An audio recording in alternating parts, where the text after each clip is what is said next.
Hey guys, what's up? Yo, yeah. Today, oh god, today we are playing Genshin Impact, which I haven't played in a while, and I haven't posted, so, I feel really bad. But look how much there is to do. Oh my goodness. Oh my gosh. It's been getting quite busy recently. There will definitely be something that catches your eye. Look at all this stuff. There's a Once there was a skip glorious. this. There's a new banner and everything. But unfortunately, I did not want to pose for any Sumeru characters. So, yeah. Let's just get this done with. Whoa. Woohoo.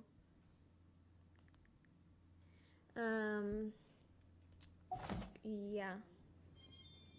Haven't you What is... heard? There's a What- strange wanderer near Wolven. What is this? Let's see what we got. Ooh, primos! 600 of them. Claim all. Alright, nice. Very nice, very nice. Okay. Let's do this. Alright. Sorry guys. My friend is texting me. Alright.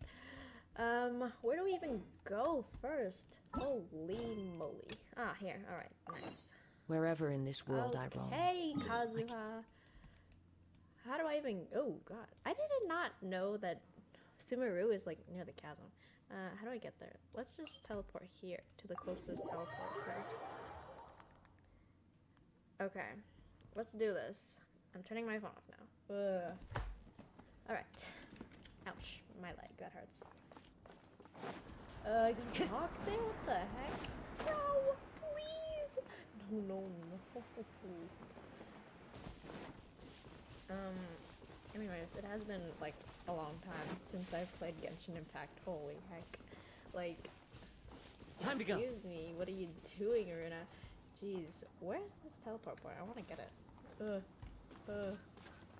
Oh well, I can get it after. Okay. Sewer is underground or something? Nah. It doesn't make any sense. The land of the Dendro Archon. Fun. Ooh, I see some new stuff already. Alright. Ooh, I wanna go over there. Follow the wind. 90. Whoa. Interesting creatures. Oh god, what is that? What is that? I don't want to get near those things. No, I have to get near those things. I don't have a choice. Good stuff. Alright, fine. No, get away from me! Get away. Oh, okay, no, I have to go lower. How do I get lower? What the heck? I'm so confused.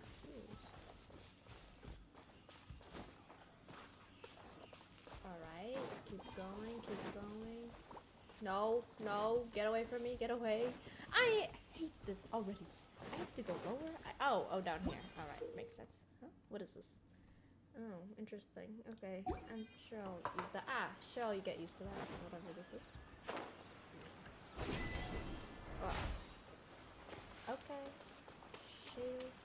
Oh, nice. Should I get the statue first, or should I? Nah, I want to go through here first. Move it. Okay, so it's actually... I was supposed to come out from here. Oops. Oh well, whatever. Come on! Make it! Yes.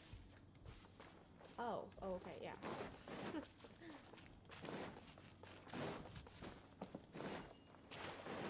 Yay! Finally. Holy, that took forever. Sorry, guys. Whoa, Sumeru is so... Now that we made it to Sumeru, our next objective should be to head to Sumeru City and find a way to meet with Lesser Lord Kusanali. Okay. And speaking of Lesser Lord Kusanali, even though we haven't heard too much about her, she doesn't seem to be the same deity who abducted your brother. But even so, people call Sumeru the Nation of Wisdom, you know. If we can get a chance to meet the God of Wisdom, maybe she can give us some useful information. Alright, sounds like a plan. Let's But, go. Paimon doesn't know the way to Sumeru City. Maybe we can climb up to that spot with the give us a way better view of things. Even if we can't see exactly where the city is, at least we'll be able to check for some smaller settlements nearby. Yeah. Yeah, nice, Power. Oh. Oh, okay. Wait a second. Look! There's someone up ahead! Yippee. Perfect timing! Now we can just ask for directions rather than wander around like lost adventurers. Alright. Hey there! We're not from around here and seem to have gotten a little lost. We'd like to ask for some directions. She ignored us. Huh? Did they not hear Paimon? Or he, or Hey! someone. I have no idea. You over there! Could you give us some directions? Huh? Annoyed. Okay. What's That's going weird. on here? There's no way she could have missed that. Oh, wait! Could she be ignoring us? How dare she? Calm down. It's probably nothing to get worked up about. Well, even so, she might be heading someplace where we could find other people to ask. Let's keep our distance and follow her. Okay. When we get the chance, we'll just ask someone else for directions. Sumeru is so forestly wet. Like, look at all this water. Okay! Get out! Get out! Come on, let's follow her. No, I want to get the statue Make for sure she doesn't Paimon. notice us. Actually, I want to change characters. Can I change from here? Ah, nice. I want to change to the Traveler to see the skill. There's still a long road.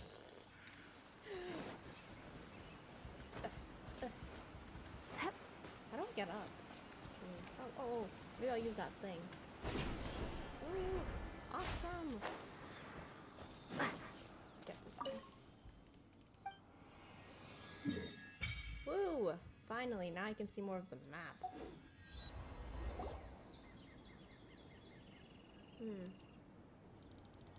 God, what is this?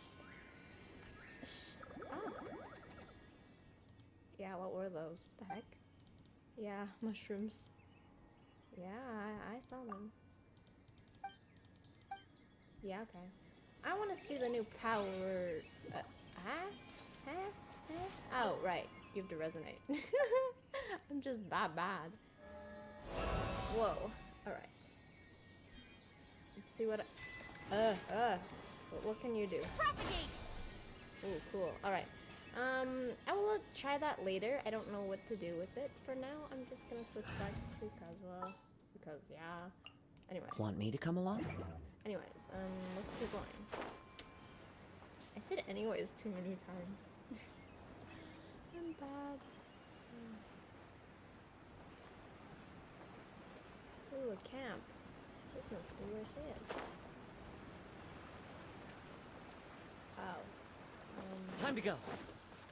Nah, not this one. Oh, it's over there. I missed it. Huh? She just walked near that small waterfall and then suddenly vanished. Let's go take a closer look. Okay. There we go. See? Now it matches better. Paimon thought this cave I would got lead gave to her a the village or something, ability. but it looks like that's not the case. Look, she's sitting over there. Wait, she couldn't possibly be living here, could she? What should we do now? Do we try asking her for directions again? Maybe we shouldn't bother her. It looks like she's meditating or something. If we bother her now, she probably wouldn't let us off very lightly. Yeah. So, just get going. Oh!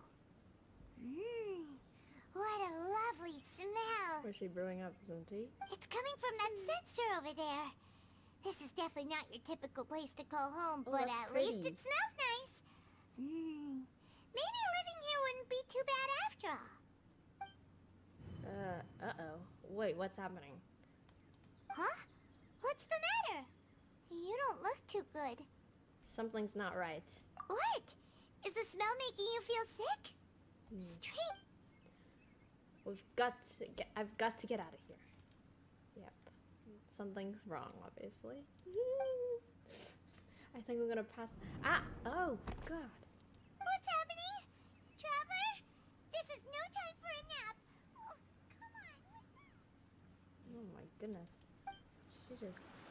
Traveler just passed out. Crazy, crazy. Why is the traveler always passing out?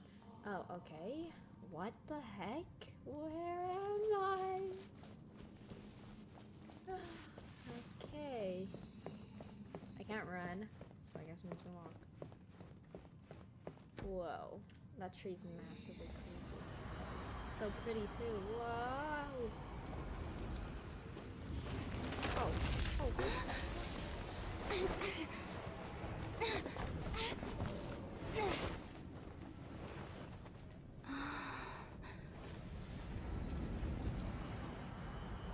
That looks like a giant cherry blossom tree. That's surprisingly cool. I don't know if I'd consider it cool, but you know. Alright. I mean, even though Traveler just almost died. Almost died from falling.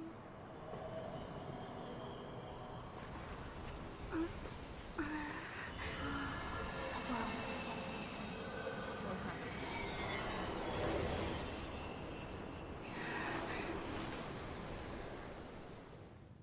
Oh, okay. Something happened. I don't know what, but something did happen.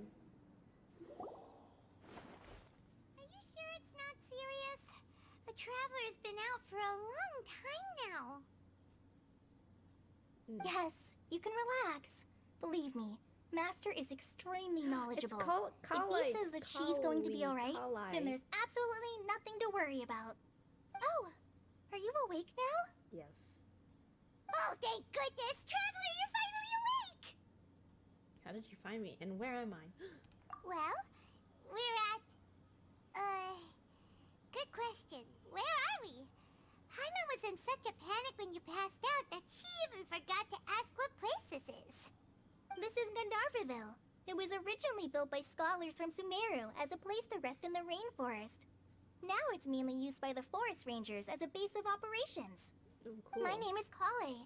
I'm a trainee forest ranger. Okay, so it's Kale. My master and I found you That's passed it, out during our that's it. patrol, so we brought you here. Thank you for your help. Oh, no thanks are necessary. I didn't do anything really. By the way, how are you feeling now? Any discomfort? No, I seem to be fine, except this taste in my mouth that's so bitter. Oh, that's Master's herbal medicine you're tasting. He gave you some while you were unconscious. Before I forget, Master mentioned you should take more medicine once you wake up. What? Okay. Great. Fun. Whoops! Oh, are you okay? Do you need help? Kale, what's the matter? Tanari. Were you trying It's to Master retrieve the Tanari. medicine? As I've already told you, you must be careful with these. All right. I'll get it for you once I'm finished here. Sorry, Master. Tanari. Don't expect Now, me. the guide Actually, to not. What am I Avidya saying? Forest's edible fungi is clearly posted on our bulletin board. But if Farbode forgets which mushrooms to avoid one more time, I'll have no choice but to leave the guide somewhere a little more visible. Like right smack on his forehead so others can remind him to be careful. Oh my gosh. Right? This is the second time he's come down with food poisoning this month. I'll be sure to give him a good talking to. Yes, please do. If, on the off chance, Farbode simply enjoys having little imaginary fairies dance before his eyes, then we'll just let him be. But the next time he requires any of our medicine, be sure to charge him accordingly.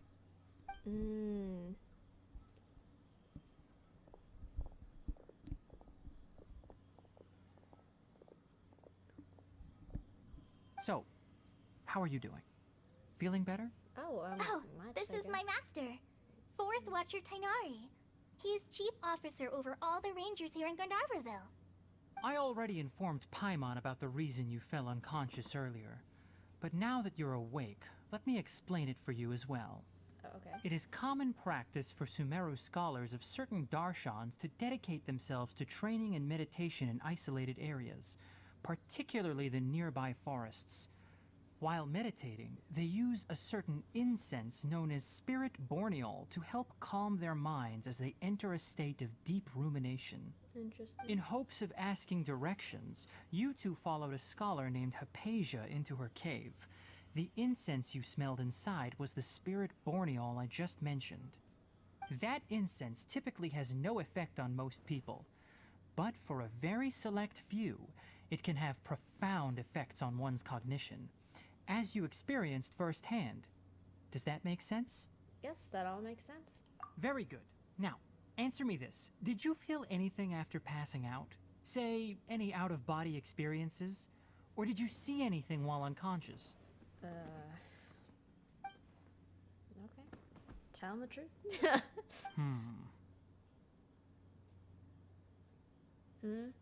Kale, let the others know to stop bringing their patrol logs here for now. Huh? Why? Because these two will be staying here for the next few days. They can have my room and I'll bunk with Amir. Now get a move on and be sure to do as I've said. Yes, Master Tainari. Oh, okay. Bye. Wait, hold on a second. Can you tell us what's going on? Exactly. Now we're just Sure. staying with you. Let me fill you in. I originally planned to send you on your way once you finished your medicine. However, it appears now that you should stay a while longer in Gandharvaville for further observation while you recuperate. Okay. Further observation? But we need to go to Sumeru City. No need to be hasty. As long as you have the capacity to judge between right and wrong, I promise that you'll understand the gravity of the situation once I explain everything to you. Based on what you saw after smelling the incense and losing consciousness, we can conclude that you experienced a powerful hallucination, which suggests your mental state is not in the best of shape. If you're skeptical, have a whiff of this. What? Oh, are you okay? You're experiencing a similar sensation as when you passed out, aren't you? So even though your condition is stable as of now, if I were to haphazardly let you leave, it's highly likely that you'd suddenly pass out again somewhere else. The rainforest is home to many fierce animals and hazardous areas. If something were to happen to you again, I'm afraid you might not be so lucky. For now, I suggest you continue taking your medicine each day and avoid wandering off on your own. At least until you stop having adverse reactions to this kind of smell, okay? Okay, alright. Alright. Good. Now continue resting while I fire up another bowl of medicine for you. What am I, a science experiment? Bro. Seriously? We just arrived in Sumeru and we're already having problems left and right. Typical another Paimon day knows just we're for the set on traveler. meeting Lesser Lord Kusanali as soon as possible, but you really don't look too good. It'd probably be best to let you recover first. I guess. Hey! Are you even listening to Paimon? Paimon's over here worrying about you, you know. I feel it's a little weird. What's weird? You mean how you're feeling now? Yeah, my body does feel a little weird, but what I mean is, I don't think what I saw were hallucinations. You mean the vision of tree roots and red skies you saw? But if those weren't hallucinations, what could they be? I'm not sure.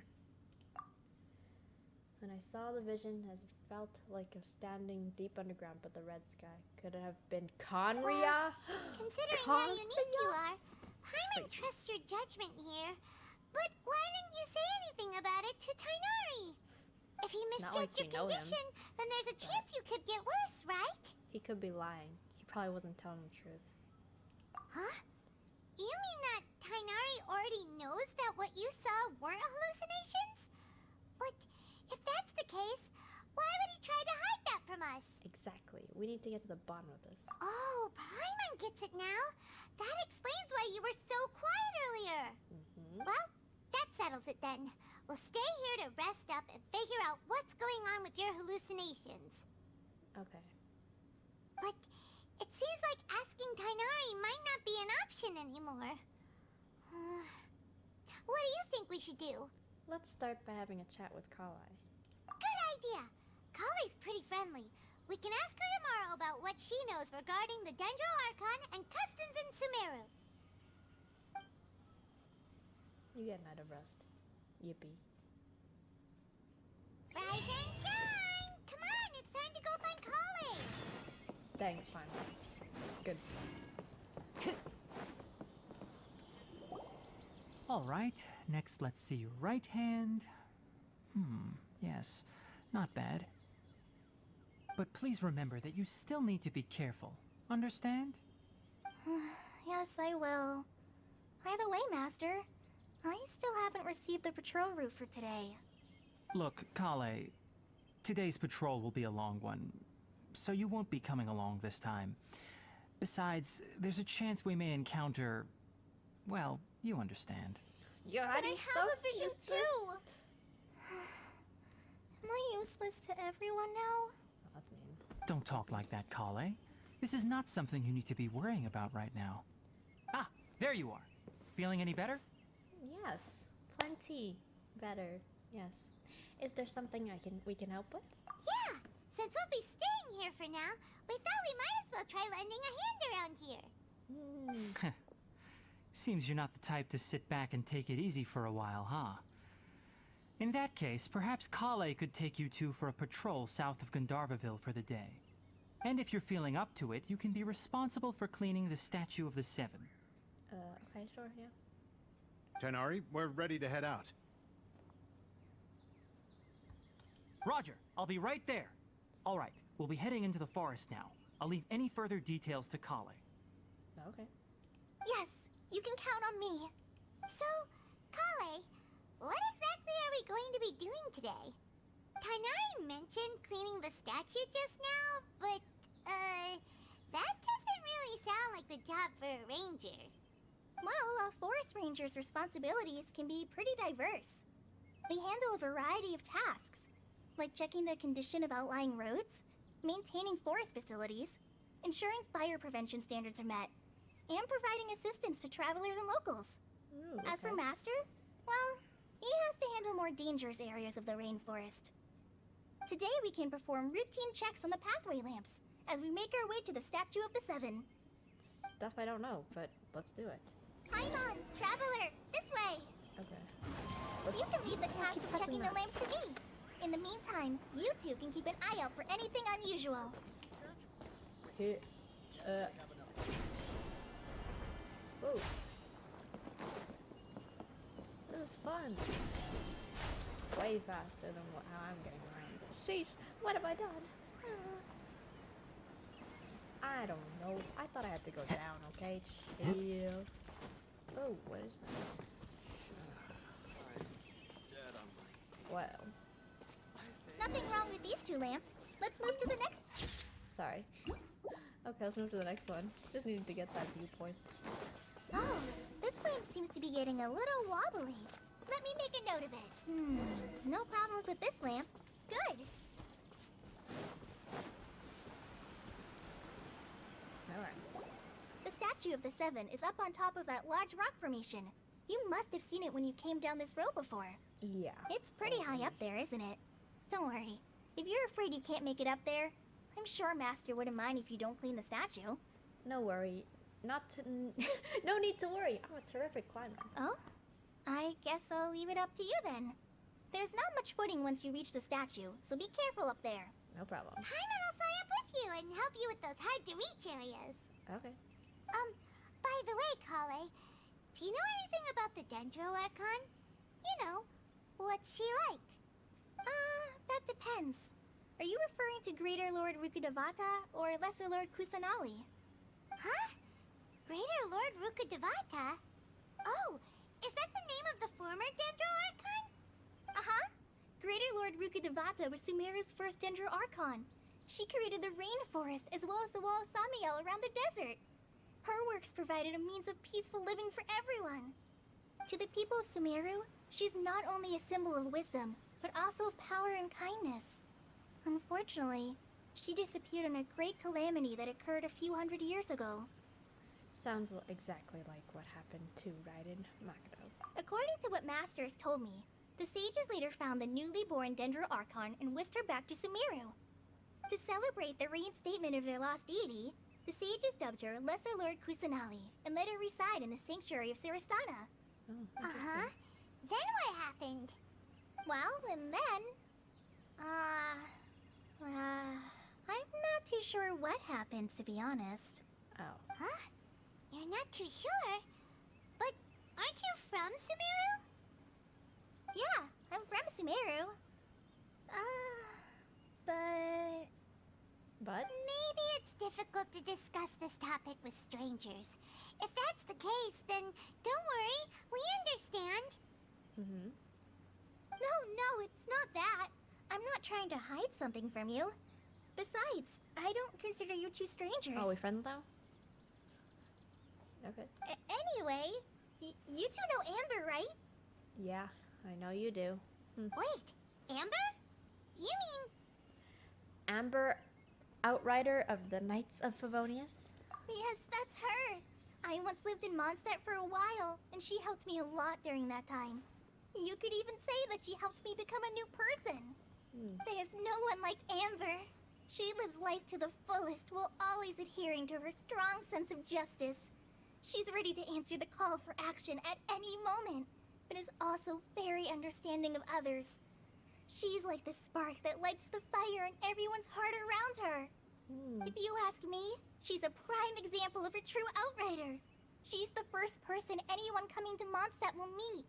You can't help but be enthralled by her charm and enthusiasm, causing you to fall in love with the lands of Mondstadt and... Okay. Sorry. Wow, we've never seen this side of you, Colin. Paimon thought the work of Outriders was a little different from what you just described, but one thing's for sure. You really like Amber. Oh, yeah. Sorry. I was rambling on just now. It must have sounded kind of weird. It's alright, Kale. Knowing that you're a friend of Amber somehow makes Paimon suddenly feel a lot closer to you. So, how do you know that we've met Amber? Yeah, I didn't know that. Well, after I returned to Sumeru, Amber and I have stayed in touch by writing each other letters. In one letter, she mentioned that Mondstadt was attacked by a fearsome dragon, but the city was saved by a mysterious blonde traveler and their floating companion. I knew you two were the ones she mentioned in the letter the moment I saw you. But, considering everything you've been through that day, I thought it'd be inappropriate to bring it up. So that's how you knew. Yep, so please know that you two have my complete trust. Really. Wow. I wish I could tell you more about the Ginger Archon, but I have been away from Sumeru for some time, and I haven't read any books. Sorry. It's okay.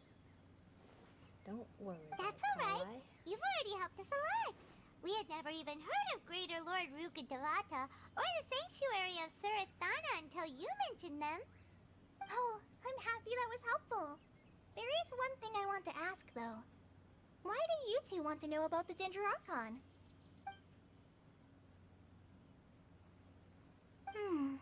So that's why you're here. Thank you for telling me your story. Yep. Don't mention it. We are friends after all, right? Paimon is right. We're friends. Alright, we have a statue to clean. Yep. You both have my thanks. While you two are up there cleaning, I'll go ahead and inspect the forest canopy. Let's meet back here shortly. Sure. Yeah, let's do that. Alright. I wanna pick this. Yay! A fruit. New fruit. They look very tropical. Oh, flowers. Nice. Almost there. Yeah. Holy. Time to go. There we go. Cleaning the statue. Now that Paimon looks at it, the deity that's carved on the statue is kinda small. Do you think she's supposed to be Greater Lord Rukkhadevata or Lesser Lord Kusanali? Maybe Lesser Lord Kusanali. The name does seem to fit the statue somehow.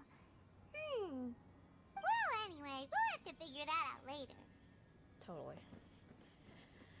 Let's get started on cleaning the statue. Paimon will fly up and take care of the top, and you clean everything below. Sure, Paimon.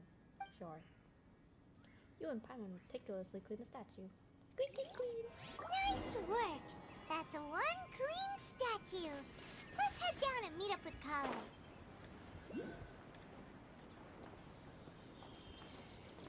Oh, she's over there now. Okay. Sitting on the log. Kale, we're back. Yep, we cleared the statue. Welcome back. You must be tired after all that climbing. Let's take a little break. I brought some fruit and water for us. Ooh, food and water. Yay, food! What kind of goodies did you bring? Paimon, have some restraint, please. Hey, don't be a party pooper. It's not like Kale is a stranger or anything. Besides, the best way to compliment a chef is to show passion for their food. Xiangling taught Paimon that. I prepared a nice portable dish that forest rangers like to eat called pita pockets. I hope you'll like them. Sounds yummy. Pita pockets. Whoops! Ah, no! You dropped it on the ground! Paimon, chill. Not to worry. I wrapped a few layers of oiled paper around each pita. They should be fine. Yeah, okay. Oh, whew. Paimon nearly had a heart attack there. Chill, Paimon. You foodie. Those pitas are amazing! You're quite the cook, Kale. Thank goodness you wrapped them in paper. Paimon wouldn't have been able to sleep at night knowing something so tasty had been wasted. You really know how to compliment the chef, Paimon. Since you liked it so much, I'll be sure to give you a copy of the recipe sometime. Oh, yes. I'll new even include recipes. all my personal cooking pointers, so you'll be making your own pita pockets in no time. Pita. Yay! That Thanks, sounds like Kale. something It's hard to real. believe someone as diligent as you could have clumsy moments too. Why not? Oh, I guess it happens from time to time. So, Kale, don't you think that Tainari's a little too strict with you? He won't let you touch anything without his permission. Yeah. Paimon knocks stuff over all the time flying around the Traveler, but she's never said anything. Everyone has their clumsy moments. Mm-hmm. Yep, that's true. No, you've got the wrong idea about Master. Sure, he may seem a bit harsh at first, but with some time, you'll see that he's actually very kind-hearted. I've heard the veteran rangers say that Master is from some ancient and mysterious race that is known for their cunning wit and reclusive nature. Oh. Interesting. Oh, by the way, you've heard of the Academia, right? Well, there's a group called,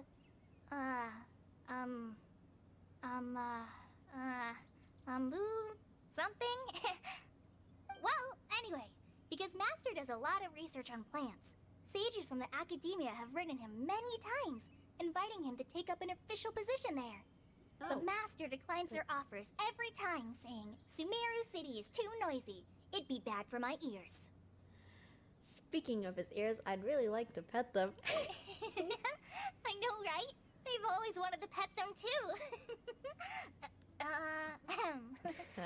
Yeah. Anyway, Master could have easily left the rainforest to take up a position at the Academia, but he chose to stay here instead as a forest watcher, helping the locals every day and passing on his knowledge to trainees. In fact, Master's the one who taught me how to make pita pockets. Really? Oh. Paimon would have never guessed that. Guess he's taught you a lot. Oh, then. speaking of Tainari, he was the one who took care of you after finding you passed out yesterday. He even carried you all the way here. Oh, okay. Nice. Cool. Paimon's still kinda upset, though. He kept scolding Paimon the entire way here. What did you do? Oh no, I'm sorry. Master might have been overreacting a little. But, it's mostly because Paimon wouldn't stop yelling, Why, oh why? Is she going to die? It probably started to get under Master's skin after a while. Hey! Don't laugh! Paimon was genuinely concerned about you. Okay, Paimon. Hey! Now even Kale's starting to laugh.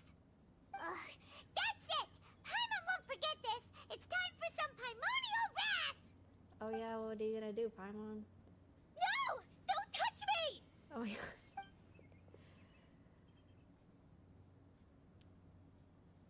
Kale, what's the matter? Oh, sorry, Kale. Paimon didn't mean to scare you. No, I just... I didn't mean that. Kale, are you okay? What's the matter? Yeah. No, slow down. I'm fine. I'm sorry. I must have startled you both reacting like that. Yeah, Oh, that was pretty aggressive. well, it's getting late now. Let's hurry back to Gandharville. I think Master and the others should be back by now, too. Okay. Sure. I don't think she's okay. Huh? But What was up with Kale just now? And why is she in such a hurry all of a sudden? Look, she's practically running back. Paimon can't even see her now. I can still see her, Paimon. Are you blind? Like, sha. Oh. Hi, person. Nice. Oh, okay. Yippee. Oh, it's you again. Ah, Traveler. You've returned. I couldn't remember her name. Have you seen Kale by any chance? Yeah, she was pretty upset. Oh, Kale? Yes. I saw her go into her room just a moment ago. Oh, okay. Guess we'll just have to wait and talk to her tomorrow then. Oh well. Oh, 8 the following day? 8? Yeah. Alright, let's do this to 8. Oh. Oh, almost got it. 8. There we go.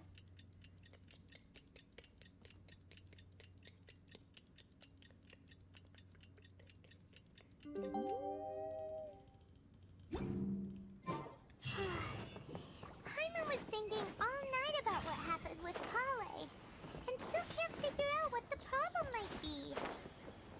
Maybe she's in a better mood now. Let's go check on her. Ah, it's you two. I was just about to go look for you. You were. Huh? Tainari, what are you doing here? Where's Kale? I came to check on Kale's condition. To put it simply, she's not well. She's sick? What? You mean she's sick? How could she be... Oh, wait a minute. Could it be because of what Paimon did yesterday? No need to worry. Something as small as you could never harm her. This sickness is something that Kale has been dealing with for some time. Kale has been more excited than usual since you two arrived. A little too much so, to be honest. She hasn't remembered to take care of herself. Oh. I suppose it's understandable, though. She hasn't been around anyone she considered a friend for some time now. It must have been refreshing for her to have you two here. So, Tainari, what's really wrong with Kale? Let's take this conversation elsewhere. Kale just fell asleep after taking her medicine. She needs some peace and quiet. Oh, okay. Some sort of private conversation? Must be really bad then.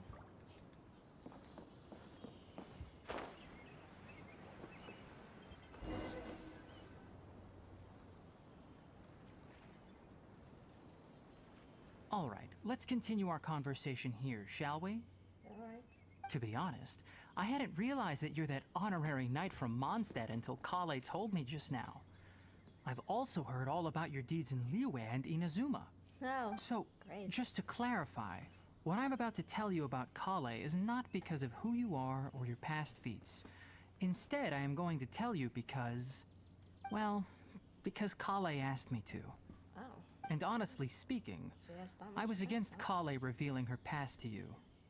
But she insisted, saying you two treated her with sincerity Well, and as a I friend. haven't read the webcomic. So now she wishes I to should read it reciprocate the gesture. To know more about her, So, but I Tainari, haven't, so What unfortunately. exactly is wrong with I only Kale? know the basics. You said she's this from is something Mondstadt. she's been I mean, dealing with for some she's time. lived in Mondstadt, Just how serious is it? and she's friends with Abra, that's all I know. Ever since she was a child, she's been afflicted with a disease called Elazar. Ah.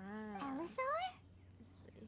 Yes, it's a disease unique to the lands of Sumeru.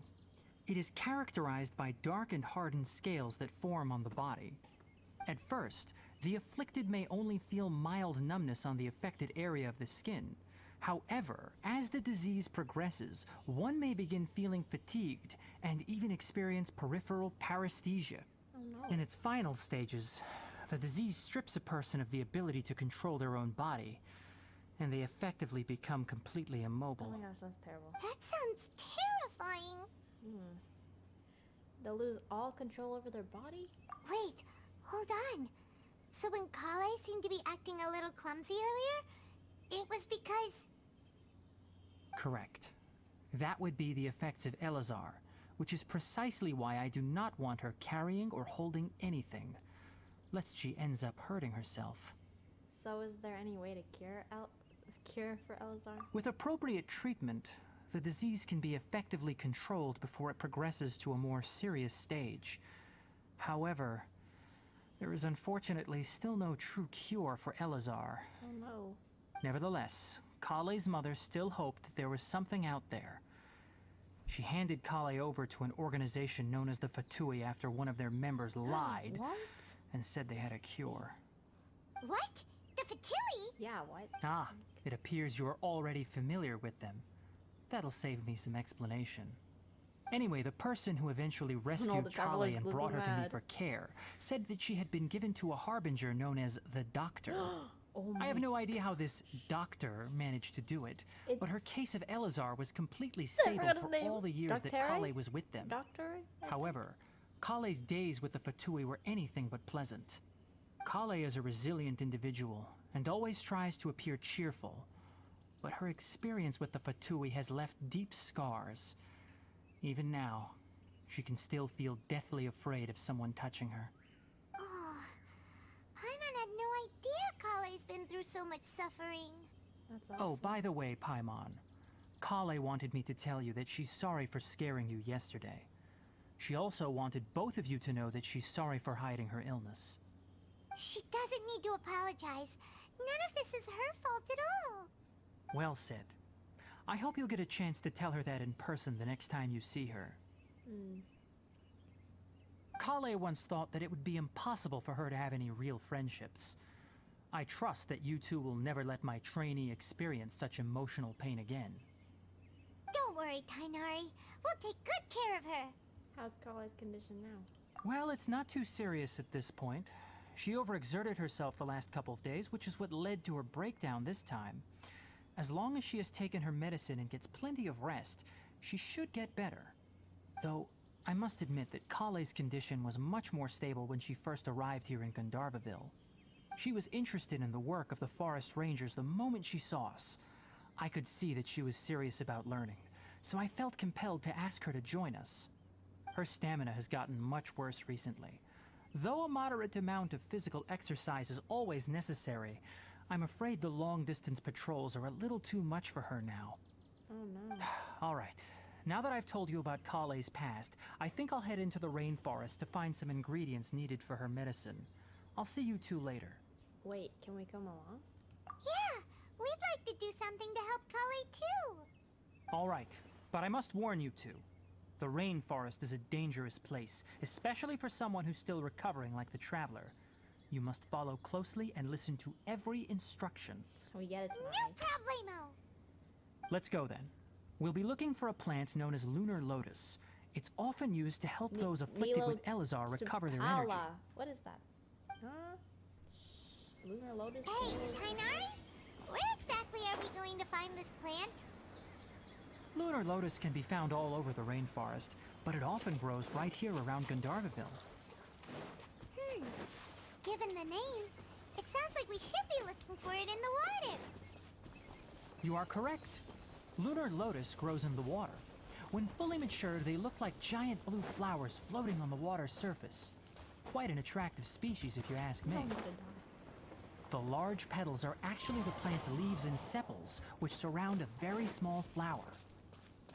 You should note that many of the plants found in Sumeru have names that are contrary to their species. Take the Kalpalata, for example. The plant is not a lotus at all, but rather a vine. And then there's the Sumeru rose, which is not a rose, completely contrary to its name. Oh, huh. Okay then. Paimon's like... Note to Paimon. Never bring up the topic of flowers with Tighnari. There should be lunar lotuses growing somewhere in this area. Let's split up and begin searching. If you could manage to gather 4 of them, that would be sufficient. We'll rendezvous here once you've gathered the needed amount. Okay. Nilo Tapala, or also called lunar lotus. Oh, I'm guessing it's those blue things. Ah, alright. What? It just collects the yellow thing in between? Alright. How many do I need? Oh, it's so much. Alright, we've gathered enough lunar lotuses. I'm gonna grab Let's head back to meet Tighnari. I just picked them all. Hey, Tighnari! We found the lotuses you requested. Yeah. Let me take a look. Good, very good. These are all excellent quality. Okay. I'm quite glad you two came along. Your exploration experience helped save me a lot of time here. It seems we even have enough time to stock up on some other things I need. Hey, Tighnari! It looks like someone needs you. Oh, Tighnari! Someone's calling your name. They're dressed like a forest ranger. Ah yes, that's Amir and the others. But didn't they just set off not too long ago? What are they doing back so early? Let's go find out what's going on. Okay.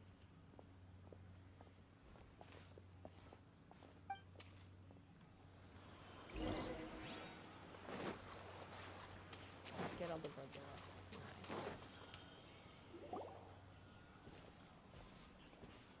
Nice. Tighnari, thank goodness we found you here. We were just about to head back and find you at Gandharvaville.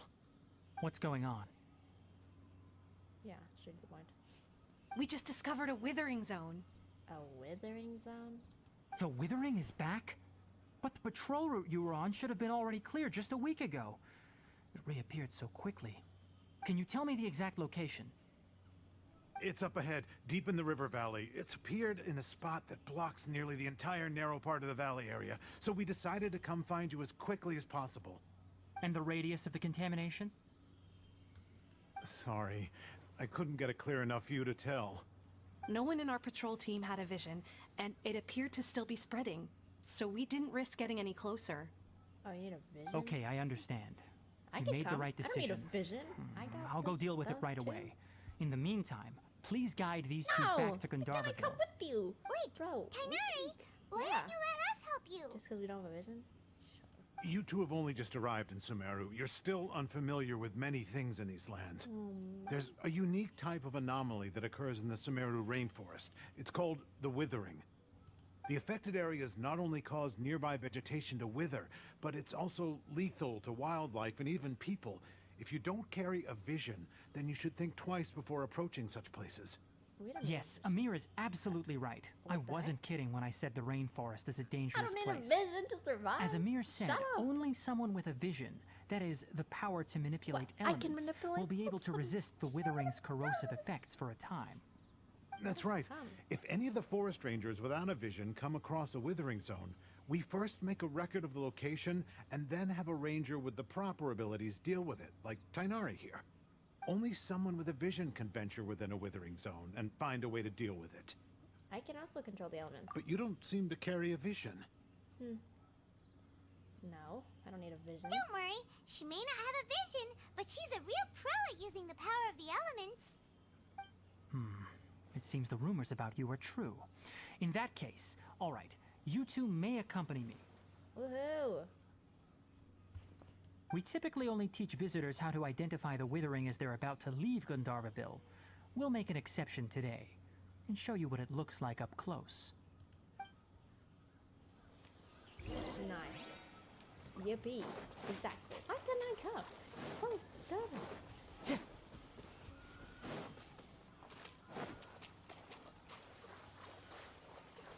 Ah, mucky water.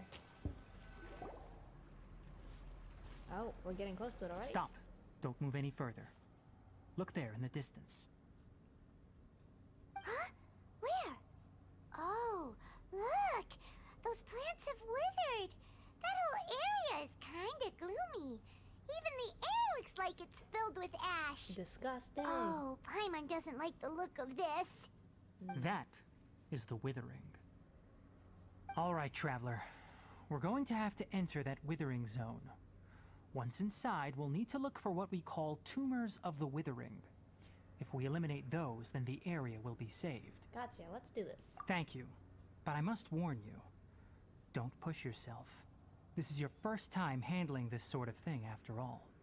Even with elemental powers, once you step inside the withering zone, you may experience extreme discomfort. If at any point it becomes too much, return outside the zone and take a breather. It could become a matter of life and death. Alright. You ready then? Yeah, let's go. Let's go. Woohoo! Epicness, yay! First, we must locate any branches sustaining the withering zone. Oh no. There's this new thing. It's probably gonna take down some of my health. What do I do? Get away. Nope, get away from me. Okay, what? I'm confusion. Duh. What is that red bar? Collect.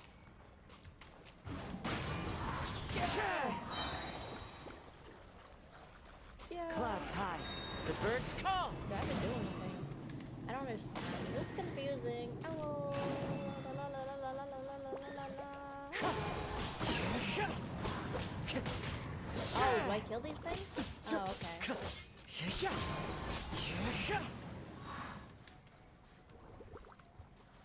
Hang on. The wind knows me.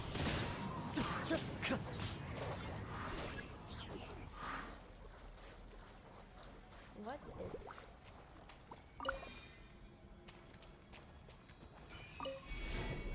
Wow. Fate is upon you. Riptide. Alright.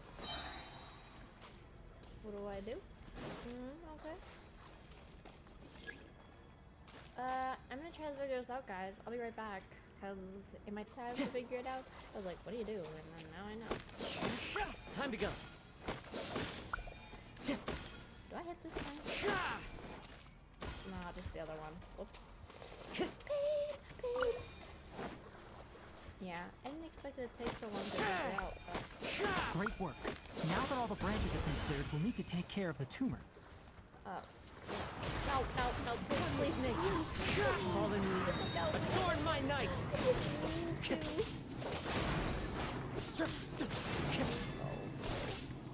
die. Just please.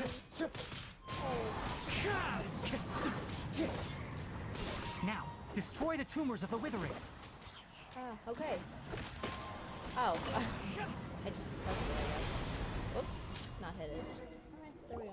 We did it! Everything's returning to normal now! Oh, yippee.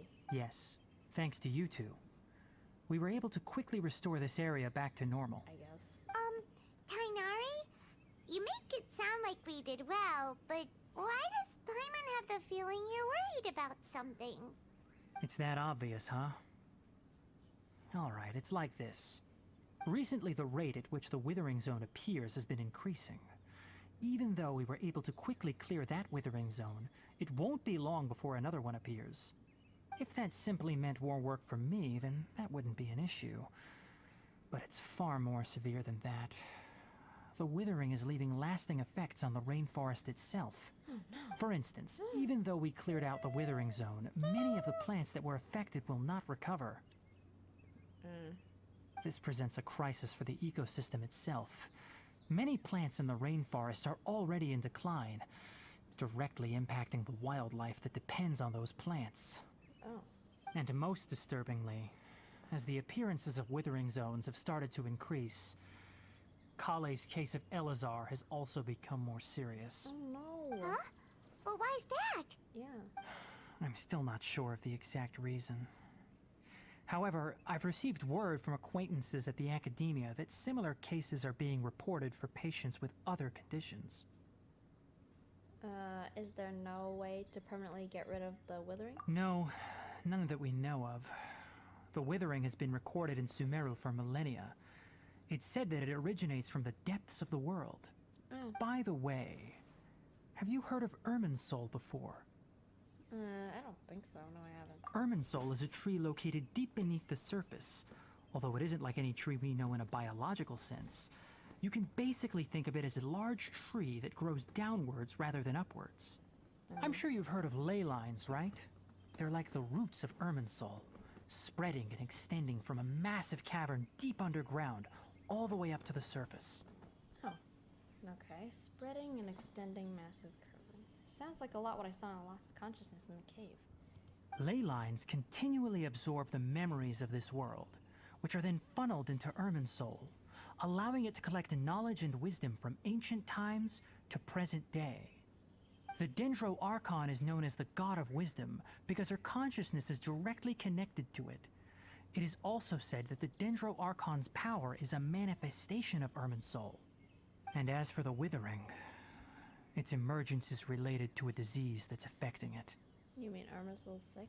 That's right. My ancestors learned of this from Greater Lord Rukkhadevata's familiars a long time ago. But even those mysterious creatures did not know of a cure for Irminsul. I'm afraid we Rangers will be battling the Withering Zones here for a long time until a cure is found. Alright, that's enough on this topic for the time being. Now that we've taken care of things here, it's time for us to head back to Gandharvaville. Okay, sure. Let me just switch here. No, oh, I didn't mean to, whatever. Speed travel. Wow. Can I teleport? Nah, of course not. I need to get the teleport points or I won't be able to go anywhere. Come on. Oh no, I'm running out of stamina. I need to stop jumping. Okay. Oh, I made it with no stamina to spare.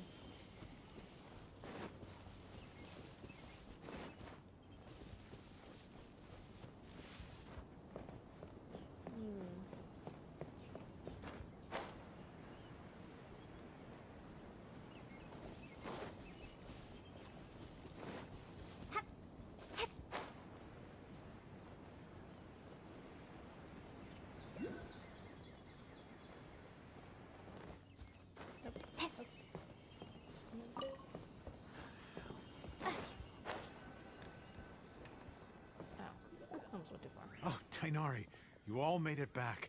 How did it go? The Withering Zone you reported has been taken care of. No need to worry. Huh. Wait, is that? Bird.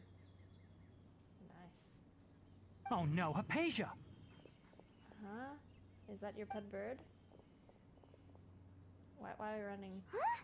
What's wrong, Tainari? Yeah. This Duskbird is Hypatia's designated courier for urgent news. You do remember her, don't you?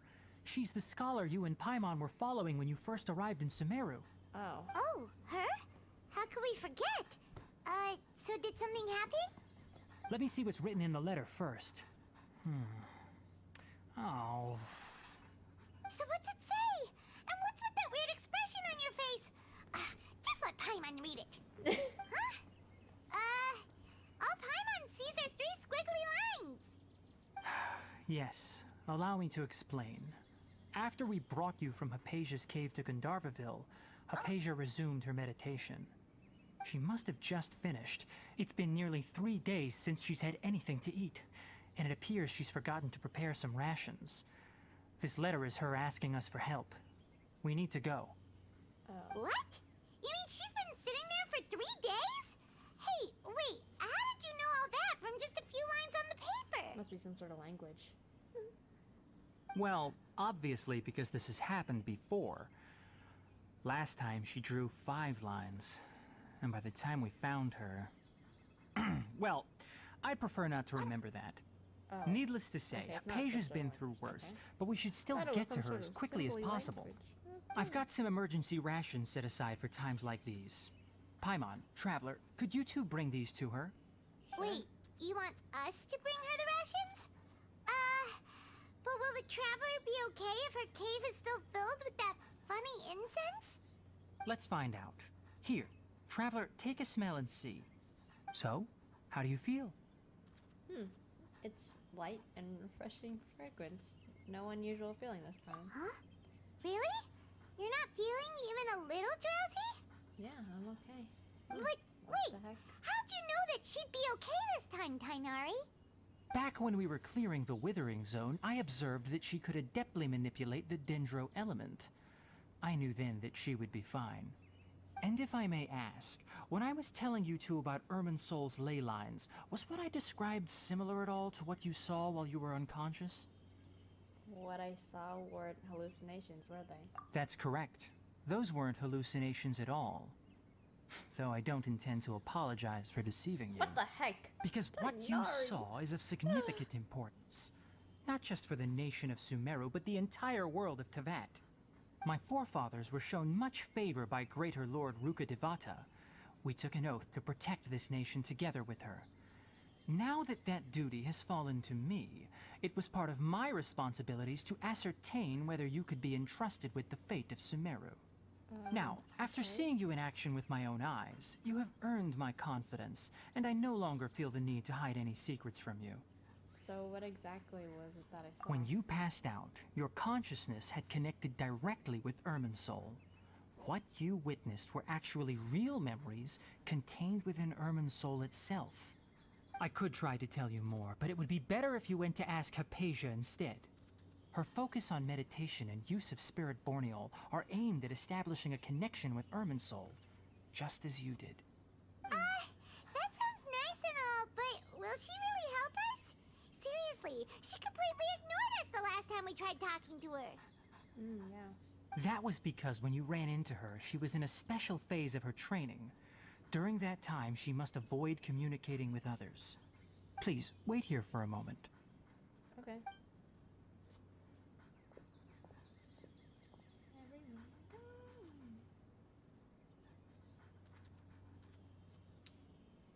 What?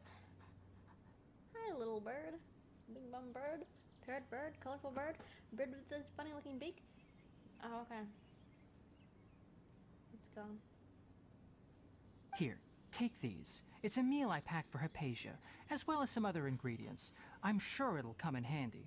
Okay. Also, here's a letter that I would like you to give to her. Just show it to her and she'll answer any questions you may have. Thank you. No. I should be the one thanking you. You've both been a great help these last few days. Okay. Hypatia should still be in the cave.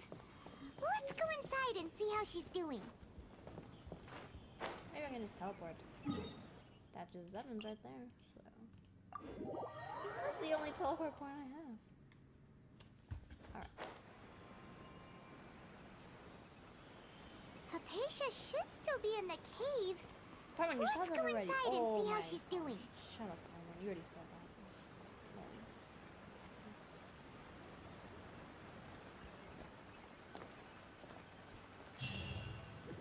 I don't see her. Hello? Hypatia? Hey, there's nobody here. Maybe she went out to look for some food. Let's try looking around the area. What was that sound? It sounds like it's coming from inside the cave. I knew there was a deeper part of the cave. Look, see? Ah!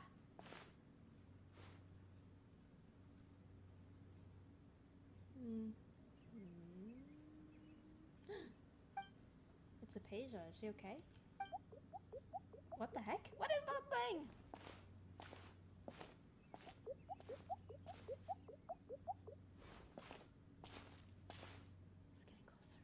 Oh.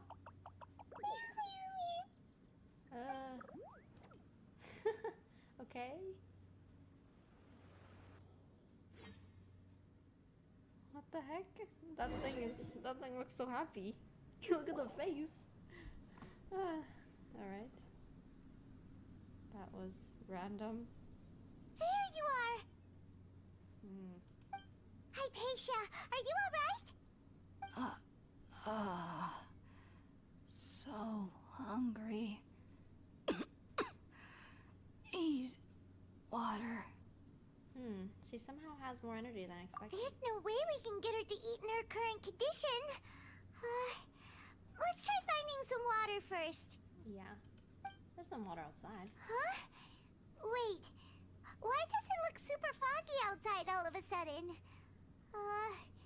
Anyway, let's go look around. It's foggy now? Great.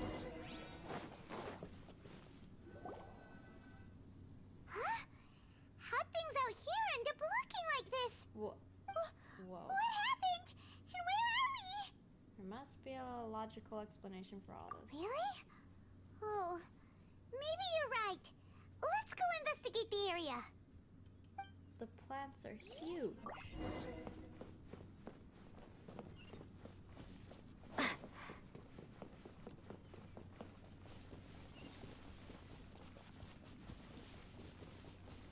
Door of Resurrection. Am I in domain?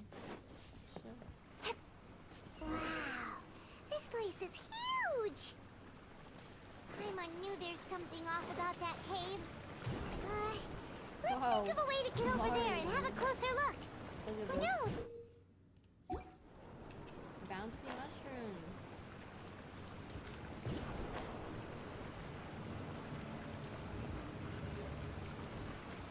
Okay, I don't even need you, bro. Like, what was the use? No. What was the use of that thing? Seriously.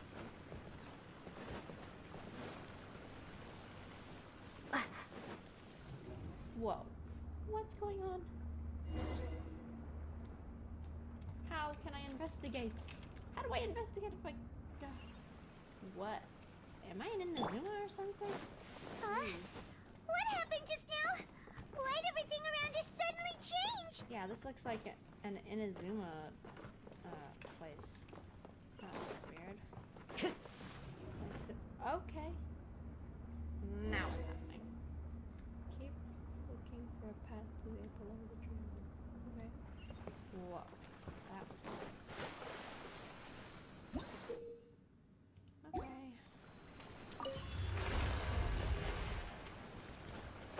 That was really strange, but interesting, I guess.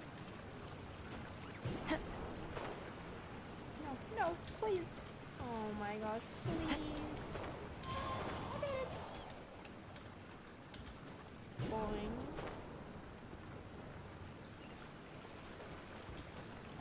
Okay.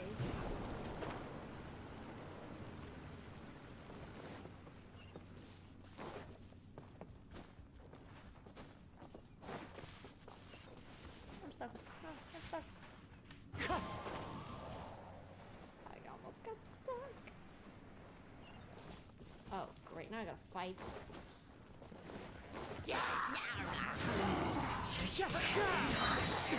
As one with wind and cloud.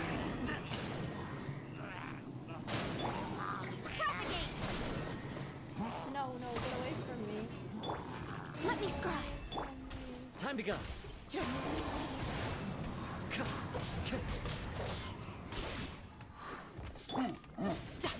Shouldn't let your guard down. Lord! What the heck? What is this garbage? Why me? Why must I deal with this? Oh, I can go. Non-touch. Wait, no. I can go. Fallen leaves, Dang, adorn my night. I think I should just... Written in the stars. How many... Time to go. Finally. Whoa, cool. I'm a little butterfly. Well, honestly, that's what it looks like. It's not the same as, like, I don't know, other things. I don't know. What's happening? Oh, cool. Okay, I guess I can't really do anything. Calm down. I have two.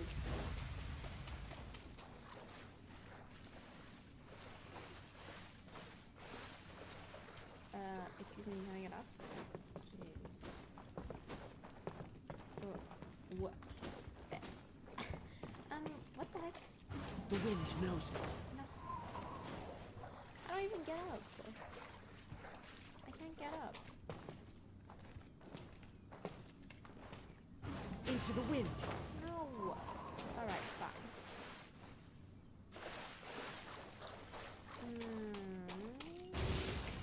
Ah, I didn't see that thing. Okay, I'm just gonna fall here.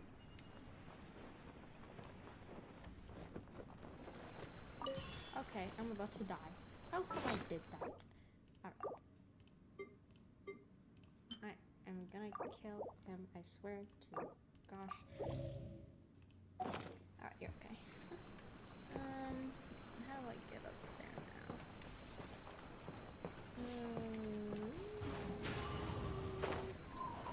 No, please. Please, I'm begging you. One with nature. Follow the wind. Yeah. Is there a way I can get it? Into the wind.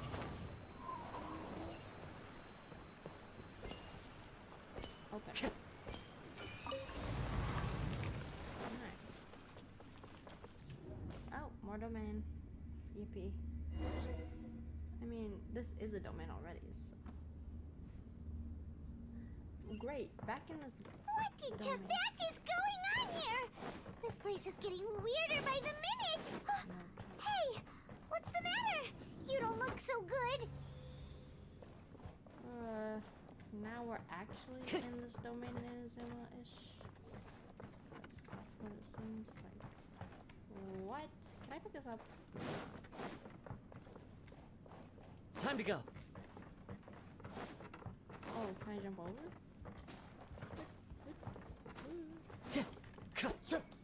Wind Strider. No.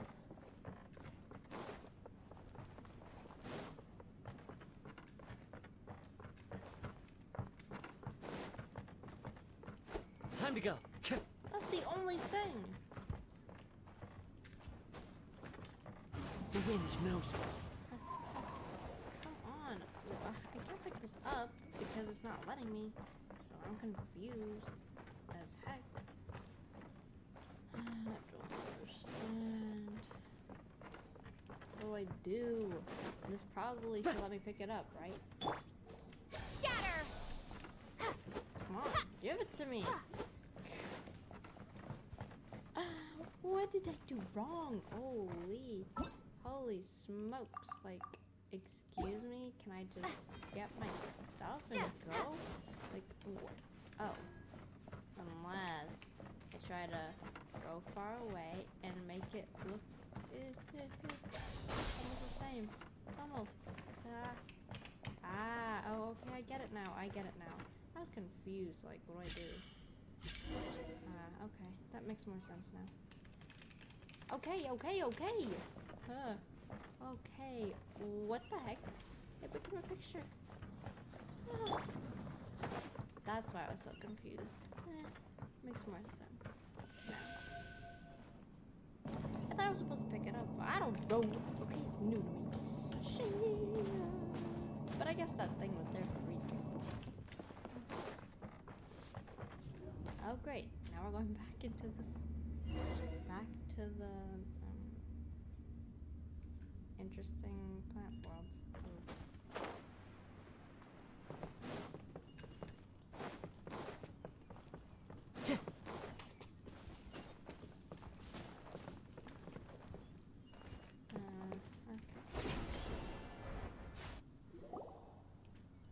Whoa.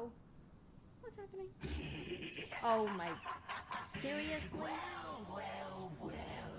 Looks like we meet again, traveler. It's like a nightmare. This can't be real. What are you planning to do in this strange place? Strange place. Plotting. You needn't worry about such things. They don't concern you. Sure, buddy.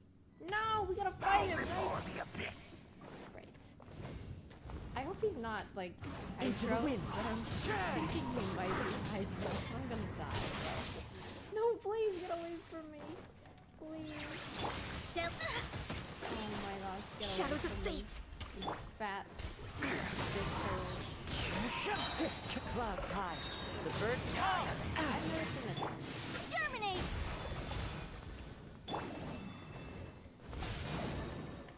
You can run, but you can't hide.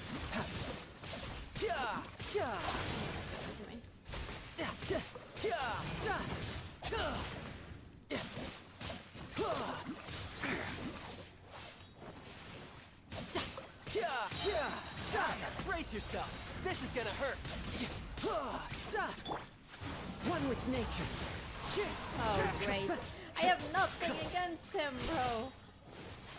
How am I supposed to fight this ugly Time to go. boy? The thing doesn't even go down. Let's try the traveler skill on him. Propagate! No! No! Please. Why is he not dying? Why can't we beat this guy? Oh, okay. Paimon doesn't get it. We faced others like him before. What's wrong this time? I know. Traveler, though Part of you the may story, have thank God. managed to avert countless crises before, your good fortune was bound to end sooner or later. It's time you realize how weak and powerless you really are. Yeah, my journey will not end here. Your brother. Yes, I will find my brother. Oh, pitiful traveler.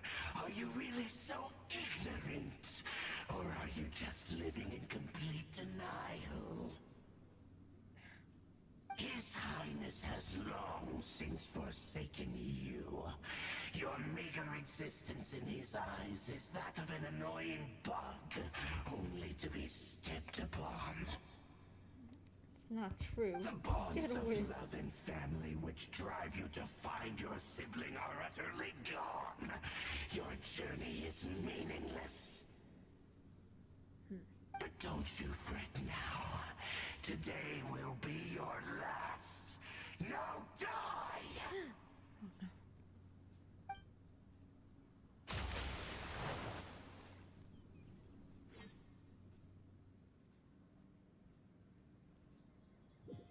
That was strange. Ah, see? Still okay. That's good.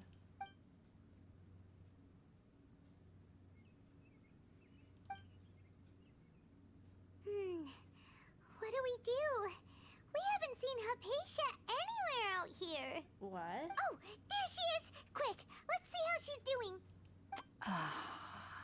So sweet. Well, the good news is that she's still conscious. Hey, why'd you drop her food on the floor like that? Sorry. I am zoned out for the second there. Are you okay? That's really not like you. Anyways, we can talk about this later. We better make sure she's alright first. Okay. That was weird. It was all a dream, bro. Or some sort of hallucination. Wait a sec. Look at all this fruit lying around her.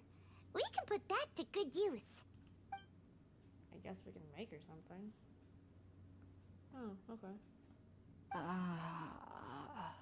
Who is there? Tainari, is that you?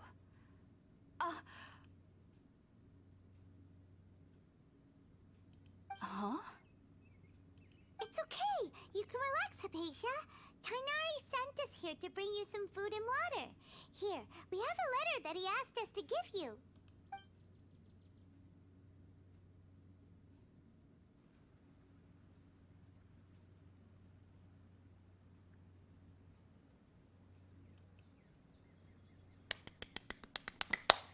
I see.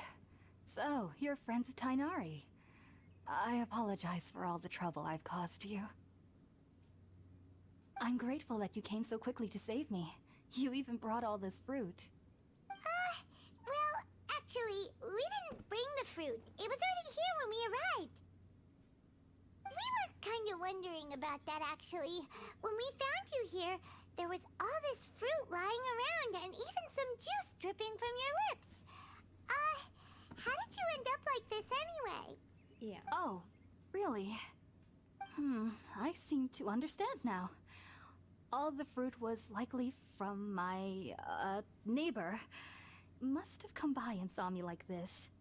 Your neighbor? You mean there's someone else living nearby? Is it this little round creature? Is it a little round creature? Oh? So you're able to see them too? Is that what? Okay.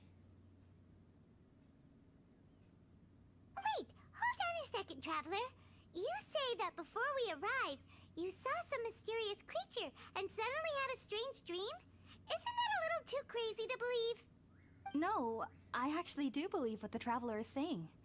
I myself had a similar experience once before and ended up scaring my timid little neighbor here.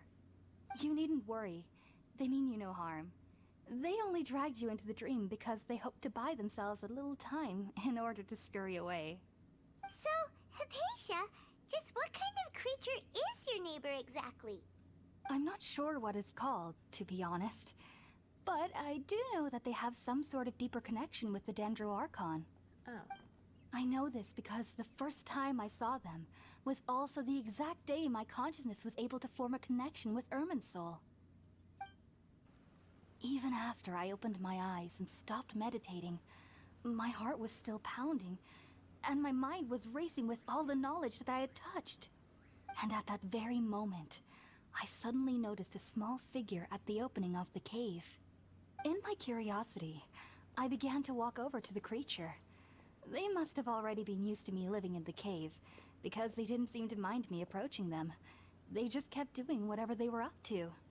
It wasn't until I crouched down next to them that they suddenly realized that I could see them. Oh! And then? And then I had a dream. By the time I came to, they were nowhere to be seen. I was convinced they'd never show up again. But sure enough, I saw them nearby a few days later. And they weren't alone. I feel like they aren't as afraid of me as the first time I approached them. But I never would have expected them to save me. What fascinating creatures. Yes, no doubt about that. By the way, Tainari mentioned in his letter that you had questions for me regarding Irminsul.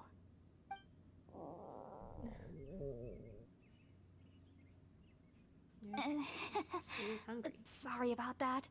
Sounds like just drinking juice still isn't quite enough for my stomach. Well, if somebody hadn't dropped the food earlier... Anyway, looks like we'll need to prepare something ourselves. Besides, Paimon's getting hungry too. Let's eat first and talk about Irminsul later. Alright, we're out, Traveler. Today's menu will feature Sweet Madame and a radish veggie soup. You'll love them, Hypatia. They're our specialties after all. Sounds good. I've never tried any dishes from other nations before. I certainly look forward to it. It's been so long since I've had a decent meal, too. To be honest, the last time had to be when Tainari came to visit. I guess we're making some monster. Is there a cooking pot around here? I guess not. Oh, there we go. Dang. Yeah. I don't know. Just switch to Pyro just in case. I don't know. What's our objective? Oh. Guess I don't have to. I thought I actually have to cook for it. All done! Let's use the empty box that Tainari gave us since we already watched it. Oh, it smells amazing! And the box is a nice touch too! Let's go serve this up and start eating with Hypatia! Because I didn't have to do anything. Trash. Are you already finished cooking? Smells delectable. I'm truly thankful whenever I can enjoy a proper meal like this. Cooking really isn't my forte.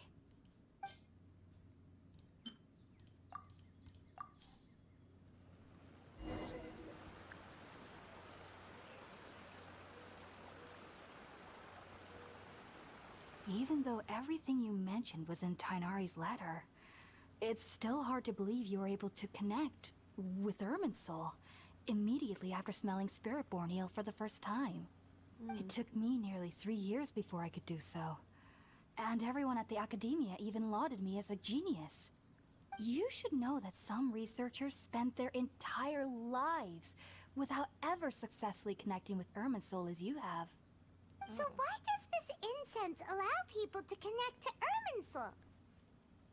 The ingredients used to make Spiritborn ale primarily consist of plants created by Greater Lord Rukkhadevata. These special ingredients are conducive to heightening our senses to the Dendro Archon's power. Wow. Since the root of the Dendro Archon's power lies within Irminsul, we can occasionally tap into her powers to peer into the depths of the earth. I think I understand. Naturally. Anyone who can establish a connection with Irminsul in their first ever attempt must be a person of great understanding. Makes sense. But Paimon's got a question. Why was she sensitive to the smell of those plants for such a long time? That was primarily due to her body's unique constitution.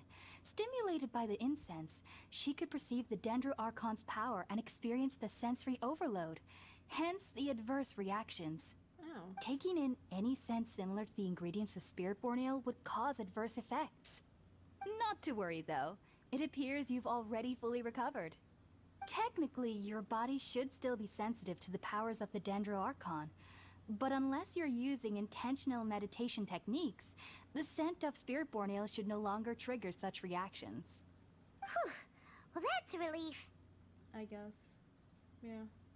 I must admit, I am quite envious of your abilities. Even if it meant suffering from pounding headaches for the rest of my life, I'd consider it worthwhile so long as I could connect with Irminsul at will. Whoa, you're really serious about this whole thing, aren't you? I am a researcher after all. As a member of the Ritaoist Archon at the Academia, my main area of research is the stars and their connection to the fate of living beings. But there is still so much we don't know, especially regarding the mysteries that lie in the starry skies. Which is why I must turn to the all-knowing Irminsul for answers. If only my perception wasn't so limited. Unfortunately, I cannot guarantee that my every attempt to attune with Irminsul will be successful, or that doing so will leave my consciousness intact. I am currently in the stage of training known as Satyavada life. Many researchers in Sumeru have lost their minds while seeking to attune with Irminsul during this stage. Sages have said that Irminsul contains divine knowledge, and touching such knowledge without the proper preparations and abilities will only lead to one's mind caving in on itself. That's why we meditate alone. We need to ensure that our minds will be calm while minimizing the possibility of involving anyone else. Whoa, so knowledge from Irminsul can be super dangerous. Aren't you afraid of the risks, Hypatia? Of course I do. Especially during nights that are pitch black with no moonlight, and dead silent without even the sound of insects. However, I've been feeling better as of late. I don't get as scared anymore knowing that I have a little neighbor living nearby. I believe that being able to see them is a sort of blessing from the Dendro Archon. But what's strangest of all is that they're clearly an envoy of the God of Wisdom herself, and they have the curious power to make people dream. What's so strange about that? It doesn't sound so out of place for a divine being, does it? Well, it's strange because nearly nobody in Sumeru can ever dream. Huh. Is that true? Yes, well, to an extent. Only children can dream in Sumeru. Adults, however, never do. The sages say that wisdom implies rationality, but that which occurs in dreams is often neither rational nor logical. Reminds me of a dream I saw from an Aranara. Yes, if one struggles with anxieties, those emotions could influence their dreams. The fact that the people of Sumeru do not have dreams is seen as a blessing by the sages. They believe that Greater Lord Rukkhadevata, the God of Wisdom, is keeping us away from the foolish delusions you encounter in your sleep. I was born into a family of scholars in Sumeru City. Ever since I was a child, My parents would always tell me that I'll know I've grown up once I stop dreaming. I studied hard, enrolled as a student in the academia, and went on to become a researcher. Sure enough, I never dreamed again. But then, on the day I scared the little Aranara, I suddenly saw a dream again. It was incredible. Though I don't exactly remember what I saw, I clearly recall the feeling. I suddenly felt like I was a child again. Back then, I was foolish and ignorant as any youth would be. But I was free of fear. Maybe dreaming isn't as bad as we've made it out to be. Just be sure not to speak of this if you travel to Sumeru City. They'll look at you as if you've lost your mind. So, do you have any thoughts about the things she saw when she connected with Irminsul? Sorry. I'm afraid I don't have any answers as of now. All I can say is that what you saw is a memory contained within Irminsul itself. World forget me. What could that possibly mean? If only I could ascend past Satyavada life and begin Paripurna life. I might have some more answers for you. What the heck? If you two are ever in the area again, please be sure to come and see me. Okay. Thank you, Hypatia. There's no need to be thanking me. You two are my saviors. Besides, I'm already looking forward to tasting some more of your cooking. Okay. Good night's rest. Now that we know Hypatia is alright and had the chance to ask her some questions, Paimon thinks it's about time to head back to Gandharvaville. Okay. No problem. Goodbye, Hypatia. Just teleport too far.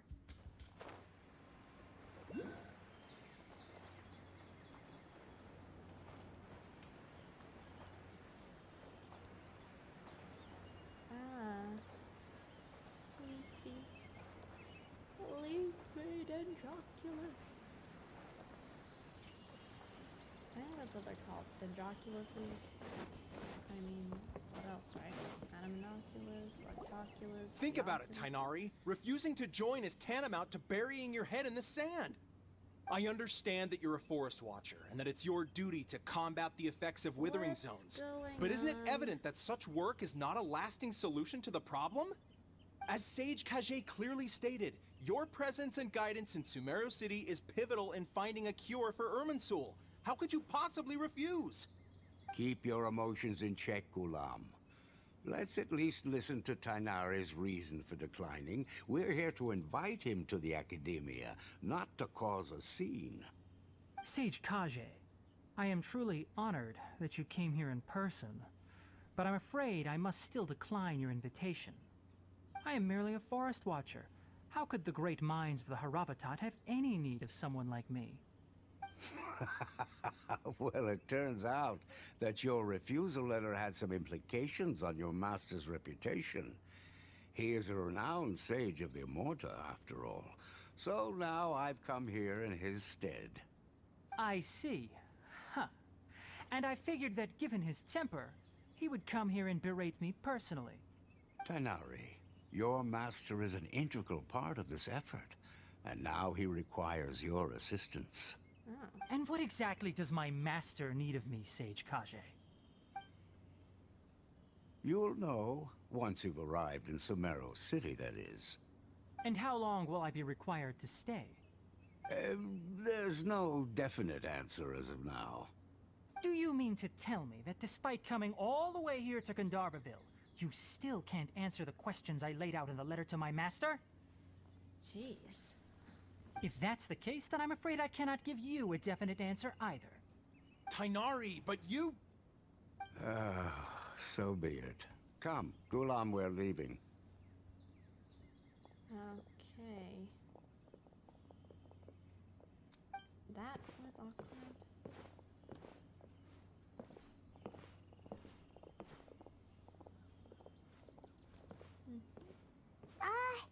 Tainari, what was that all about? It's nothing. Some people from the academia wanted me to go to Sumeru City to assist them with a project. But I had to refuse on account of all my responsibilities here. But all that can wait. How did things go with Hypatia? It was quite the eventful trip, but the main thing is that she's safe and sound. She answered a bunch of questions for us, too. Very good. Now that the traveler has made a full recovery, there shouldn't be any reason for you to tarry here longer. I assume you will be heading to Sumeru City, correct? Yep. That's right. We want to meet Lesser Lord Kusanali and ask her for advice. Do you have any idea on how we can find her? Sorry. I'm afraid I don't have any advice for you there. Okay, sure. Well, do you at least know anyone we can try asking in Sumeru City? Let me think. My trips to Sumeru City have been fairly short, and most of my acquaintances are researchers. How about this? I'll write you a letter of introduction that you can give to a researcher I know. He's from the Amorta Darshan and is adept at gathering information. Asking him might prove worthwhile. Okay. Also, when you enter Sumeru City, you'll probably end up receiving something like this item here. I'm not sure if it will ever come in handy for you, but maybe you can give it a try. Oh? What is it? Yeah, what is it? It's called an Akasha Terminal. It's a tool produced by the Academia that utilizes the legacy of Greater Lord Rukkhadevata. Some say that this very item is the basis of Sumeru's reputation as the City of Wisdom. Needless to say, this device and its usage fall under the Academia's expertise, so I'll leave it to them to show you how to use it. Great! Next up, Sumeru City! But wait, before that... We need to say goodbye to Kali. That's right! Tainari, we have something important to say to Kale before we leave. Is she doing better now? Yes, she's doing much better. After being confined to her bed all this time, I thought a little walk would do her some good. Last I saw her, she was taking the path towards the North Crossing. Oh, okay. She knew you two would be leaving soon, so she must have wanted to see you off. Okay. Thanks, Tainari. Thanks. All right, let's go! Yeah, okay. Farewell. And good Said luck to better you than I both. did, Paimon, jeez. I'll go say that too.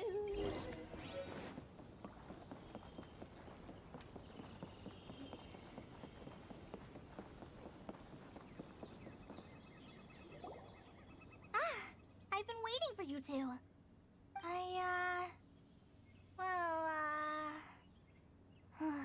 Never mind. I guess I should just wish you two a safe and successful journey. Thanks for waiting here just to see us off, Kale. We're headed to Sumeru City. Please take care of yourself, Kali.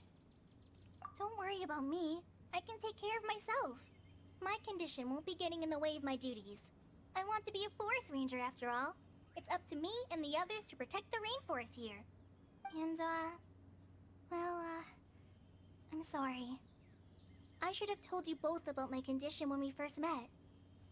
I just wanted you two to treat me as a normal friend, not some girl that needs your sympathy. But I guess now I understand that the most important thing is for friends to be genuine with one another. Yep. There's no need to apologize, Kale. We should be thanking you for trusting us enough to be your friends and sharing your past with us. We're probably still gonna worry about your condition, but that's because we're friends and we care about you. It's true. Thank you. That means a lot. Before you leave, I have something for you. Oh, what is it? What is it? Yeah, I want to know. It's my recipe for pita pockets. I told you that I'd give you a copy, remember? Yes, new recipes. My handwriting is a little, messy, so please don't laugh. Yay! Thanks, Kale. Now we can eat those scrumptious little pitas whenever and wherever we like. I hope that whenever you eat them, you'll both remember your time here in Gandharvaville. Of course we will. Well then, I, Trainee Forest Ranger Kale, bid you both farewell. Please visit Gandharvaville again. The Rangers will always be ready to assist you here. All right. Okay. More. I just want to pick this. Off to Sumeru City. Woo! Run.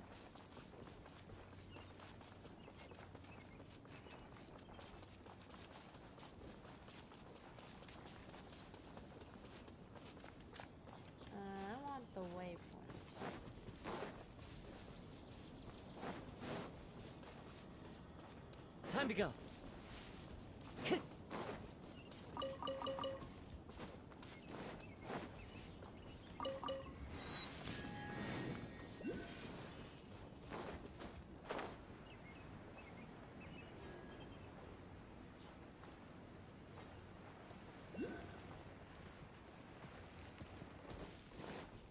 Oh, looks like you can boat around here too. Boom. Sorry, dog.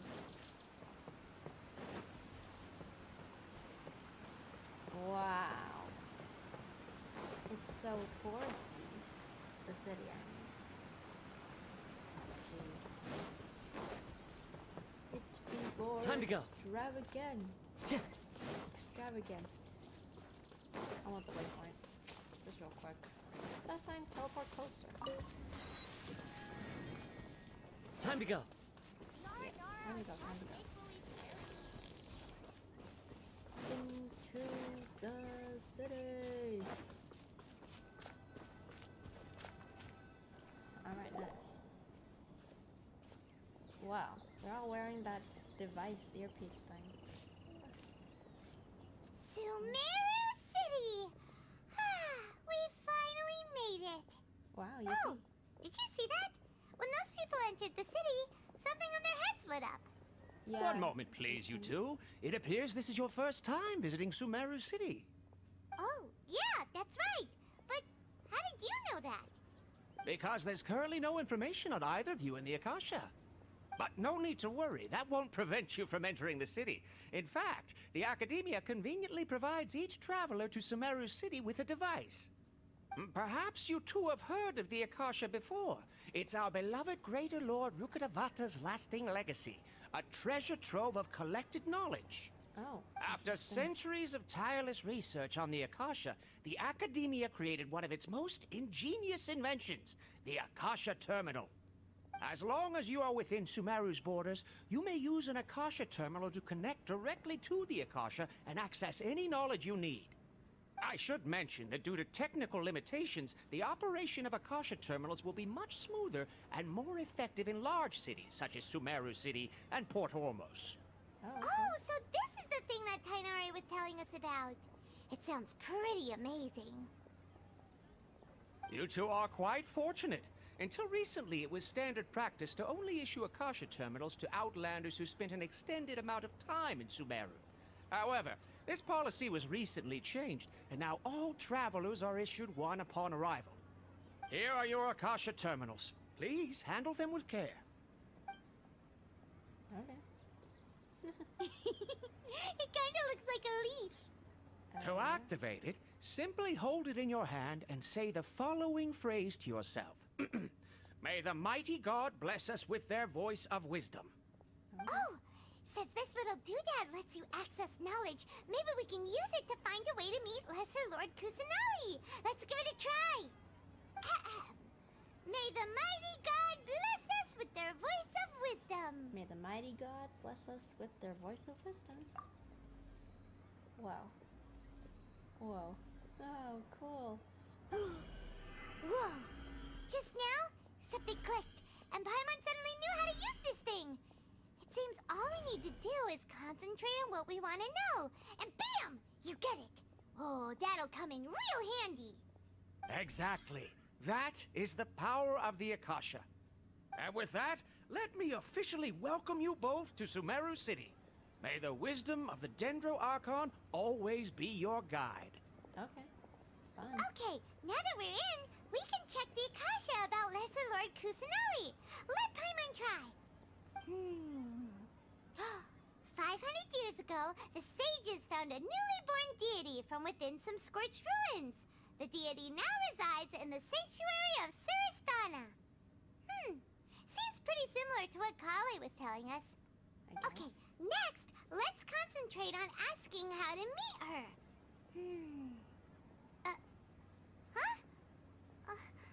Paimon doesn't sense anything. The Akasha didn't respond to Paimon's question. The same thing happened to me. Oh, come on!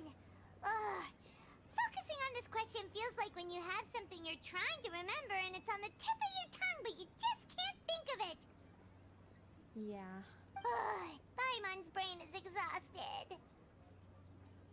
Maybe I'll indirectly find more information about Kusanali. Oh, smart idea. But what are you going to ask it?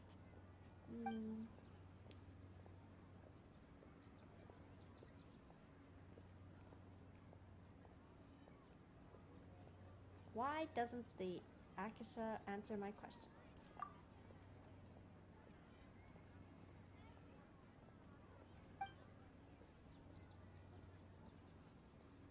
Alright. Huh. Could it be because we're Outlanders and we've only just arrived in Sumeru? You know, maybe we're not qualified to receive an answer to this sort of question or something. Maybe. Think. Lesser Lord Kusanali. Knowledge. Fine. No. Alright.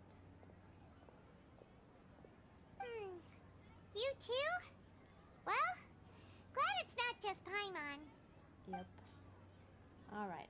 How about Great Lord Rukadevada? I think that's how you pronounce her name. I don't know.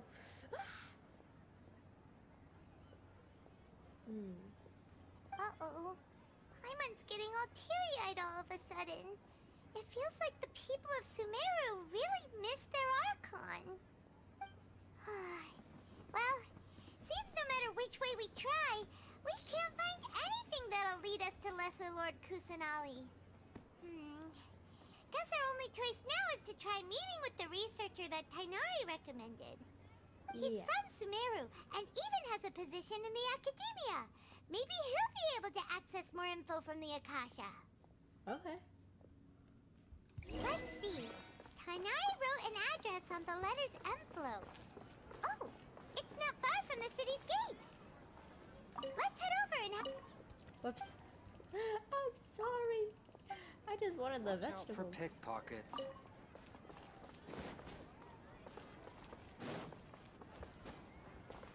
Wait, I went too high. I mean, too far.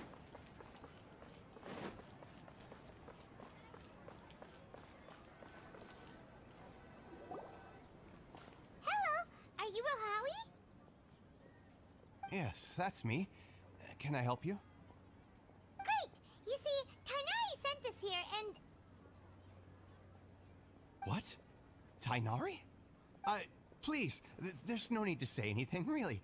Sure, I admit that the article I published last month wasn't my best work, and maybe the data didn't produce the most convincing results, but... We're not here to discuss academics. Here! This is a letter from Tighnari! Oh, let me see... Ah! Ooh, what a relief. You two nearly scared the life out of me. So, you two just have some questions for me? Yep. Seems even Tighnari acknowledges my innate ability for procuring information. So, what is it you two would like to know? We want to meet with Lesser Lord Kusanali. Do you know a way we can do that? You mean you want to meet the Dendro Archon herself? This isn't exactly my area of expertise, but let me see what I can find in the Akasha. We already tried that, though. Sorry, the Akasha didn't respond to my query. What? You too? But what about your abilities for getting information and all that? Paimon was sure you'd be able to access more info than we did. Well, as I said, this isn't my area of expertise.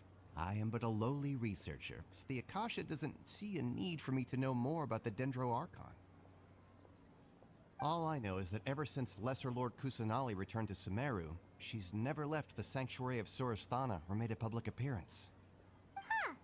Didn't expect her to be such a mysterious figure.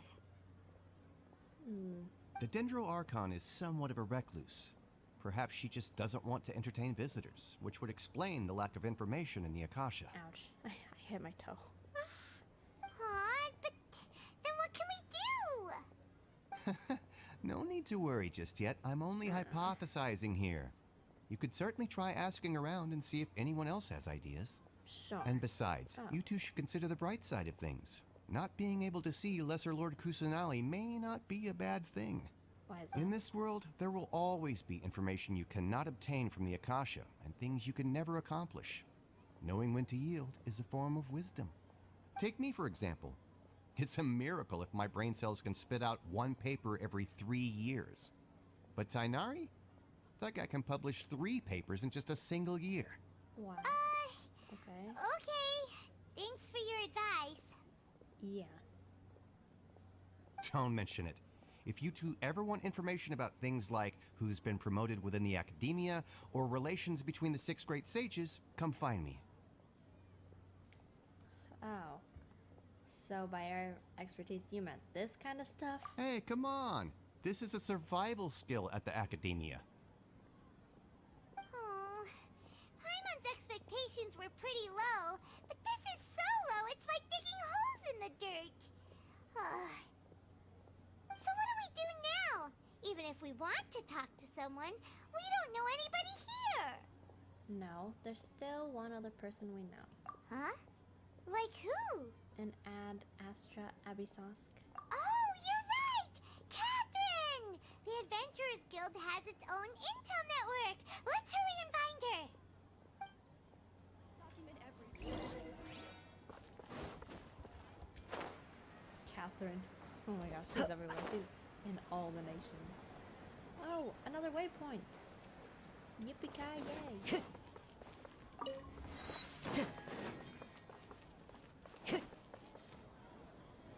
Ad Astra Abyssosque. Hello, Traveler and Paimon. Hello, Catherine. Catherine, we need your help with something. Understood. The Adventurers Guild is always ready to serve you. With what do you require assistance? We want to meet with Lesser Lord Kusanali. Do you know a way we can do that? You two wish to meet with Sumeru's Archon. Understood. Please wait.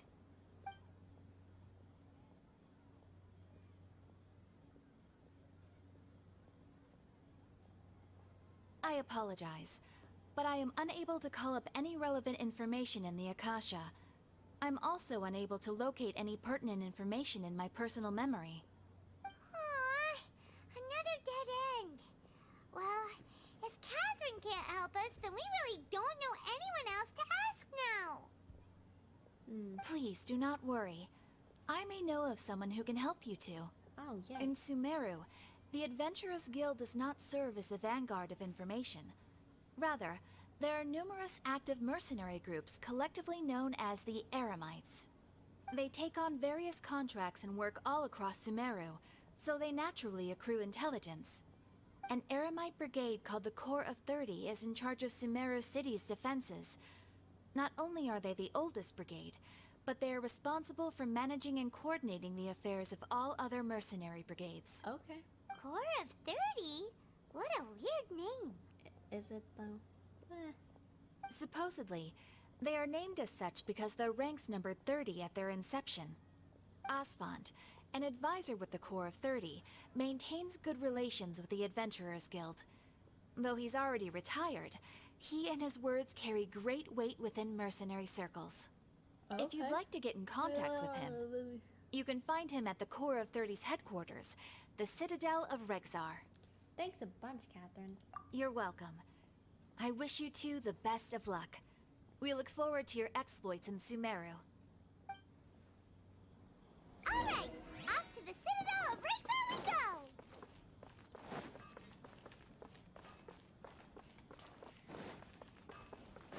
Time to go. Oh, more flowers. Whoa. Waypoint, waypoint, waypoint. Where's the waypoint? Where's the waypoint? Where's the waypoint? Time to go. Whoa, there's a waypoint. Oh. No. Bruh. Are you kidding me? No. Why? Why do you have to put it there of all places? Okay, maybe I'll get it after then. Jeez. I mean...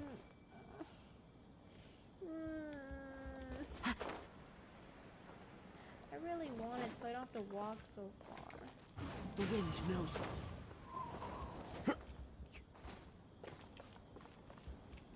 Oh god. Almost fell.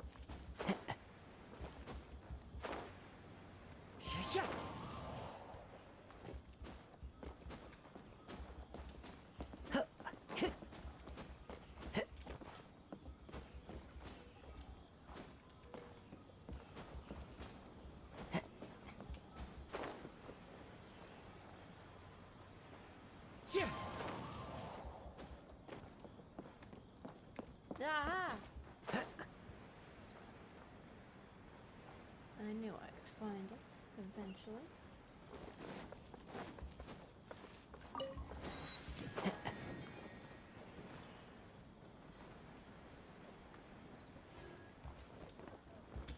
Oh no, I think I killed some of my health.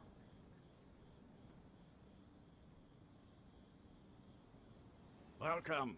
The Adventurers Guild told me to expect you to. Did they? It's nice to meet you, Osfond. We'd like to ask you about something.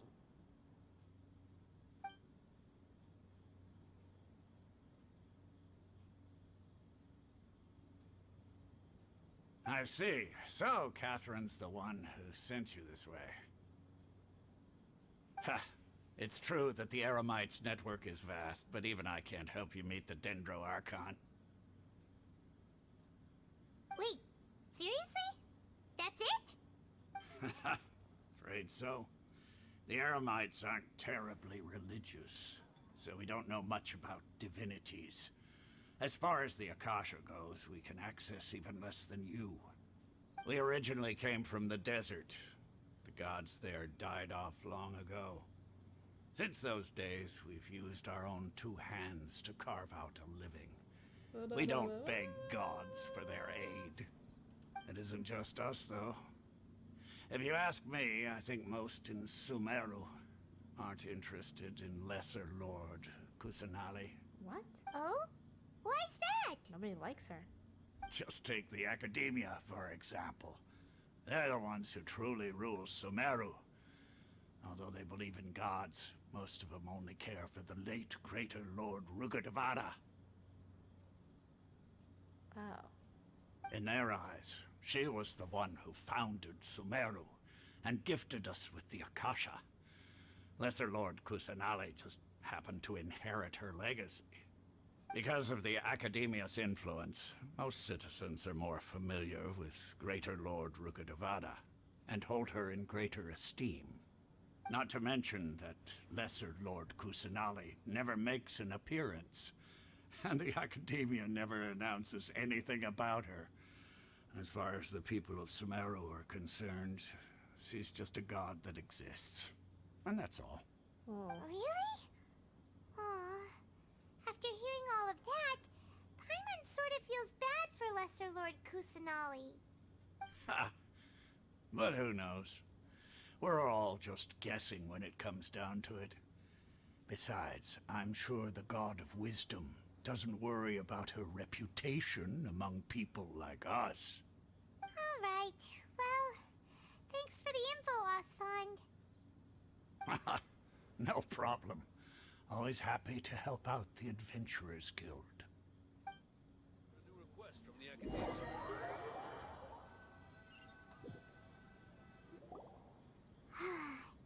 Seems Osfond was right about most people's attitudes here. No kidding.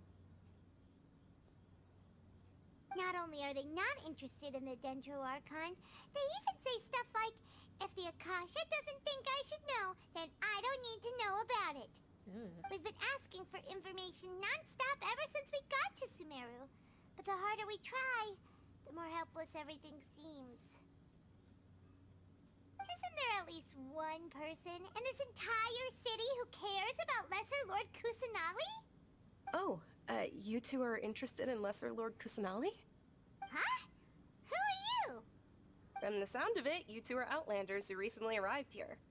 You've been asking around for information on Lesser Lord Kusanali, right? Oh, I'm sorry. I forgot to introduce myself.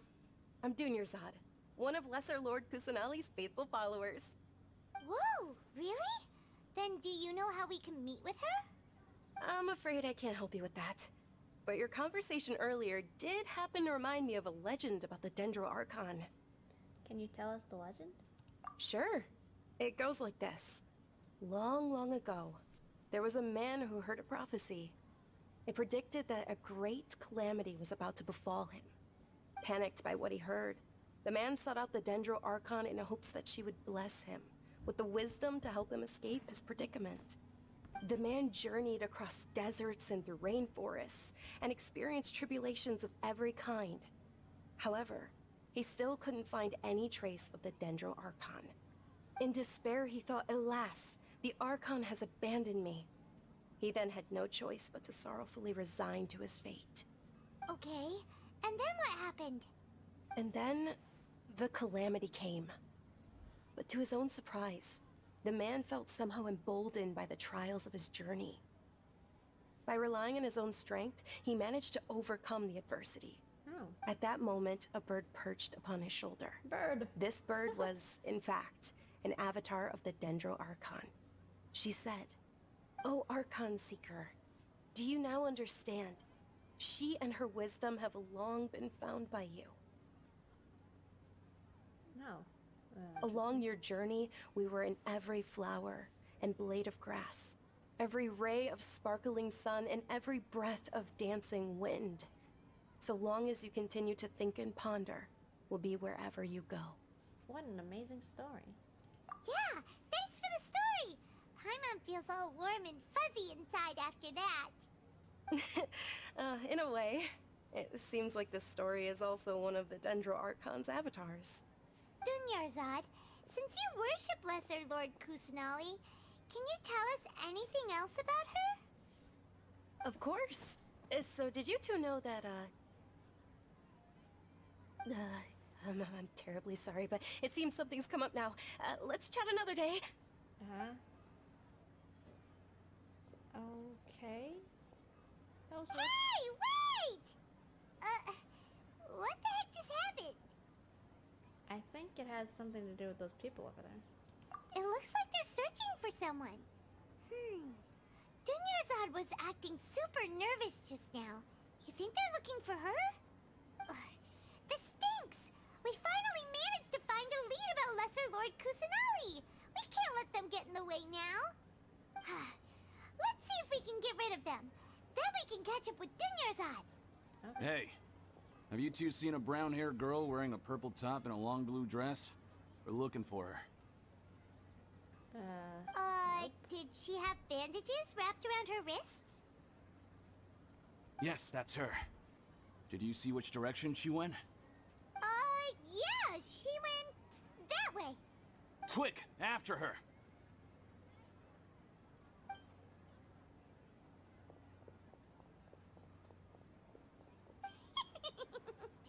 That should keep him busy for a while. Let's hurry and find Dunyarzad. Okay. I wonder where she wandered off to. I don't get it.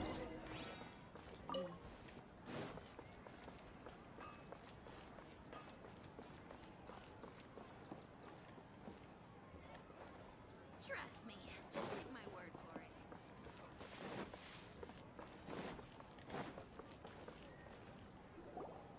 There you are, Dunyarzad.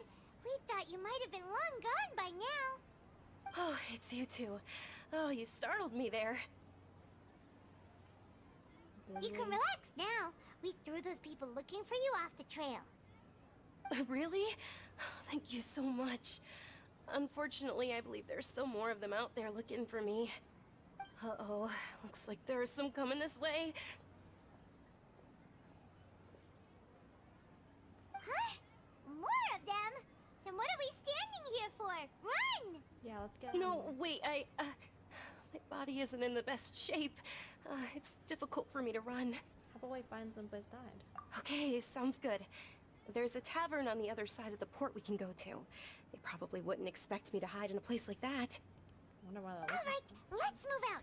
Stay behind us. We'll keep an eye out for anyone looking for you. wonder why they're looking for her. Is someone special? Is she a criminal or what? Like, or she could have done something special.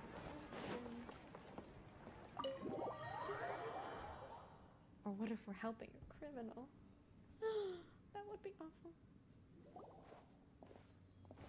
She doesn't seem like a criminal. We made it. Oh, they shouldn't be able to find us now. Wait! Stand down, Dia! Oh gosh. My lady, who are these two? Ah, she's a princess. Or some sort They're of... travelers that I met on the street just a moment ago. They happened to notice that you were all searching for me, so they helped me hide. I see. In that case, you two should scram. There's nothing here for you. Wait a sec! Who the heck are you? And why are you shooing us away? I'm Miss Dunyarzad's bodyguard, here to see that she returns home safe and sound. My lady, let's get going. You've been gone for so long that your parents are worrying themselves sick. And if I refuse to go with you? It'd be easier for the both of us if you cooperated. But if you insist on not going, then I'll have to carry you like a sack of potatoes. Hey! Dunyarzad already said she doesn't want to go back. Why are you still pushing her? Stay out of this. You don't understand the situation. Sorry, my lady. Even though I'm your bodyguard, your parents are my employers. I have to answer to them. How much? Wait, what? How much more do I have to pay you to become your employer? So you never listen to my parents ever again. Double? A triple? Give me some time and I'll get that much. My lady, this isn't about Mora. I don't know what you think of us Eremites, but let me say this. I like Mora, but I'll never go against my principles. That's why I'm here looking for you. Sure, it's an order from my employer, but my conscience was also telling me it's the right thing to do. And knowing your health, carelessly running around like this is gonna hurt ya. For the sake of those who love you, don't be stubborn. No, you're wrong. I'm aware of my limits, and I know what I'm doing. Honestly, the only people being stubborn right now are my parents. And I know perfectly well that it makes no difference if I'm at home or not. They still won't accept reality. And every time I bring this up, they just change the subject. Oh. Dia, you've been living with us a long time already. This should be old news to you. Dia, I know it hasn't been easy for Mother and Father, and I'm grateful for everything they've done for me. But there's someone else in this world I'm also grateful to. Because she saved me. The love I have for her is the same I have for my parents. This is my life and my last chance. So I want to do something meaningful. Okay. My lady, are you sure what you're doing now is meaningful? Yes, I'm sure. At least, it is to me. Fine, I won't ask you to return home anymore. But let me make something very clear. I'm only doing this because I respect your determination, not because I agree with you. Thank you, Dia. Sorry for being so rude just now. My nerves were acting up. And I even brought up your payment in such an offensive way. Don't worry about it, my lady. I did say that I like Mora. Besides, that's our next topic of conversation. Today's little excursion caused such a ruckus that every single bodyguard at the estate was deployed. It wouldn't be easy to hide things from your old man. Since this definitely won't be your last escapade, here's a little tip.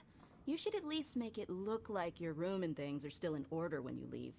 Also, you'll need someone to cover you for when you're out and about. So, I'll let you hire me, my lady. This way, everyone wins. As for the pay, let's say half of what your father pays me. We can settle the bill when we return to the estate. Okay, deal. I knew she was special. Yay! She looked like they've reached an understanding. princess, I guess, or some sort of higher up. Oh gosh. Dunyarzad, are you alright? I'm fine, really. I just feel a little tired now that things have calmed down. My lady, stop trying to look tough. We're already in a tavern, so let's rest up and grab some grub. I'm sorry for worrying you two. If you don't mind, I'd like for you to join us. Sure! After you rest up, we want to hear more about Lesser Lord Kusanali. Yes. This can't be something?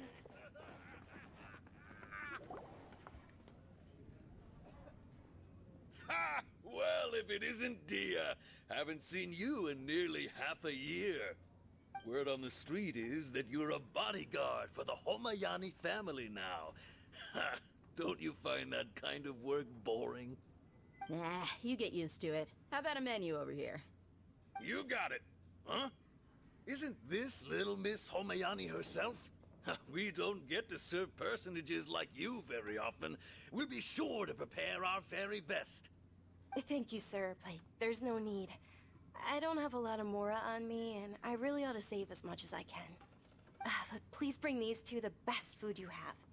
They're my new friends, so I want to be a good host for them. No need to break the bank. We'll eat whatever you order. But don't worry about it. We'll pay for our own food. Wait, we're paying for ourselves now? Aw, Paimon kinda wanted to try something fancy, but we aren't exactly loaded. Guess Paimon will settle for something ordinary. Stop thinking How about about our coconut charcoal cakes? They're our signature snack, and they run cheap. Look, other customers over there are eating some now. Oh, interesting.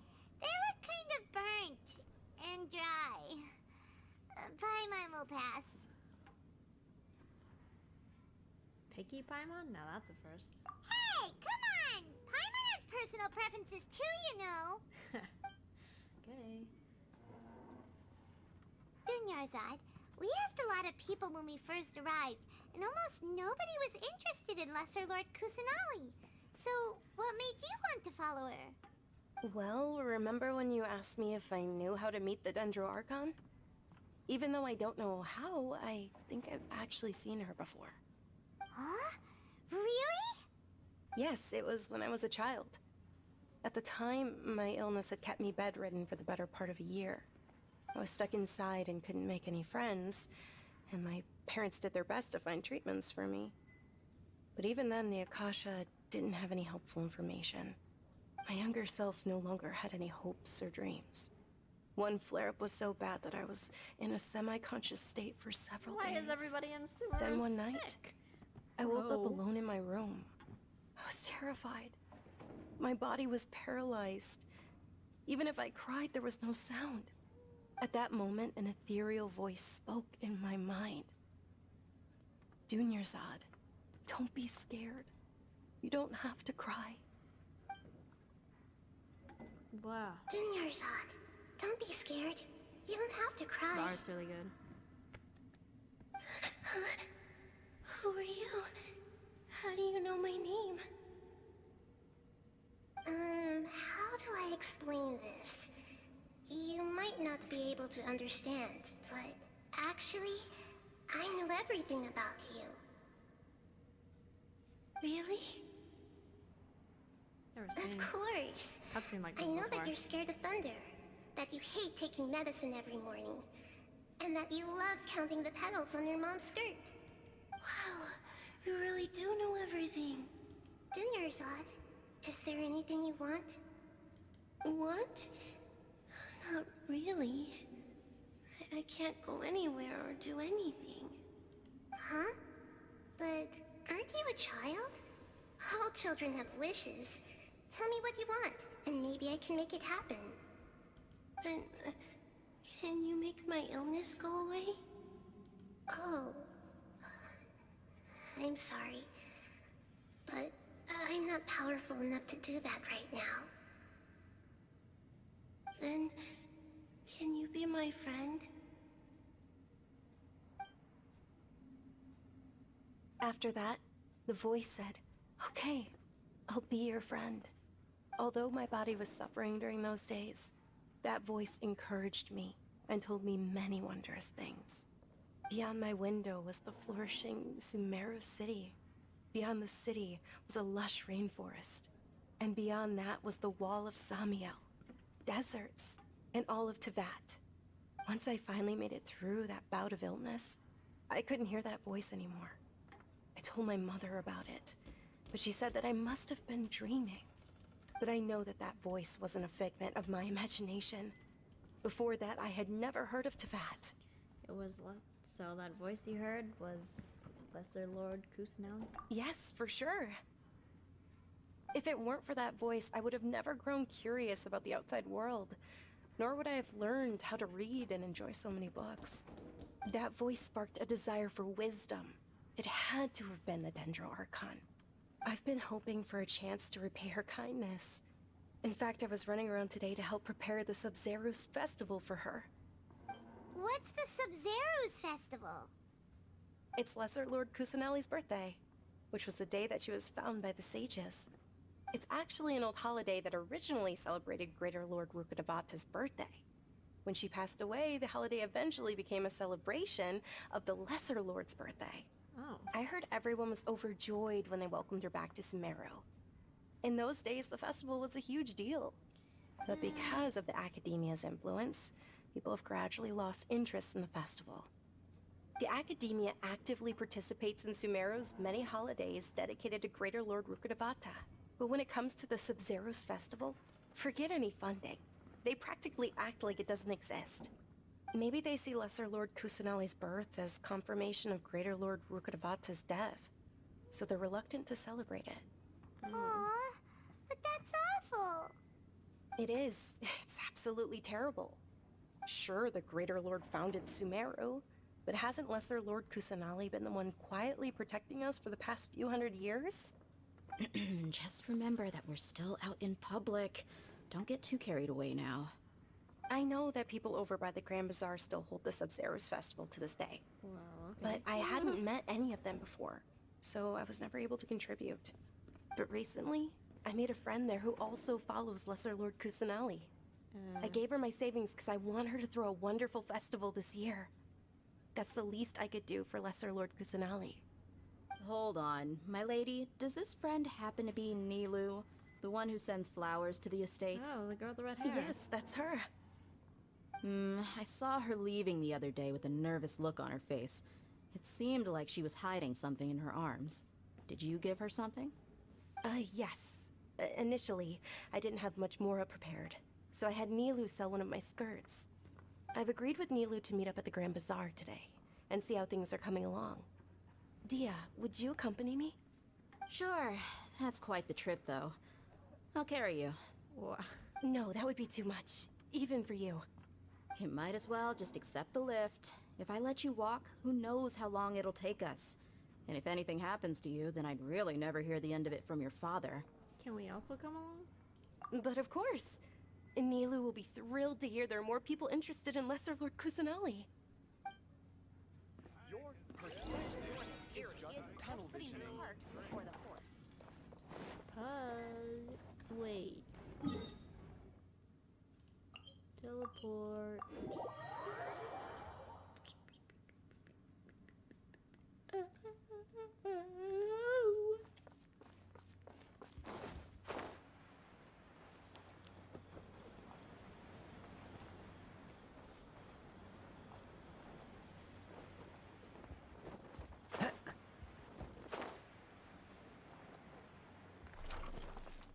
Whoa, the doors just opened by themselves.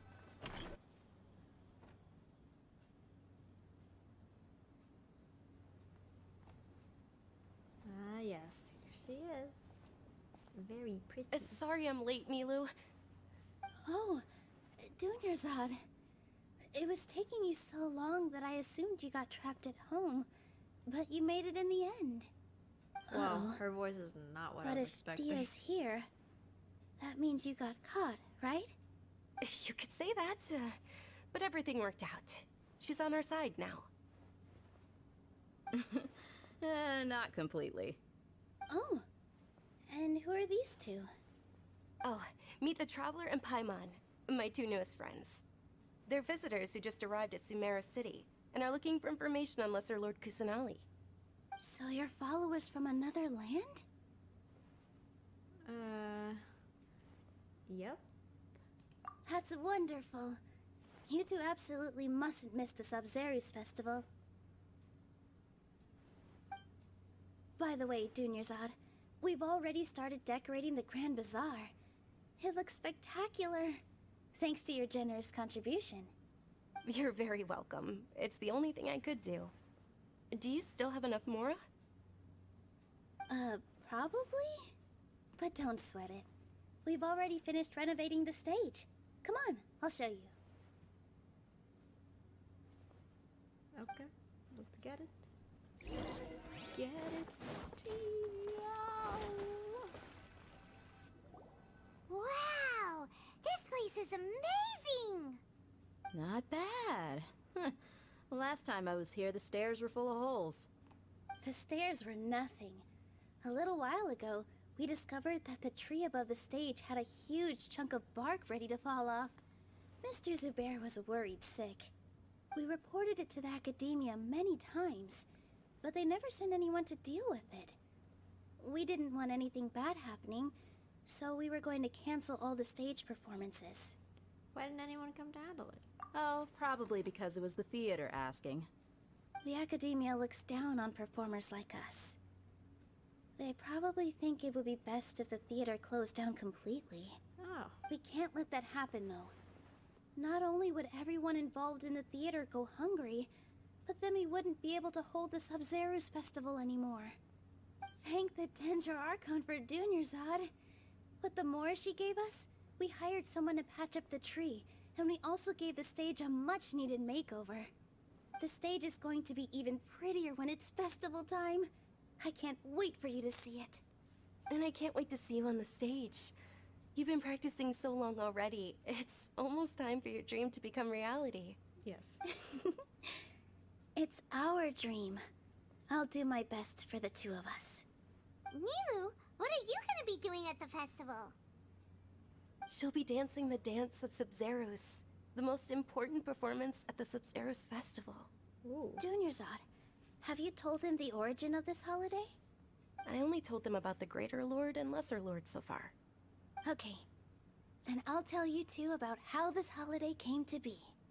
According to legend, the Sub-Zeros festival was originally the Goddess of Flowers' birthday celebration for the Greater Lord.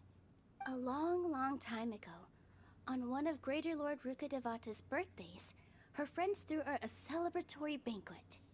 Some of the gods got drunk.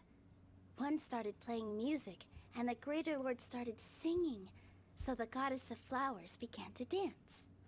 As she danced upon the grass, countless beautiful Padisaras began to bloom wherever she stepped. Those brilliant purple flowers became her dazzling stage. All the gods clamored, "Oh, if only time could stop at this very moment." That sounds somewhat bittersweet. Huh? Really? Oh, you probably mean because all the gods in this story are no longer alive. Although they aren't around anymore, they're preserved in our tradition of dance. This outfit I'm wearing is apparently based on how the Goddess of Flowers looked. Though we're just tiny people compared to the divine, we still have to do our best to make sure that the birthday girl feels loved on her special day. Nilu, you of all people will definitely be able to convey our well wishes to the Dendro Archon. I also noticed that you went the extra mile and scattered Padisaras around the stage. They symbolize the Goddess of Flowers, after all. It's just a shame that all the real Padisaras went extinct after her death. Yeah. The Greater Lord brought forth Padisaras in memory of the Goddess of Flowers. But she ultimately could never truly replicate that beautiful purple. Thinking about the Goddess of Flowers dance makes me wish I could have seen it. If my stage were anything like that, I'd be thrilled if I had just 2 real Padisaras on the stage. So, Traveler and Paimon, what do you think? Interested in the Sub-Zeros festival? Will you two be coming? All of Lesser Lord Kusanali's followers will be there for her birthday. It'll be a good opportunity for you to learn more about her. I suppose, maybe. Ooh, Paimon thinks that's a great idea! You sure it's not because you want in on the fun? Hey, come on! There's nothing wrong with enjoying a festival. Besides, it's Lesser Lord Kusanali's birthday. She'll be happy to have more people who are celebrating it. So how about we all attend the Sub-Zeros festival together? Sounds like a plan. Dunyarzad, let me show you which stage decorations we've picked out so far. Traveler and Paimon, if that doesn't sound interesting to you, then feel free to explore the area. Everyone at the Grand Bazaar loves Lesser Lord Kusanali, and we're all looking forward to the Sabzeruz festival. In that case, we'll take a look around.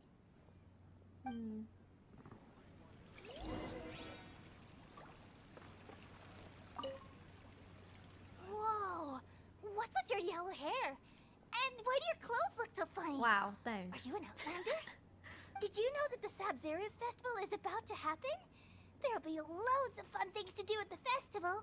But the best part is when Ferris, the Knight of Flowers, passes out candy to everyone. Funny yellow hair. Huh. Revamping the stage for the festival couldn't have been easy, that's for sure. I bet this year's festival will be one to remember.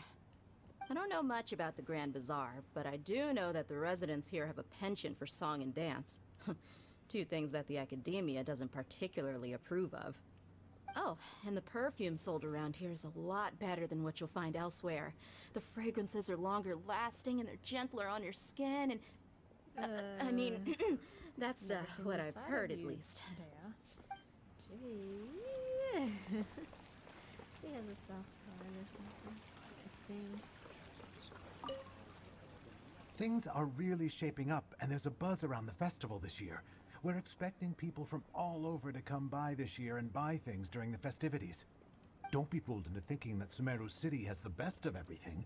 Some festival snacks are only offered here in the Grand Bazaar. And when it comes to musicians, dancers, or singers, the Grand Bazaar's got the best of the best. Sure, those folks at the academia might not like it, but what's a festival without song and dance? Alright.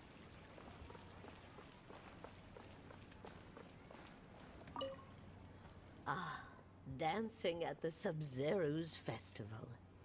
You know, I also danced when I was younger. As a child, I even asked my grandmother why we performed the dance for the Lesser Lord when it was originally done to honor the Greater Lord. My grandmother said that Greater Lord Rukkhadevata is a beloved deity and honored by all. And Lesser Lord Kusanali is too. If the Goddess of Flowers ever knew Lesser Lord Kusanali, then she would certainly have wished to be her friend and hold celebrations for her too. The Sabzeruz festival has been losing its appeal over the years. That is, until a wealthy benefactor stepped in this year and brought the festival back to life. I heard she forked out a lot of mora to make it all happen. Okay.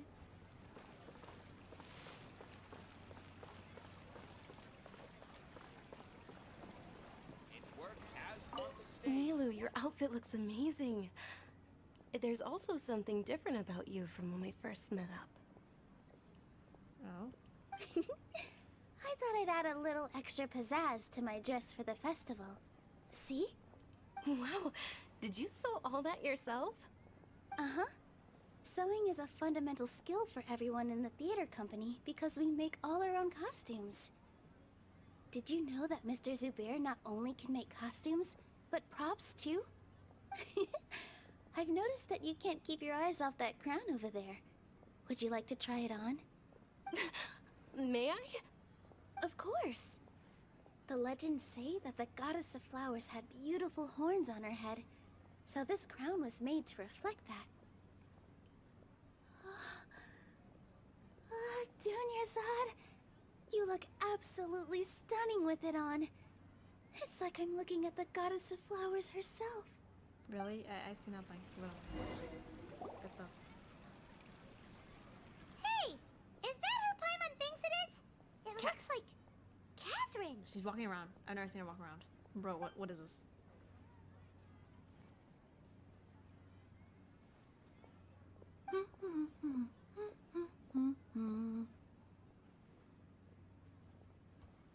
Huh. Come to think of it, Paimon's only ever seen her behind the counter at the Adventurers Guild. This is the first time we've ever seen her taking a break. Hey, Catherine! Huh?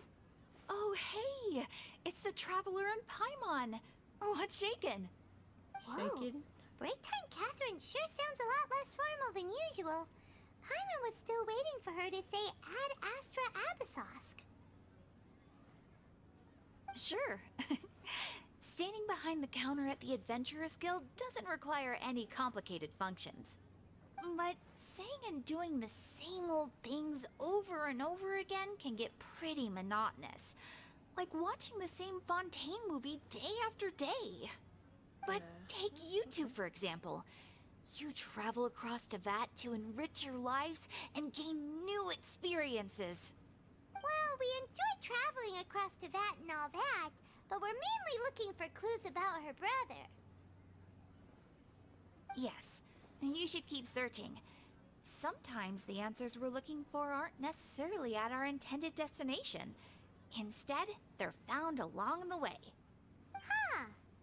Haven't we heard someone say something pretty similar recently? Anyways, what brings you out here, Catherine? Are you also a fan of the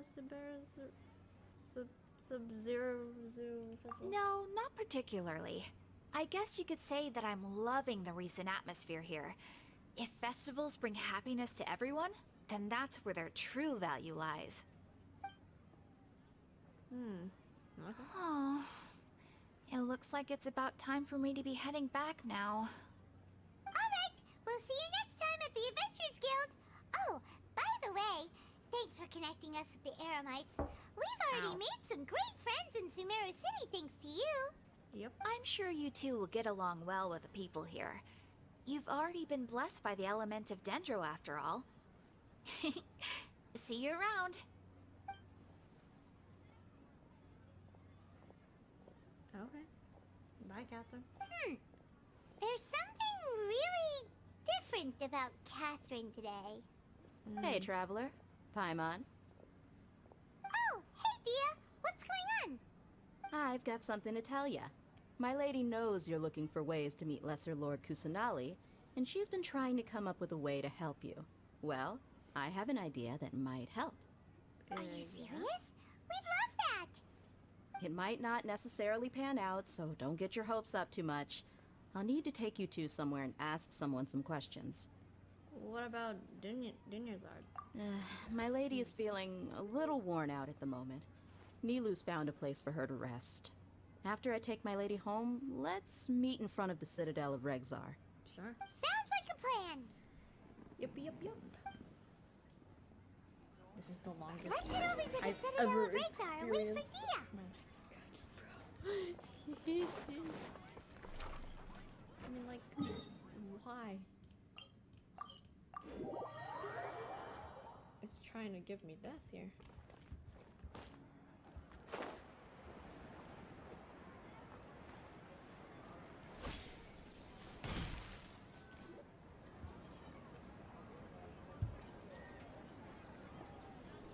Sorry, I'm late. It took some convincing for the Master and Mistress to believe that Miss Dunyarzad was only sitting in the port for a while because she was in a bad mood. Anyway, I guess I should be thanking you. I haven't seen Miss Dunyarzad that happy in a long time. If it wasn't for you two, she probably would have been caught and dragged back much earlier. You sure sound a whole lot nicer than when we first met, Dia. Who would have thought you had such a soft spot for Dunyarzad? It's called being a professional. I'm a bodyguard, and I work for whoever's paying. Sure. Look, Dia's blushing. Yep, that's a blush if I've ever seen one. Listen, you two. I don't expect to be working for Miss Dunyarzad very long, but I hope to finish things on a positive note if possible. Let's cut the chit-chat and head into the Citadel. We'll see if the person I know has a way for you two to meet with the Lesser Lord. Okay.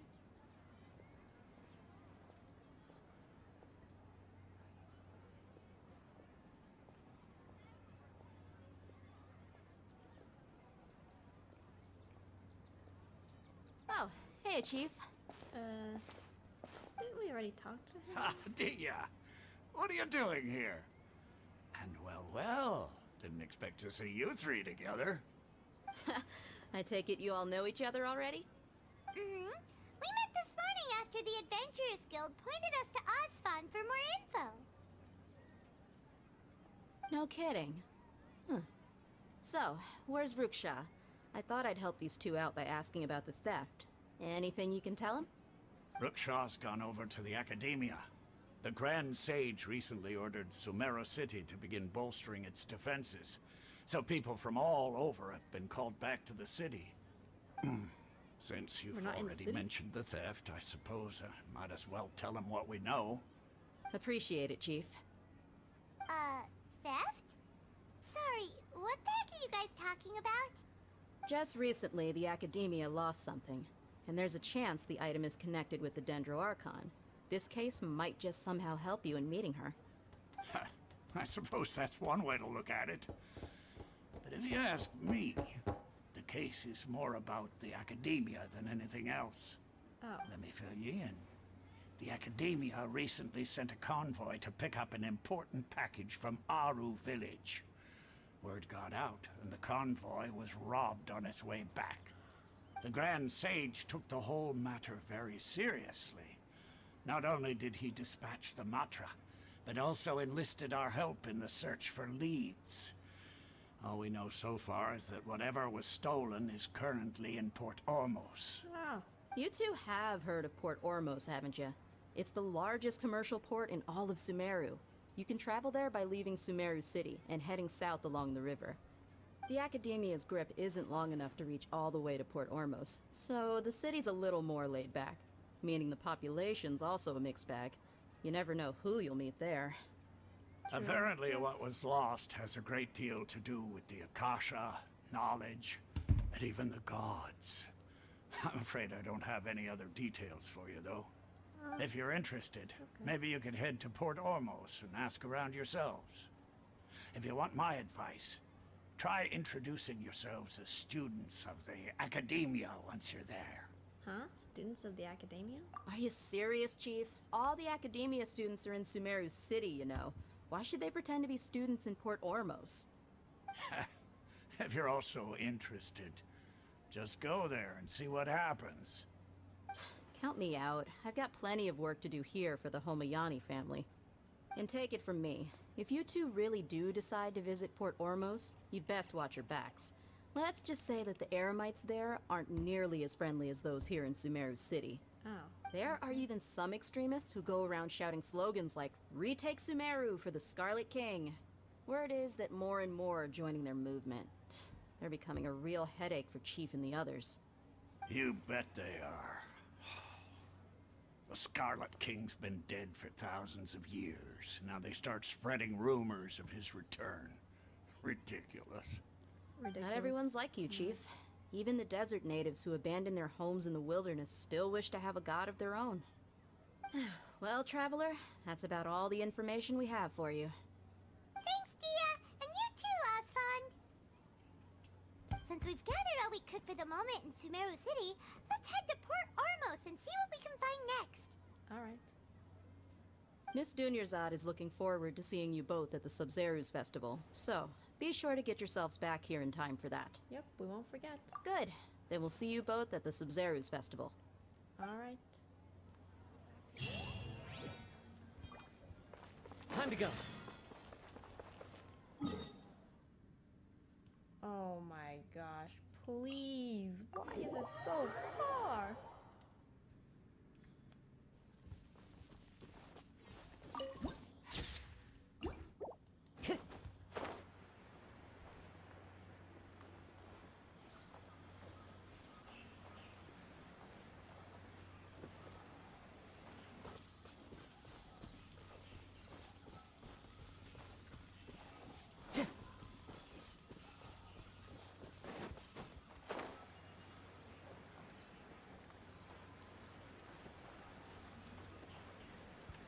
Are those like Sumeru orders? Oh god, they're after me. Time to go. I want to get the waypoint, just in case I need to teleport back, you know? You know.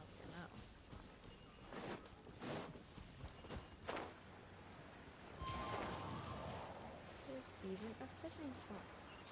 And some weird shit fish. Time to go.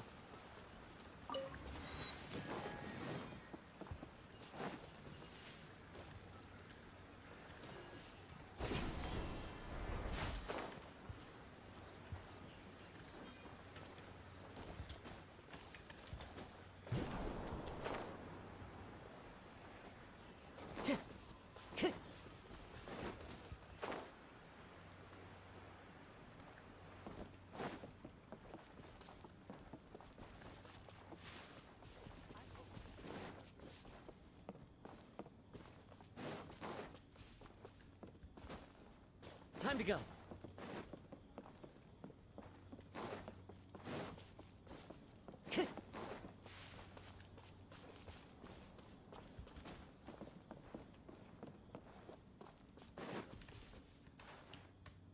Into the wind.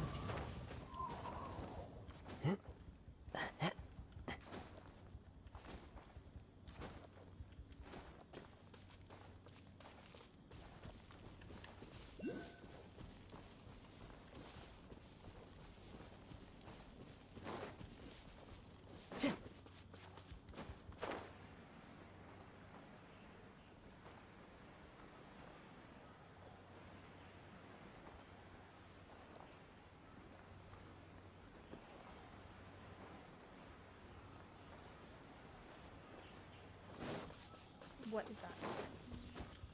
I swear I saw some big monster. Oh gosh. Yeah, it's one of those robots. I'm not getting near that thing.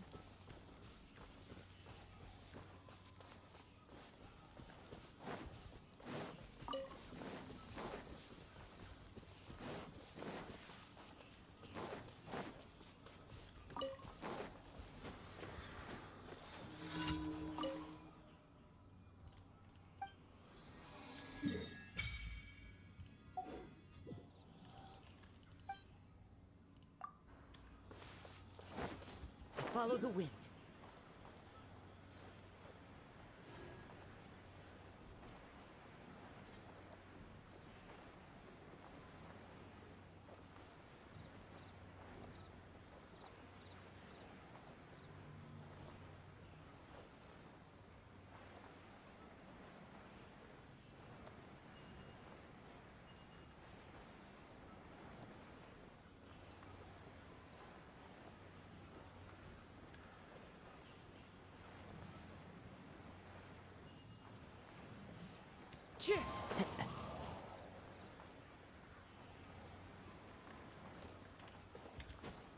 Follow the wind. Time to go.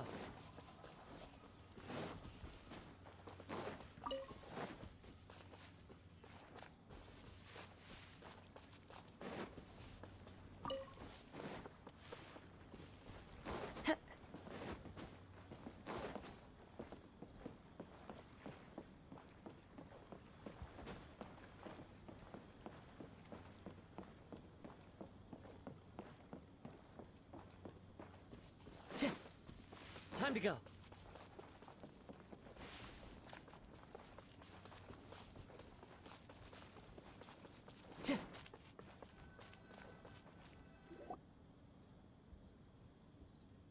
Finally. Holy cow. Jeez.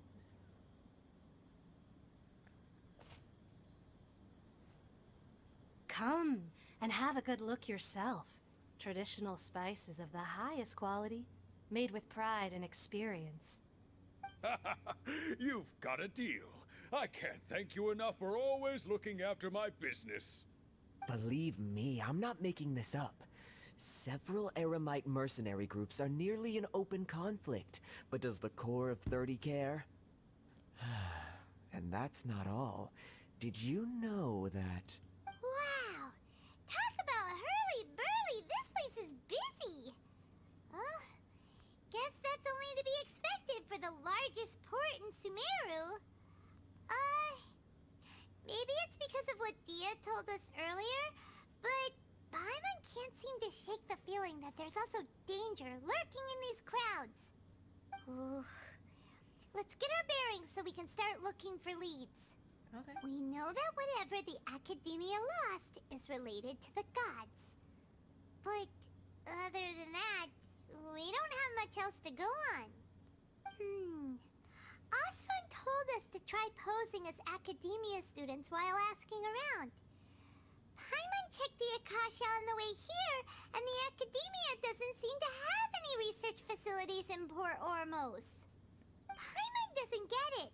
Won't we look even more suspicious going around saying we're Academia students and asking about the stolen item?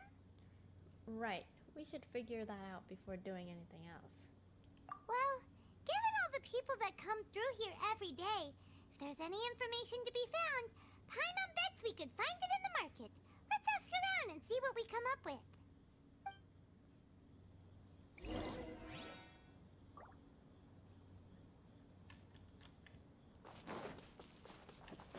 Time to go.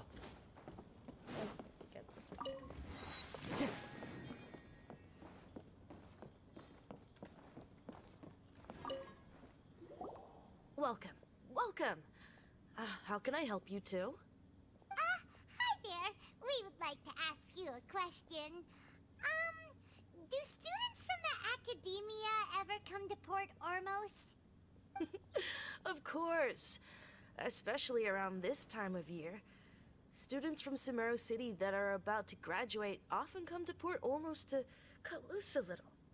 Many people often talk about how hard it is to get accepted into the Academia, let alone graduate. But those who finish their studies and go on to become full-time researchers at the Academia have it even harder. Sure, we may not be Sumeru City, but Port Ormos offers beautiful scenery and a stress-free environment. Some even say it's good luck to come to Port Ormos, so students and researchers come flocking here when things get to be too much at the Academia. Ah, you see over there? Those are students from the Academia. They look pretty serious. They've been looking worried and miserable ever since they got here a few days ago. If you ask me, the life of a merchant is better. So long as the Akasha teaches us what we need, then life is good. Those students seem to be discussing something. Let's see if we can listen in.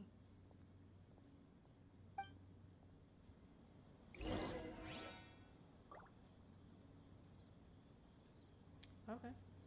Eavesdrop. Yes, let's do that. It's no good.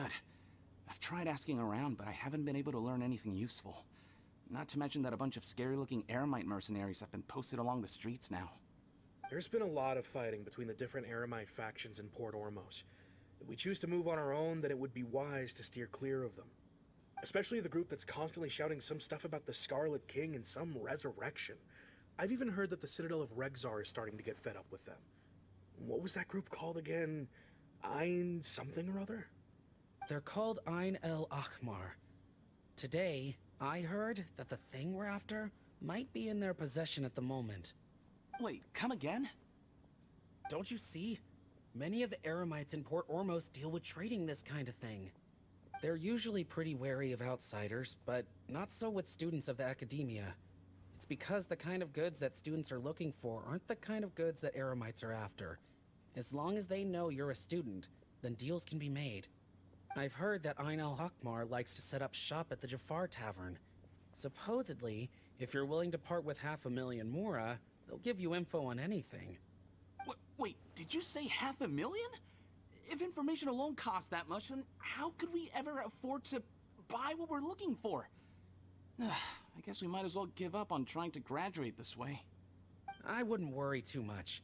Our field of research is very niche. Who else could possibly be after that kind of shady knowledge? I bet it's practically worthless to anyone aside from us. Well, I guess that makes sense. Then the only thing left for us now is to find a way in. Why don't we all just pool our money together and pay for the information? Whoa! Did you hear that? A niche field of research and shady knowledge? It all sounds pretty suspicious to Paimon. Is knowledge something people just buy and sell like that? Whatever was stolen from the academia was also related to knowledge. So, what's her plan? Let's go to talking to one of the Eremites. Wait, didn't you hear what they just said? Buying information is going to cost us 500,000 mora! Have you lost your mind? Well, I won't let them off easy if it turns out to be a scam. Oh, alright. Paimon never thought she'd agree to parting with that kind of mora. But if you know what you're doing, then we should give it a shot.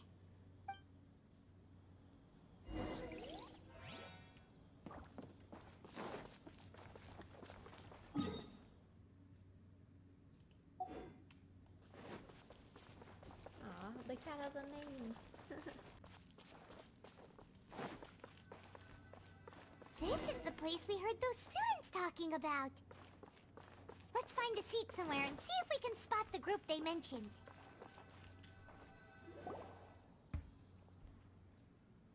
Oh, you've arrived. Please, take a seat. What was the point of the other thing? So, they think that they can go toe-to-toe with the boss? Ha! Once we reclaim the power of the Scarlet King, they'll be the first that the boss punishes. They're nothing to be afraid of. Our main rival now is the Caracal Battalion. They've also amassed a significant amount of Mora this time, so we mustn't underestimate them. How can the Caracal Battalion compete with the boss when they're nothing but a bunch of money-grubbing opportunists out for a quick Mora? Yeah, with boss's fervent devotion, he'll be able to use this power to bring our god back this time. Huh. All these guys talk about is the Scarlet King, so they're probably the ones we're looking for. Greater Lord Ruka Devata. That traitor and her followers must not be spared. The day will come when the Scarlet King exacts vengeance on Sumeru, and all of them shall be punished. Greater Lord Rukazana, a traitor?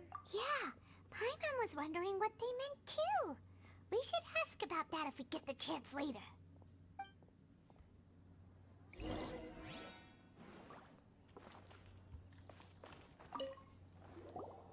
Huh?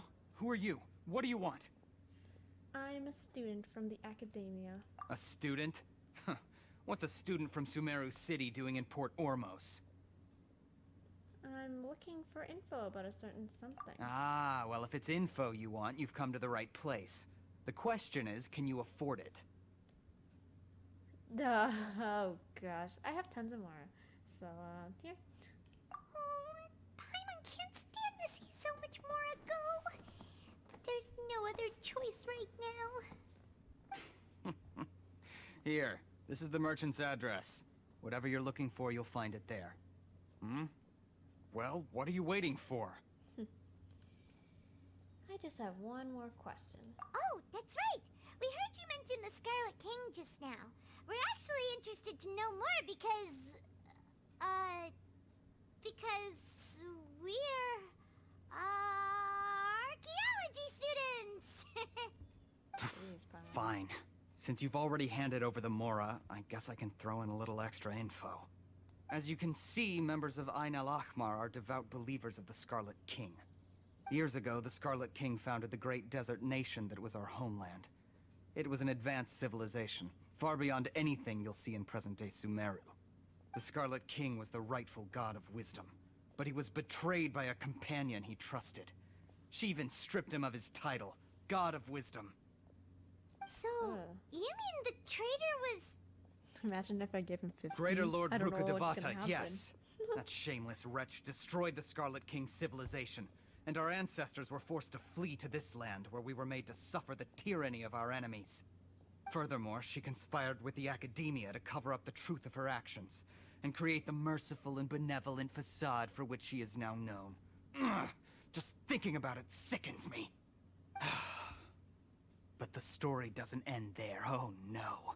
The Scarlet King isn't truly dead. The voice of the Oracle has been heard in the desert, prophesying his resurrection. Mark my words, our god shall return. And when that day comes, all followers of the traitor and all the desert dwellers who have forgotten their true god will suffer retribution together. If what I'm saying makes you shiver with fear, it might not be too late for you to become a believer of the Scarlet King. The Scarlet King is returning. Can you tell us more about the Oracle? I don't have anything to say to you academia people about that. I think this conversation has reached its end. Not just yet. This man is a fraud. Oh, it's You again? Deranged academia lunatic. Yes, it's me again. I already warned you that if you weren't willing to sit and discuss things with me, I'd take measures to make things uncomfortable for you. Listen to me. That address he gave you is fake. Or at least, you won't find a merchant waiting for you there. This group has been boasting all around that they can provide information on a certain item as a means of luring people into their territory. Once you show up, they keep up the act until they have hard evidence that you want to purchase said item. Then they use that to squeeze you for all the more you're worth. Hey! Shut it all, Hatham! What are you playing at, trying to ruin our business like this, hmm? I told you the other day. I wish to discuss my terms with your boss. Ha! The boss made it perfectly clear that he won't negotiate with you. Yes, and in no uncertain terms. But that was then. It does not preclude him from changing his mind in the future. I'm warning you. Don't push us, or this could get ugly. We don't usually get rough with people from the academia because it just complicates things. For a lunatic like you, though, we might just have to make an exception. If you're suggesting that we escalate this from a verbal exchange to a physical one, I accept. After all, even the Archons used war to negotiate the ownership of Teyvat.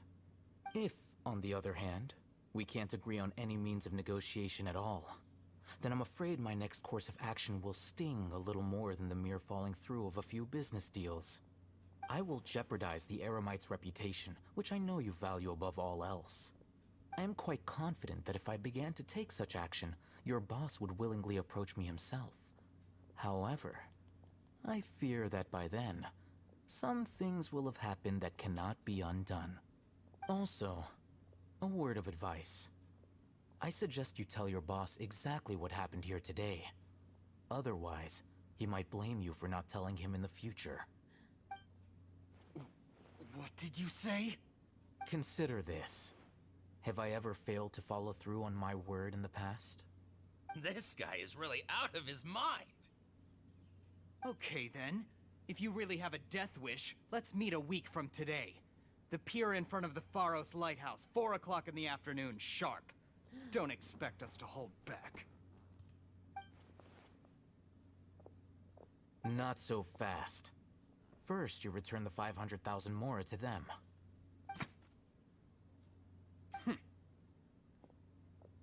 Haha, we got our Mora back. Please, I beg you, don't provoke them. We can't afford any trouble with this crowd. They haven't even paid for their food yet. Ah, Mr. Iman. There appears to be fewer staff in the restaurant recently. This wouldn't happen to be because they're all busy spreading the word to the students, would it? Well... Someone who chooses to do business with a group like that really can't afford to get so flustered the instant someone confronts them about it. Consider the meal compensation for our silence. I'd say you're getting an excellent deal. Whoa, did you see that? He not only got us our Mora back, but sent the Emirites running too! Plus, he seems to know a lot about what's going on around here. Let's catch up with him and ask some questions! He went that way! After him! You make it sound like he's a thief. Wait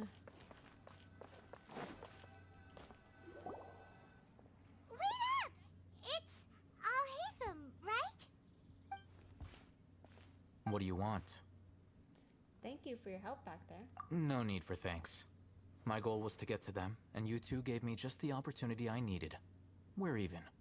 Oh, I advise you to keep your distance from them. Since they weren't able to make off with your Mora in the end, they might harass you again in the future. All right. Goodbye. Hold your horses! Goodbye? We still have something to ask you about! Since you tore through their scam right in front of them, You must know the real story about certain something, no? Who exactly are you two? And why are you inquiring about that? I'm a student from the academia. A student? Right. Look, you should know that those thugs conducting business with you had nothing to do with your lie. Oh, okay. I know a thing or two about swordplay. Huh? Oh, yeah! She's really strong! Weren't you saying something about a physical exchange? We can help with that. She doesn't even have a vision. Forget it. Maybe not, but she can still use elemental energy. Otherwise, there's no way we'd go asking for info from from guys like that. Those hot-headed thugs are definitely gonna bring a lot of backup for your next meeting. Even if you don't go alone, you won't regret taking us with you. Yep.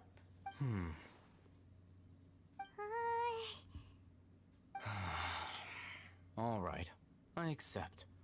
Really? Got a pen and paper? If you're searching for someone who sells that kind of merchandise, I'll give you one of their addresses, and you can try your luck. We'll reconvene at the appointed time by the pier. It doesn't matter if you show up or not. So, since you were happy to give us this merchant's information, does that mean you can tell us exactly what we're after?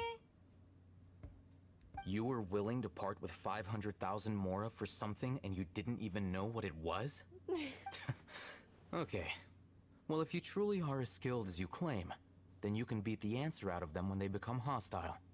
Look, if you've been making inquiries, then you have to know something by now. Tell me what you know so far, so I don't waste time repeating information. We know it's connected to the academia somehow, and that not only do the Eremites deal in it, but some students want to get a hold of it too. What else? It seems like some kind of knowledge. You know almost everything there is to know, but you're unable to compile this information because you've never seen the object before. This is what you've been looking for. Huh? Paimon can't tell what it is. It looks like some kind of ornament. This is a knowledge capsule. To put it simply, it's a vessel that can store a fixed quantity of canned knowledge. It's like a miniature Akasha. Anyone who links it to their personal Akasha terminal instantly becomes privy to its contents. Anyone? Correct. Anyone. Unlike the Akasha, which heavily regulates who can access what information, knowledge capsules confer their contents without any requisites. That's amazing! Yeah.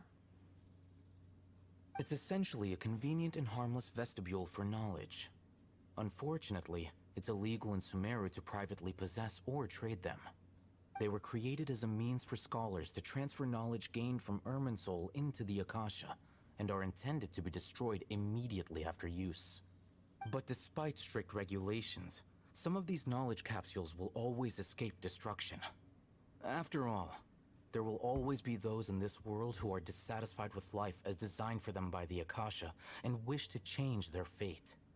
Over the past century, a wide variety of canned knowledge has been leaked from the academia. Now, in Port Ormos, the valuable ones are a means to mora for the Eremites. Meanwhile, those which the Eremites deem to be useless to them occasionally prove useful to the common citizens and hapless academia students. Well, I think that about sums it up. Okay. I heard that the academia lost something recently. Oh, so that's your true objective. I want to learn more about it. With our current arrangement, I don't believe I can offer an answer. Perhaps we can negotiate further? You're still resolved. Fine. Let's talk somewhere with fewer people. Alright. Awesome. Time to go.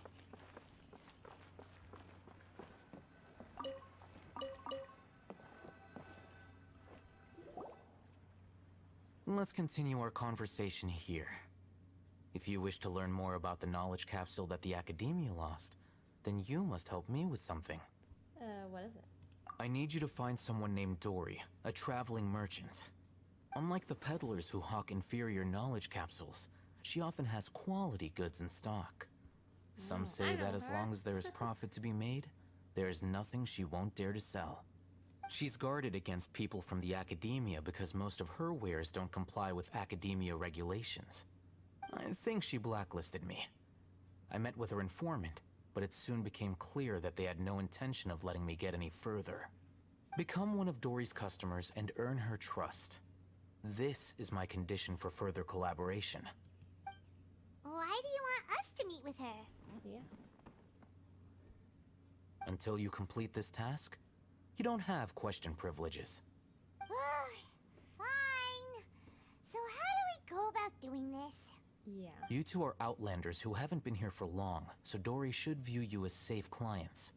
I'll give you the informant's address and their contact password.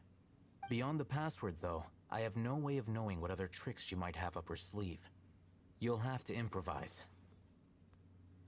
This is kind of nerve-wracking. The true challenge begins after you meet her. She has a keen nose for Mora and a shrewd eye for wares, and she only likes customers who she deems to have good taste. I'll prepare some funds for you. Buy her highest quality wares and earn her approval. What? We only just saw a knowledge capsule for the first time. We don't know how to tell which ones are good and which ones are bad. Is that something we can learn quickly? That's true.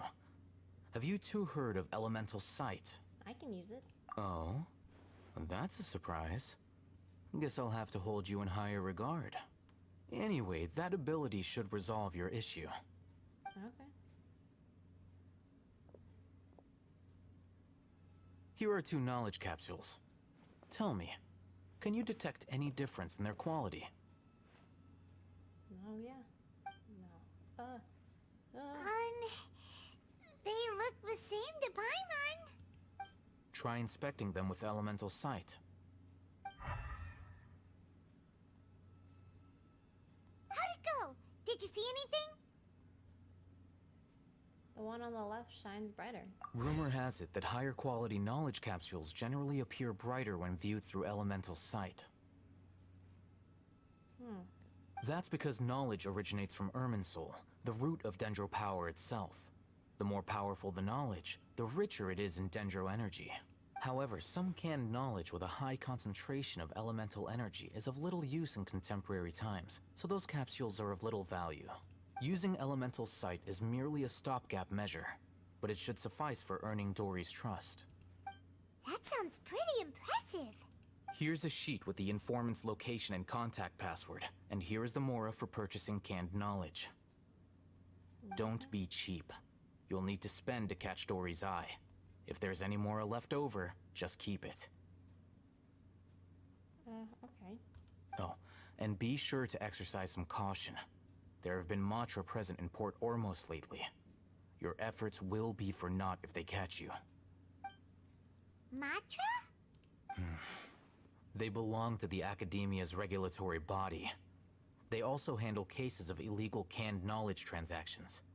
Like I said, the Academia has banned both their trade and possession. The Matra are razor sharp. You're in for nothing good if they lock their sights onto you. If you two want to back out, now's the time. Okay. I'm willing to take that risk. Okay, then we have a deal.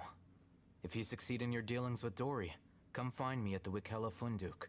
We'll have an open discussion then. Okay. Looking at what Al-Haytham wrote, Dory's informant is a trader near Old Ormos.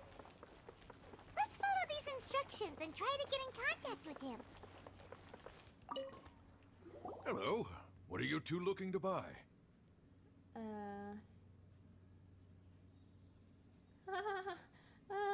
Maybe I should have read it first. I'm going to die now. Oh. I'm gonna take a wild guess.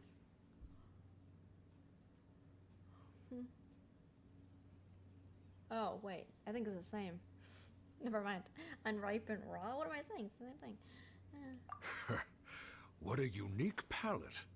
We have unripe horror fruits, but we usually keep them in the back. I'll have someone escort you. Following the paper got us past the first round. Ronak, these two want to buy unripe horror fruits. Show them to the warehouse. Got it.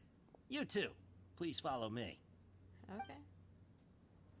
You two have a fascinating fashion sense. We haven't seen a customer wearing a Sumeru rose for quite some time. Hold on. Let me think. Sumeru rose means common merch. No, look again. We're obviously wearing morning flowers. Ah, my mistake. I do apologize. Whew. That pop quiz sure was scary. Ah, the warehouse is up ahead. Please follow me. I'm not switched to walking. I know that I'm too lazy to switch to walking. And plus, I forgot how to switch back again. Jeez. Before I retrieve your products, I need to confirm a few things. Please forgive me, but we may not have sufficient stock for you today. Earlier, many of our hara fruits were taken by mice. Oh, I'm sorry to hear that. Hold on. That's not right. Taken by mice means they no. sold out. Ah, I'm sorry. But as things currently stand, we won't be able to fulfill your order. Why don't you two think things over? He's cautious of us. Let's take a clook. I didn't mean to do that, bro. Now I know. Before I retrieve your please forgive me, but we may not have sufficient stock for you today. Earlier, many of our hara fruits were taken by mice. Thanks. If better goods come in, you'll be the first to know. Okay. You look like you have some skill. Why don't I pick out some fruits that'll make you dizzy?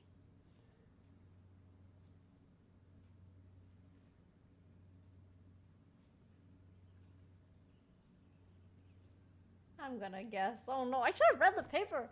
Dang it. Yep, that's the right answer. But eating hara fruit that makes your head... Would you like your hara fruits to be packaged in the Sumeru City or Port Ormos style? Oh gosh. Oh no.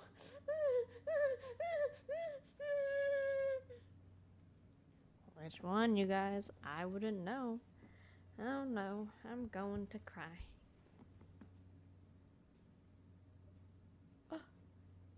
Wow, you two sure are generous customers. We'll be sure to package your products beautifully. Okay, everything has been confirmed. Miss Dory is waiting for you up at... Shoot, it's the Matra! Run! What? What? The matcha? Where? I'll hate them said we're done for if they catch us. We gotta get out of here. We don't know this area, so let's follow that informant.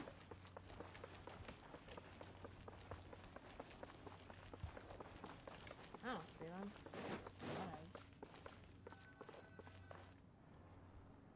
He ran that way.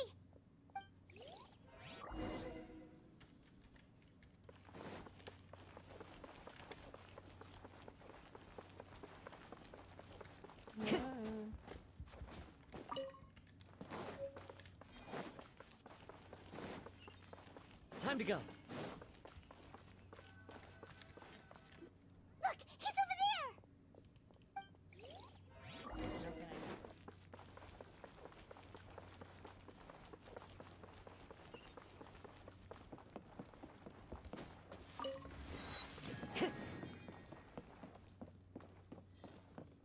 We're out of stamina.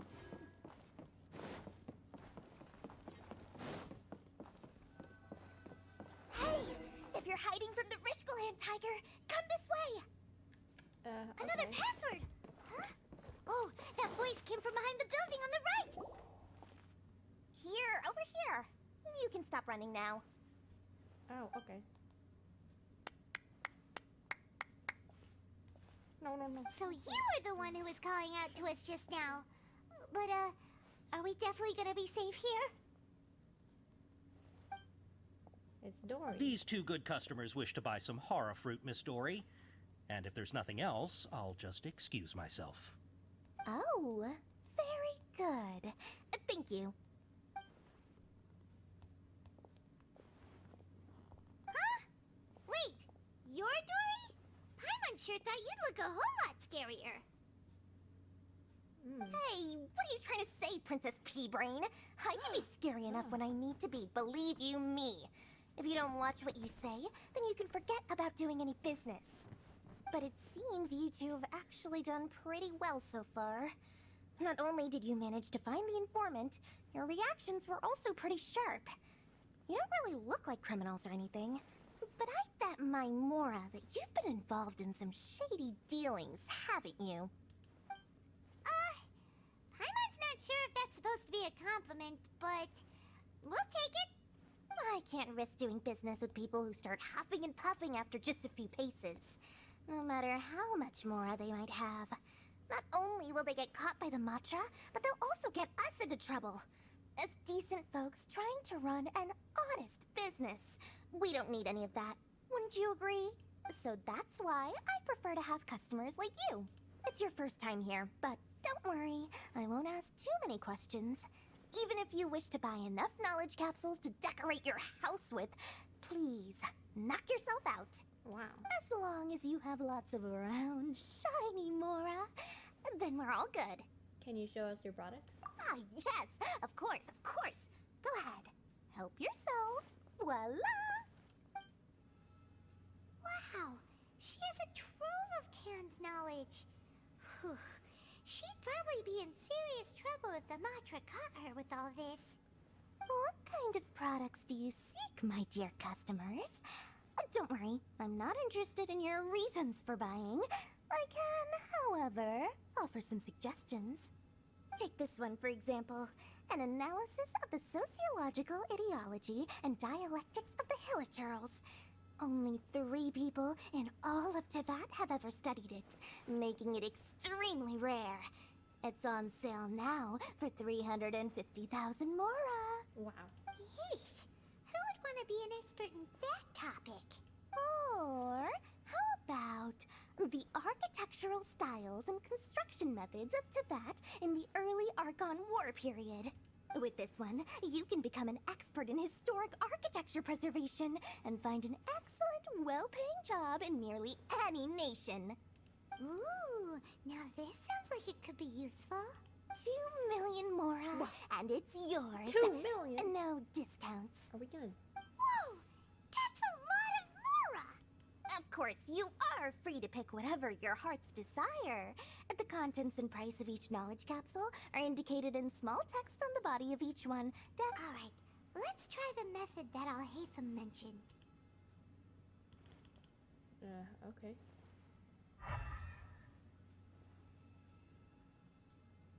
Wow, those two are glowing bright. I'll take this one. And this one. And well, that's this one. Ah, you've really got a good head on your shoulders and quite the eye for quality. We'll take these, please and thank you. My oh my, you are blessed with a taste for both the exquisite and the extravagant. Customers like you are a rare breed. 1 in 100. No, 1 in 1,000 even. Listen, I have a special offer for you two. If you spend just 100,000 more and more, you can pick any knowledge capsule of your choice up to a value of 1 million Mora. Say what now? Hey, did you hear that? Spend another 100K and we get a capsule worth a whole million! Don't let her trick you into spending more.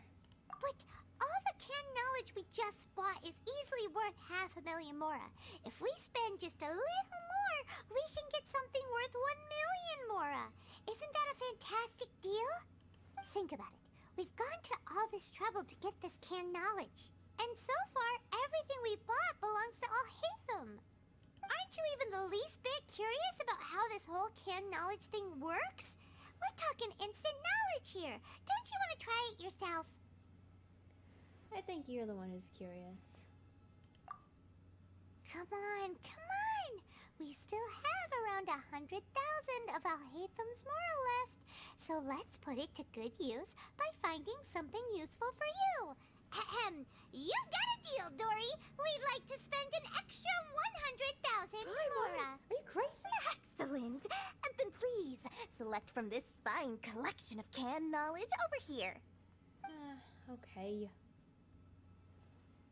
Hold on a second. Paimon thought we could choose whatever we wanted. Why can't we choose the ones from over there?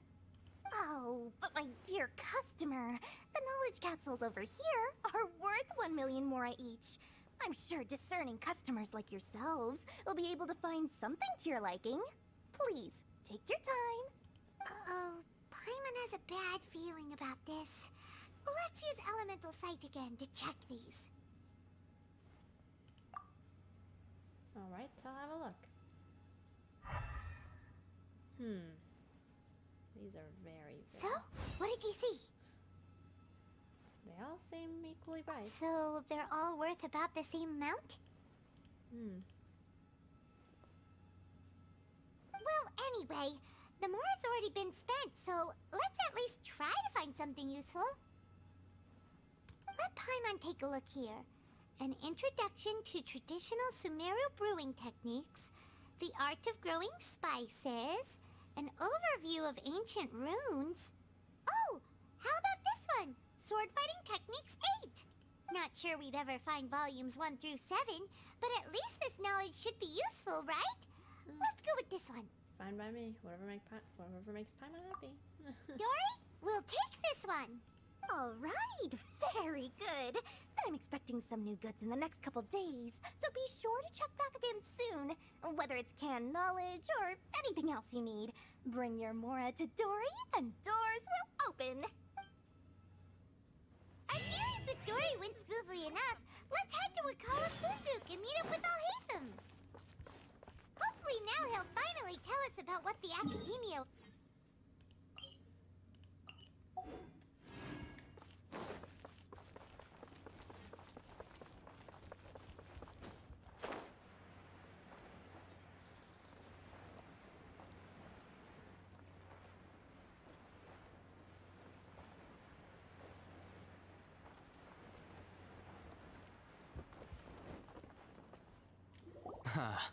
You two made it. And from the looks on your faces, you were successful. Whoa, there's so many people from the Academia here. Why would you pick this place as our meetup spot? Well, Wakela Funduk is under the Academia's control, so naturally the Academia has people working here. I came to Port Ormos under the pretense of conducting official business. You're a pretty daring guy. Relax. No one here is interested in anything we say, and the Matcher won't come here. Okay, now, tell me how your encounter with Dory went. Okay, we did what you asked. So, can you tell us about the knowledge capsule that the Academia lost now? Before that, I have to ask. Why are you two so intent on tracking it down? You don't have to answer, of course. It's not a secret or anything. We want to meet the Dendroarchon. Yeah, she just wants to meet the God of Wisdom and ask her about something important. We've been in Sumeru for a while now, but we still haven't found a way. When we heard that the Academia had lost something that might be related to the gods, we came here in case it turned out to be our lucky break. In that case, you're on the right track. A short while ago, the Academia lost a knowledge capsule in the desert. It's supposedly a divine knowledge capsule. Use it, and you'll gain the wisdom of the gods. Wow. Wow. There's really such a thing as that? Hey, if we find it, do you think we could learn how to meet the Dendroarchon? Ooh, or even how to find your brother? I highly doubt it has any mystical properties, but it does indeed exist. And it's right here, in Port Ormos. So, where exactly? That's what we need to find out next. Your goal is to find it too? I won't deny that. I am investigating because I'm curious as to what the divine knowledge capsule truly is. As you know, the Eremites in Port Ormos also have their eyes on it. It is an extremely precious item. The knowledge contained within may bring great power or wealth to whoever has it in their possession. Several brigades have been vying for ownership of it as of late, but there is still no victor. My personal finances and connections cannot compete with those of the Eremites. After attempting various methods, I finally managed to reach a tentative agreement with several brigades. I agreed to forego ownership of the Divine Knowledge Capsule in exchange for the opportunity to study it. After all, there's no harm in understanding what it is.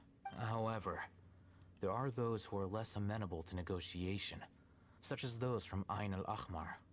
They adamantly believe that the Divine Knowledge Capsule contains the Scarlet King's power, and that he will return to this world when they obtain it. They refuse to let anyone from the Academia tarnish their deity's soul. So you kept hounding them because they refused to cooperate with you? Yes. Ain al-Ahmar isn't exactly wealthy, but its members are determined to get that capsule by any means necessary. To that end, they've resorted to many methods more foul than fair in order to amass sufficient funds. So, I've been sabotaging their business to force them into negotiating with me. The Divine Knowledge Capsule should be up for a secret auction within the next few days. Each brigade will place their own bid, and the prize will be covertly given to the winner. To ensure the capsule's security and to evade the Matra's notice, the winning brigade will not publicly disclose their victory. Unless I know whose hands the Divine Knowledge Capsule ends up in, my agreements with them will fall through. Dory is the most reliable source of information, but that avenue was previously closed to me. With you on board now, the situation is different. In other words, you wanted us to befriend Dory so you could find out where the Divine Knowledge Capsule is. Yes, you can say that. But this arrangement harms none of us. The day after tomorrow, go back to Dory and try to purchase information on the Divine Knowledge Capsule's whereabouts. If she has no information, wait 2 days and approach her again. If I get the opportunity to study the Divine Knowledge Capsule, I will relay my findings to you. Will that suffice as compensation? Yes, that's exactly what I want. Thank you. Okay.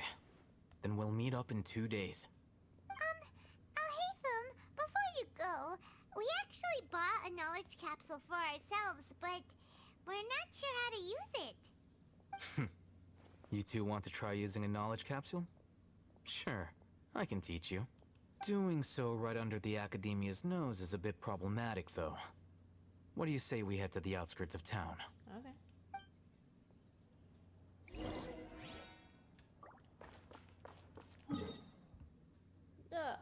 What is this awkward spot?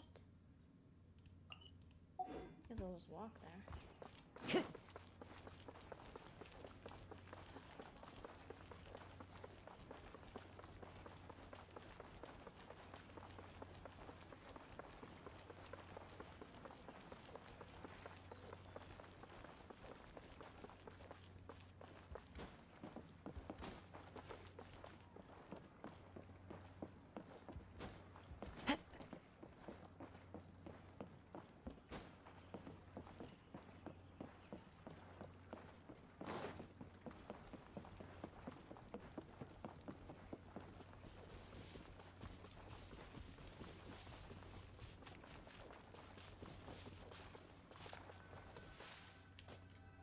All right. This place works. Show me the capsule you purchased. Here. Sword Fighting Techniques 8. Huh. A combat class knowledge capsule. This class is something of a rare find these days, since most have been taken by the Eremites to augment their battle capabilities. Really? Ah, yeah, what a great buy! If you want to determine the efficacy of this capsule, I can evaluate your combat ability. However, effects will likely be minimal if you already possess a high amount of strength. We can conduct a controlled experiment where you fight 2 battles. One before using this knowledge capsule, and one after. Oh, we gotta fight? While you fight, we can use an Akasha terminal to monitor your various physical parameters. There may be variances in your physical strength between the 2 tests, as well as a disparity in your opponent's abilities. But don't worry. I'll run statistical analyses afterward to mitigate any confounding effects. Wow!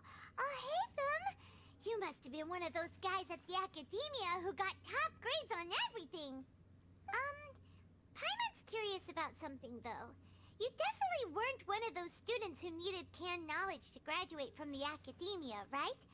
So, why are you risking getting caught by the mantra for this capsule? I'm also curious about When you are unable to understand a researcher's actions, most cases can be attributed to curiosity.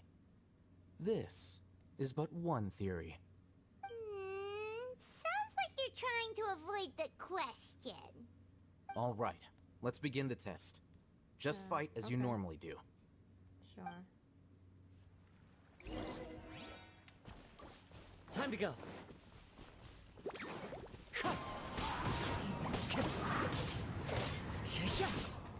Decided by destiny.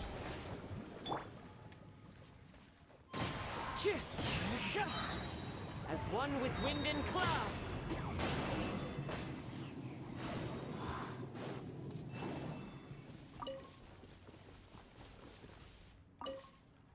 All right. I'll link your Akasha terminal to record data. The next step is to use this knowledge capsule. Hold it in your hand. Wow, okay. I'll help you establish a connection with it so you can activate its power.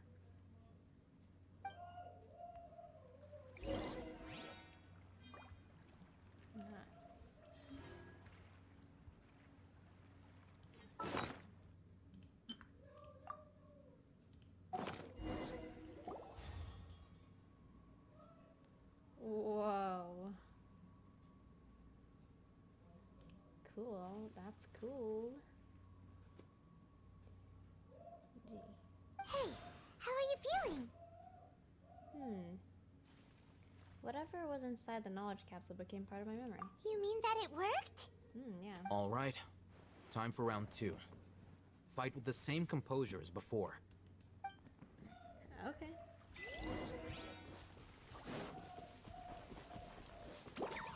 Wind strike.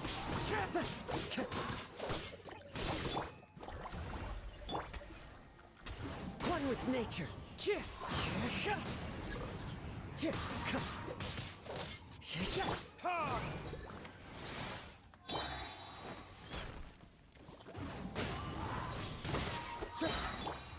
Verdict is...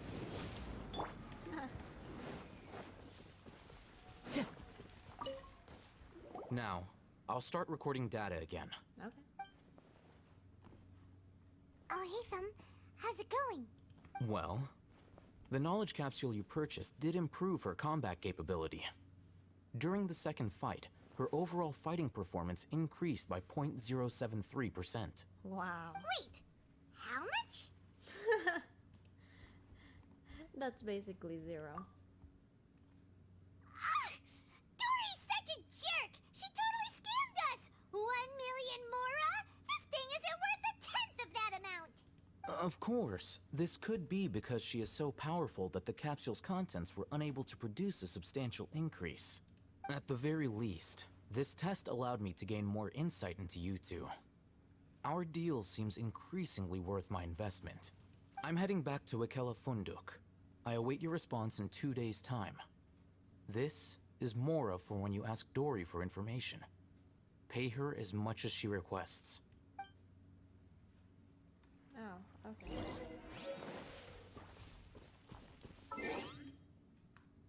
2 days.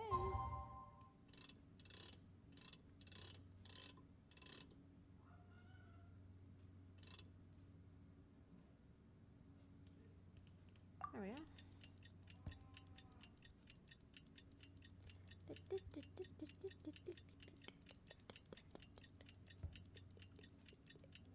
Jeez, this thing's so long.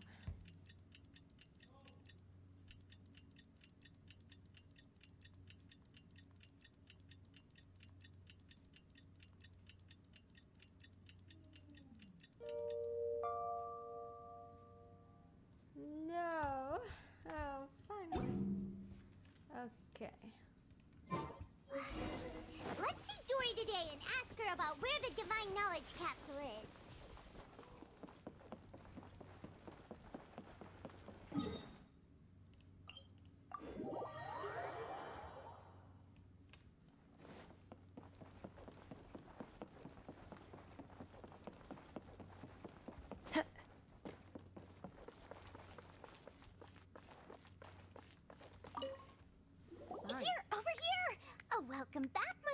patrons. What can I do for you this time? You name it. Canned knowledge, supplies, or anything else you need. I'll find a way to get it. Where there's a waterfall of Mora, there's a way. Oh, okay. Can you really get us anything we want? Anything at all? Aha! So it appears that canned knowledge alone is no longer sufficient for your opulent appetite. Then please, oblige me. Tell me what you have in mind. I'd like to buy info for the whereabouts of the Divine Knowledge Capsule. Oh! I knew customers with pockets as deep as yours would undoubtedly crave something more profound than ordinary canned knowledge. But you know, that kind of information isn't going to be cheap. After all, I had to work really hard to weasel my way into the auction site. Not to mention that if anyone found out that I was the leaker, I would be in big, big trouble. But how can we be sure your information is accurate? Paimon's curious how you just happen to have this kind of info the moment we need it. Because to me, anything of value is what I consider to be my supply. Therefore, I must always be aware of what's hot on the market in order to secure more sales.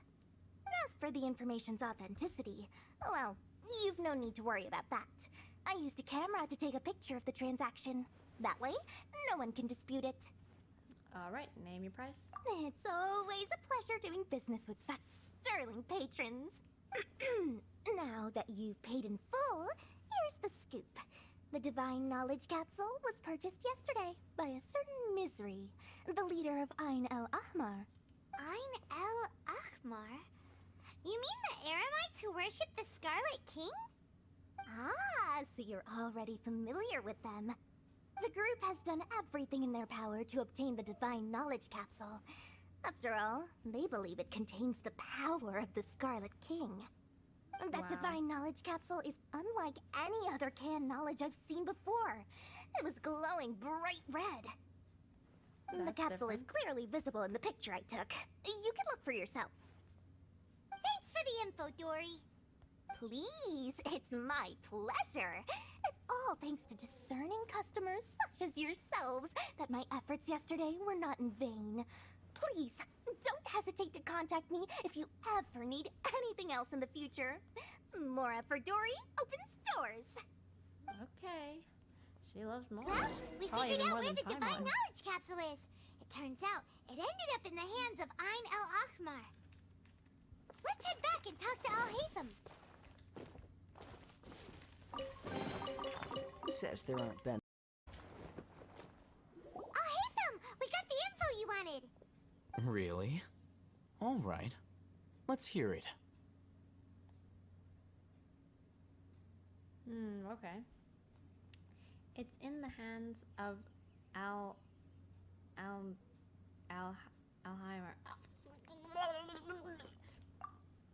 Dory even gave us evidence to verify the intel. Have a look. Huh, look at that. Clear as day. It must have taken some guts just to infiltrate the scene of the Eremites transaction. But then to get close enough to take a picture like this. Bold move, Dory. Very bold move. All right. The person in this picture is indeed Misery, the leader of Ain el Ahmar. And the glowing red capsule he's holding appears to be the Divine Knowledge Capsule. In which case, if we play our cards right, when we confront them next week, we should be able to force them to show their hand. At first, Paimon didn't get why you were provoking these Ain el Ahmar guys. But now, it sort of makes sense. Everything's playing right into your hands. After we defeat them, we can finally have a serious talk with their boss and get them to lend us the Divine Knowledge Capsule. Thank you for your time and efforts. Take a few days off while I make some preparations. Let's meet up again on the afternoon of the arranged date, 3 o'clock sharp.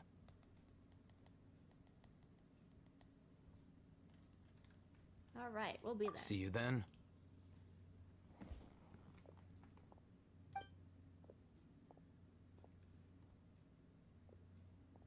Al-Haytham sure is taking his time. Where could he be? Oh, there he is. Sorry to keep you waiting. Let's head to the pier in front of Pharos Lighthouse. Sure. Yep, let's go. Thought Sumeru would be different. Nope, Time to go. Bro, what is this? Time to go. I follow the wind.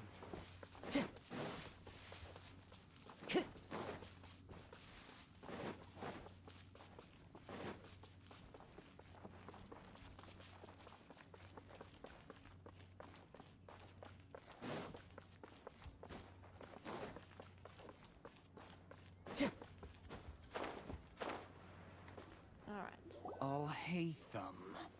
I knew you were crazy, but I didn't know you were crazy enough to actually show up. It was I who demanded that these negotiations take place. I was more worried that you might go back on your promise. How are we gonna fight these guys? But to your credit, it appears that you're sticking to your word. This is turning into quite an occasion.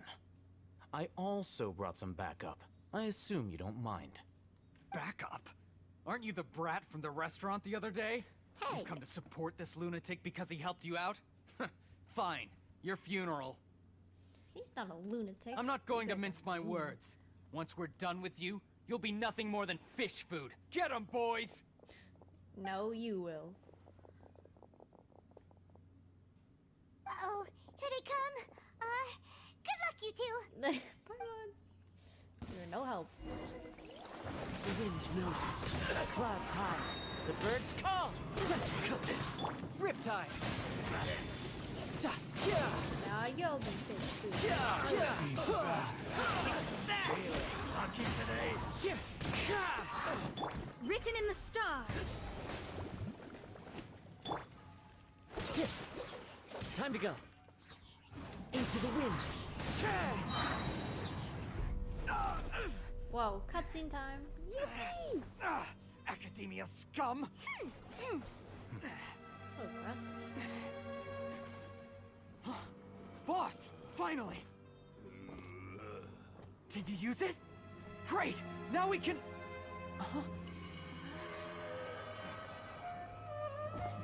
See you, Boss?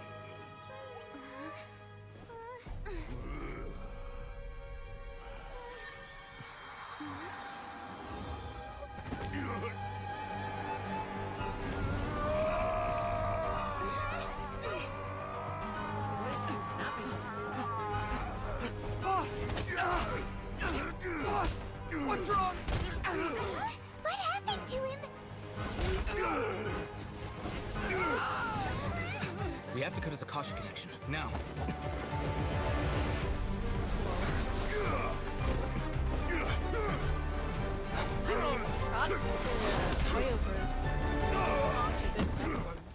Very good. Oh, he did it. Target acquired. Arrest him.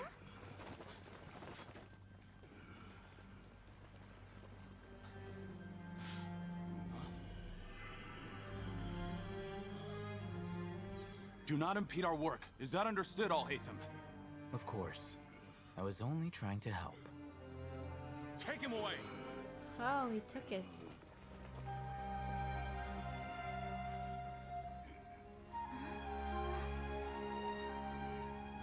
That was scary. He doesn't know that you're talking. World, forget me.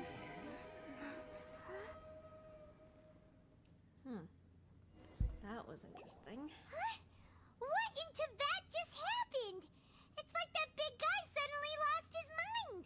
No kidding. It looks like he used the Divine Knowledge Capsule. You mean the Divine Knowledge Capsule did that to him? Speaking of which, Hypatia did mention. Oh, yeah. You mean how some researchers go insane after getting knowledge from Irminsul? I've heard of numerous incidents of researchers in Satyavada life going insane. The state that man is now in suggests that this is a similar situation. This Divine Knowledge Capsule does appear to be linked to the gods, but beyond that, it doesn't seem anything like the rumors suggest. possessing it doesn't grant you divine wisdom or power. Did you hear what he said? World, forget me. What could that possibly mean? It's exactly what I heard before at Oh, and the Mantra took hallucination. him away, I mean, then that the means dream. the I don't know. Academia got the Divine Knowledge Capsule back too. What a shame. We were so close. Still, Paimon didn't expect the Divine Knowledge Capsule would be so dangerous. Imagine if we tried to open it. Oh, who knows what would have happened to us? As things stand, there is no reason for me to remain in Port Ormos. I believe our collaboration has also reached its end. Oh, we were so busy trying to find the Divine Knowledge Capsule that Paimon forgot to ask you something. Since you're a member of the Academia, do you have any idea how we can go about meeting Lesser Lord Kusanali? Truthfully, I don't. Lesser Lord Kusanali appears to exist outside of Sumeru's entire administration. Most of the time, you wouldn't know she exists at all. Moreover, since the Academia possesses the Akasha, a symbol of our deity's wisdom, scholars have no reason to desire to make contact with the deity herself anyway. Everything about Lesser Lord Kusanali is such a mystery. I'm heading back to the Academia. How about you two? It's almost the day of the Sub-Zero's festival. Maybe we should head back too. We've been rushed off our feet over the past few days, so maybe a little rest and relaxation will do us good. Maybe. Yeah, you've got a point. Let's return to Sumeru City. Then we'll part ways here, Alhaitham, until we meet again. Yes. Goodbye, Alhaitham. Now, Oh, wow, he didn't even tell do us I about deal this. with Okay, this fine. thing first?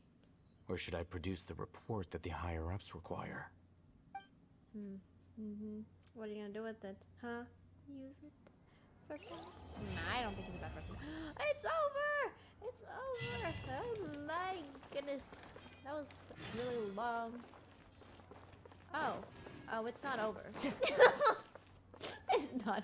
What am I saying? I thought it was over. I was like, what? I mean, I guess that one act is over. But technically it's not over, so.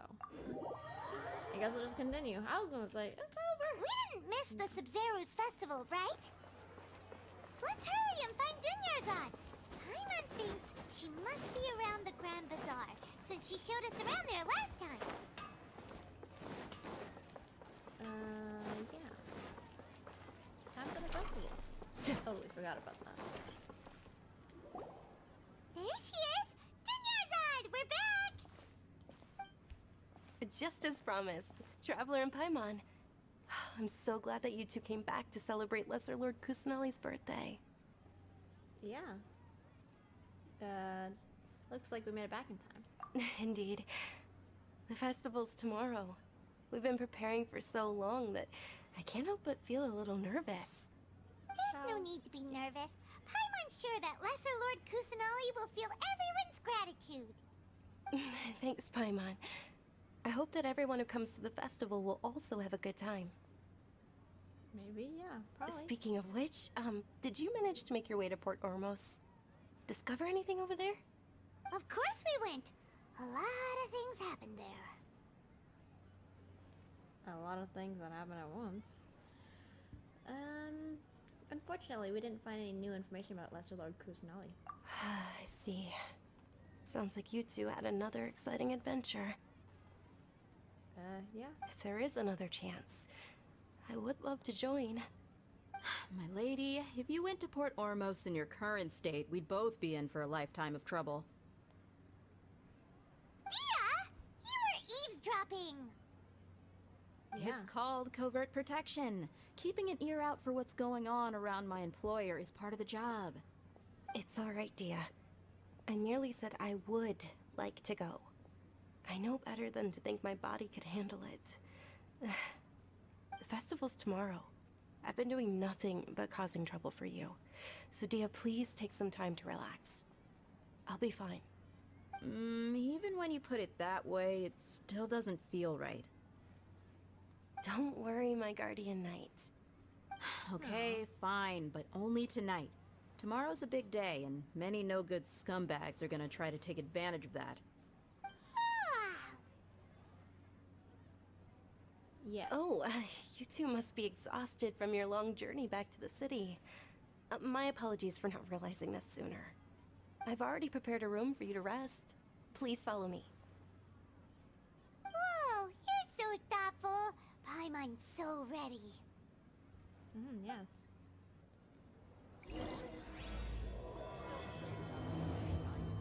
Okay, Act 2.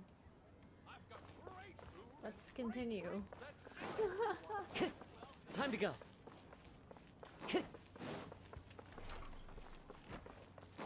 You know, Act 1 was so long. Act 2? Time to go. Goodbye. I am dead on the inside, guys.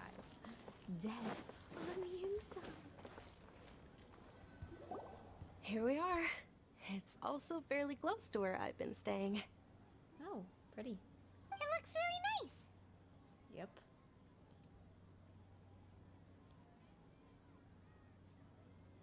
Sorry for the trouble, Junior Guard. Not at all. Just tell me more about your adventures when you next get the chance. That's Paimon's specialty. Paimon can tell you stories next time. Yep. About our plans for tomorrow. Oh, if you don't mind, how about we all walk around together tomorrow? All of my friends will be working the festival, and Dia's still insisting on her covert protection. Oh. Yeah. It'll be pretty hard to relax and enjoy the festival if Dia's constantly hovering over you, right? It'll be easier to get information with your help. Then let's meet at the nearby bazaar first thing tomorrow morning. Have a great night. It's a deal. Good night, Dunyarzad. I may be too excited to fall asleep tonight. See you tomorrow. Okay. See you. Paimon started to really look forward to the Sumeru festival too. Will there be lots of yummy food? Oh no. Thinking about food is just gonna keep Paimon up all night. The earlier we sleep, the better. Let's go inside, traveler. Alright, Paimon.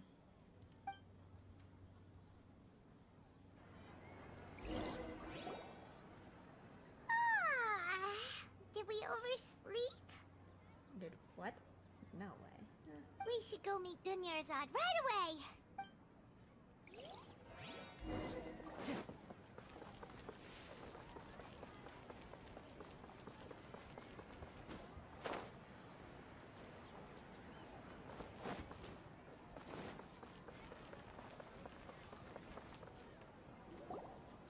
Traveler, Paimon, I've been waiting for you two. Oh. Good morning, Dunyarzad. We must have overslept a little bit. Not at all. I arrived early. Today is finally here. I must cherish every moment as if it were gold. You've worked so hard for this day. You gotta enjoy it to the fullest. You know it. Oh, it's just that, as expected, I had some trouble falling asleep last night. I'm hoping my body won't be too much of an issue today. Well, shall we? Let's start with the stalls over there. Okay. Many vendors came out of the blue to support the event, and they insisted on covering costs themselves. Let's go give them some business. They paid for everything out of pocket? Oh, sounds like they're not in this just for the Mora. They all said that contributing to a lively festival atmosphere is more important than money. Especially since we don't often get to celebrate Lesser Lord Kusanali's birthday. Ooh, they're selling food over that way! This is a stall offering foods from the Haftmewa feast. Oh, you could tell straight away. I thought most people nowadays wouldn't know. Mushrooms, flowers, and all kind of fruit? It's all vegetarian stuff. Aw, Paimon's a little disappointed. Paimon, you want some meat or something? So, what's the Haftmewa feast you mentioned just now? It's another Sub-Zero's festival tradition. People used to set their tables with 7 different foods. Generally speaking, the most common selections are foods like Rukushifa mushrooms, lunar lotuses, Sumeru roses, sunsetias, capulatas, hara fruits, and zaytun peaches. So, the Sumeru festival is a vegetarian holiday? You don't have to be a vegetarian to enjoy the spread. We just use the 7 foods to symbolize the 7 virtues of the Dendro Archon. Wait, but if that's the case, if Sumeru uses vegetarian food to represent the Dendro Archon, then wouldn't the Pyro Archon's festival be full of food like roasted fowl, juicy meatballs, grilled steak? Wow. Oh, Traveler, we have to go to Natlan as soon as possible! Yeah, in the future, Paimon. I hope your wish comes true one day, Paimon. Thanks! Alright, how about we also check out some of these other stalls? Okay. Yeah. Dear customers, would you like to try your hand at alchemical divination? What's alchemical divination? Those two things sound like they'd be fun to try together. Right? I thought the same when I first heard about it. It is said to be a mysterious craft invented by none other than Lesser Lord Kusanali herself. Oh, so, interesting. how does it work? It's quite simple.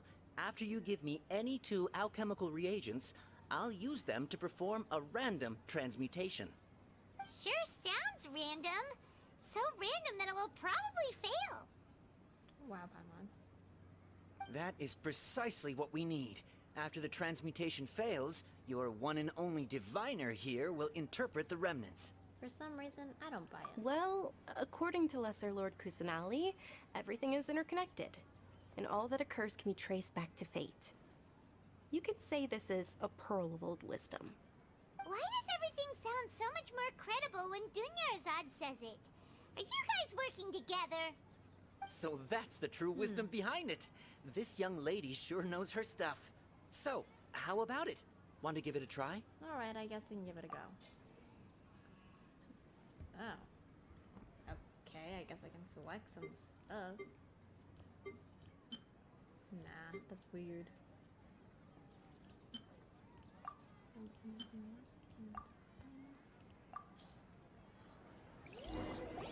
There you go. Something from the Okay, museum one moment. And the Dendro Archon. I mean, from Sumeru. It's the moon. What? Paimon wants to take a look too! Is it? It looks more like a pie that Paimon bit into. Generally speaking, the moon signifies... It means... Wait a moment. Is he really looking it up in a book? Oh, I remember now. It means illusions and lies. Oh. Illusions and lies? That sounds rather ominous. Yes, but this book says that if you trust your intuition and overcome your fears, the sun will surely rise. Oh, okay. He's not even trying to hide his book anymore. Naturally, fate will only ever show you the beginning of a journey. It is up to you to forge your own ending.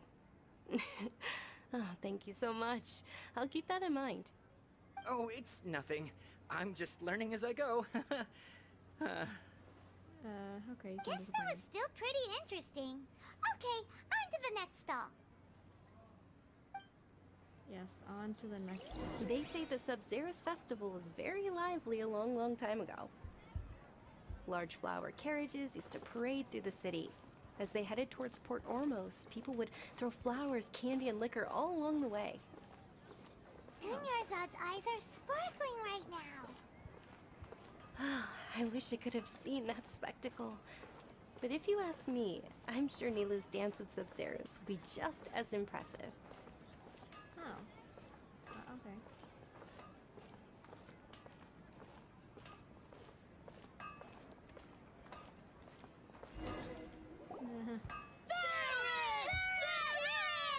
Holy, what's going on? Attention!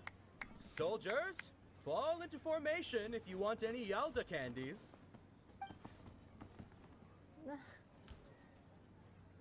It's a weird guy with a weird hat. Wow, Paimon, that's nice of you. Hey, it's Dunyarzad! Wow! Miss Dunyarzad, the children love you even more than the Yalda candies. In the few short days it took to prepare for the Sub-Zero's festival, the children have all grown very fond of you. The Hallowed Knight of Flowers. It's an honor that you know my name. Attention! In the name of Ferris, the Knight of Flowers, I commend you on your contributions to the glorious Sub-Zero's festival. All right, little soldiers. Take your Yalda candies and don't forget your loyalty to Lesser Lord Kusanali. Dismissed! Yes, Knight Ferris! Just what is going on here? Ferris, the Knight of Flowers, is another Sub-Zero's festival icon, and one immensely popular with children. In the past, the actor portraying Ferris would also sit on a flower carriage. It's all thanks to Miss Dunyarzad's sponsorship that the children can make such wonderful memories today. As are we to you, Vihar. Oh, not at all. Oh, speaking of tradition, do you want some Yalda candies? They're a festival staple, and I happen to have some boxes readied here. Take a look and pick whichever one you want. Whichever one? Don't these boxes all look the same? That is the fun part. Each box contains a random flavor. It's up to the luck of the draw. Flavors include lavender melon, hara fruit, sunsetia. Ooh, those all sound pretty good. And there's also lizard tail and oni kabuto. Oh. Huh? Don't sound What's up with those two flavors? Oni kabuto is a little spicier than lizard tail. Dunyarzad, you tried them before? Traveler, help Paimon pick one. Paimon wants the sunsetia flavor. Okay. Don't blame me if I choose the wrong one. It's alright. Paimon believes in you. I also believe in your intuition. Okay. Great. These boxes of candy are numbered 1 to 5 from left to right. Which one do you want? Okay. How about number 2? Wait, no. How about number 3? Number 1? Alright, definitely number 1. I wanted to pick the blue one anyways. Attention! That's unfortunately lizard tail. Gross. Oh, Paimon thought you survived so many epic battles because you had incredible luck. But looks like Paimon was wrong. The sunsetia flavored candy was in box number 4. How about this? The most important thing is that everyone has a good time at the festival. So please, take both boxes. Really? Really? Okay. Thanks a lot, Knight of Candies. It's Knight of Flowers, not Knight of Candies. Paimon really wilted the carriageless Knight of Flowers. They all basically sound the same. We got our candy, so let's keep going. Okay. Oh, actually, I just remembered that I left something behind. Since you're here, can you come with me to get it? Not a problem. Dunyarzad, you probably forgot because you're so excited about the Sub-Zero's festival. How embarrassing.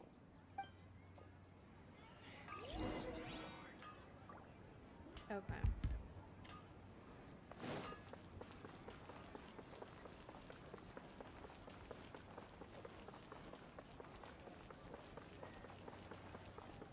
Is there another one?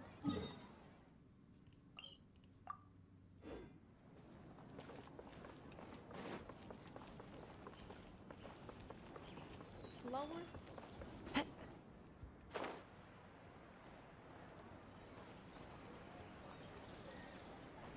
Alright, here we go. We're too late. Who knew the little lady was such an early riser? I know, right? Hey, wait a minute. Boss, isn't that her? Oh gosh. Oh, that most certainly is. We're in luck. She's walking right into our clutches. Oh great. Those Eremites don't look like they're up to any good. Who are you? I don't believe the Homayanis hired you.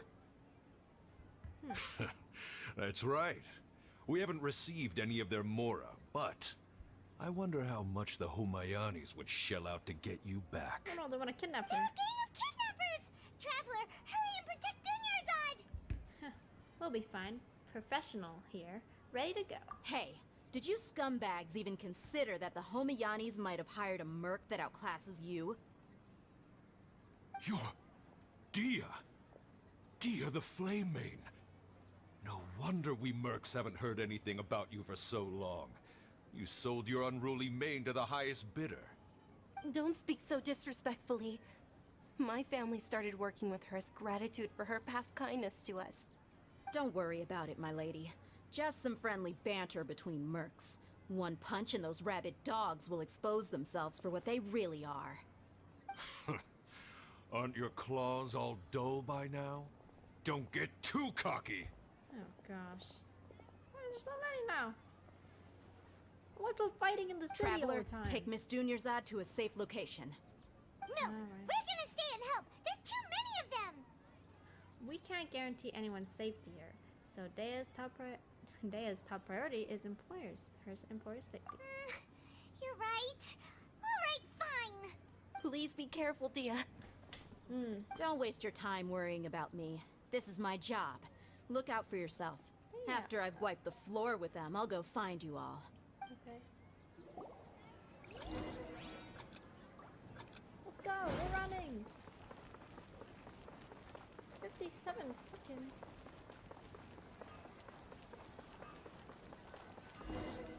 Wow, that was easy. Oh no. Dunyarzad, are you okay? You look a little pale. Are you in shock? Yeah, I'm fine. My body always reacts like this whenever I exert myself too much. Oh no. You sure you're okay? Yeah, you don't look so good. I'll be fine after some rest. I'm more worried about Dia. After all, none of this would have happened if I hadn't insisted on coming out today. Don't worry, she's tough. Yeah, don't worry. I like the transition. Very different to the other cutscenes. My lady, Traveler, found ya. Dia! You took care of them so fast! Any more of them? Or rather, did anyone follow you? No, I just checked. Dia, your arm! Oh, this? I'm fine. It's just a scratch. Normally, they wouldn't have been able to land a hit on me at all, but I'm still getting used to this new greatsword. Please, let me take a closer look. Come on, it's nothing. Us mercs aren't as fragile as you think. Hold on, you said something about a new greatsword. What happened to the one you were using before? About that. Well, I sold it, because I was low on Mora. Stuff like this happens every now and then. Oh, does it? It can't be. The anonymous donation that was used for the venue's final round of preparations? Are you okay? Hey, Miss Dunyarzad, I wasn't trying to make you cry. I'm not gonna lose my commission because I made my employer cry, am I? Okay, making your employer cry won't affect your commission, but selling your weapon without permission and getting hurt? I'll have to reevaluate your performance. You're so unreasonable, my lady. Thank you very much, Dia. Don't be like that. I get embarrassed really easily. Oh no.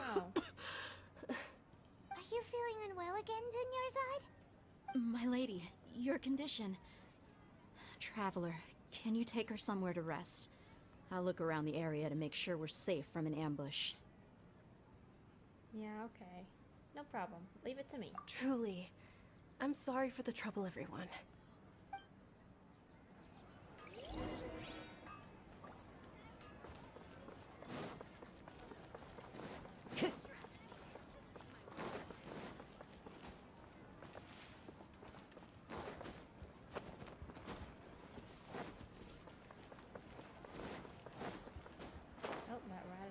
on the ground.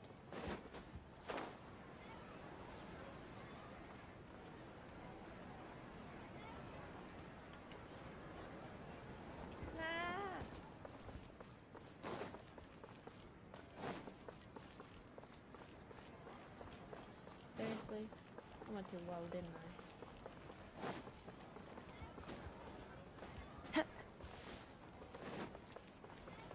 Fun as that.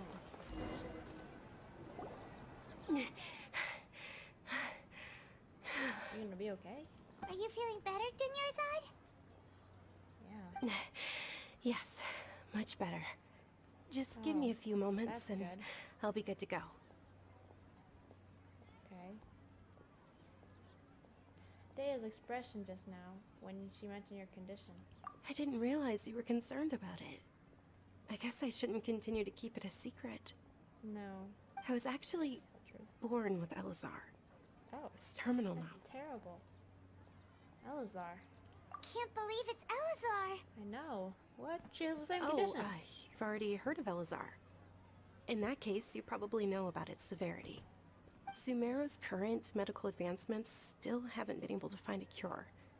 The disease's progression can only be delayed through environmental therapy. Dunyarzad. There's no need to be sad. I've always lived with Elazar and I came to terms with it a long time ago. Compared to the simple fact that I'm afflicted with this, its effects on my life have been much more painful. I know that my family loves me dearly. They've done all they can to provide the best environment for me so that I can live for that much longer. However, I know I will one day succumb to this. Did you know? Before I ran away from home this time, the world outside of my home didn't even know that I existed. Since I was a child, all I could do was sit on my bed and stare at everything outside of my window. I'm sure my family's worried and disappointed in me for running away, but I just didn't want to have any regrets. I wanted to meet other people. To me, there's nothing more beautiful than being able to meet and speak with others. Not to mention the incredible time spent preparing for the festival. The joy on everyone's faces here, and all the support I've received from friends like Dia. This way, when my final day does arrive, it will be less sorrowful. That's so sad. At the very least, many people will remember that I once existed in this world, right? Don't say that. You still have happy times yet to come. As long as you don't forget Paimon. Paimon also won't forget about you. No. Even if you forget Paimon, Paimon will still remember you. Thank you two so much. I apologize for the depressing conversation. This is out of character for me. To be honest, Lesser Lord Kusanali gave me the courage to do all of this. If it weren't for her encouragement, I wouldn't have taken that first step. Wow. You're already so strong for never giving up. Thanks. There will always be frustrations in life, but I know that the point of living is not to leave behind any regrets. That's a wonderful mindset. Oh, right. Isn't it almost time? Huh? Almost time for what? Isn't the dance of Sub-Zeros about to begin? It's the part of the festival that I've been looking forward to the most. Nilu will recreate that legendary scene with her most splendid dancing. And the Sub-Zeros festival will conclude amid everyone's applause and blessings. And with that, my wish will also... Huh? Then what are we waiting for? Let's go to the stage! Yeah, we should still make it in time.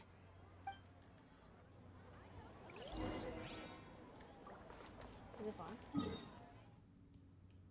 No, not too fun.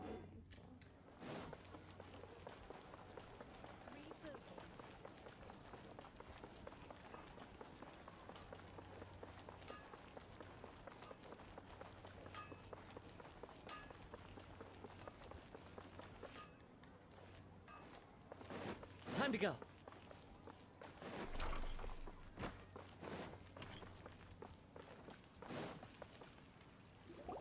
Were you not aware that the law prohibits this type of performance from taking place without prior permission?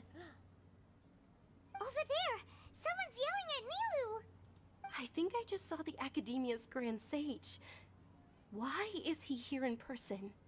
But the Dance of Sub-Zerus is one of the key parts of the Sub-Zerus Festival. If we can't perform it... The Sub-Zerus Festival.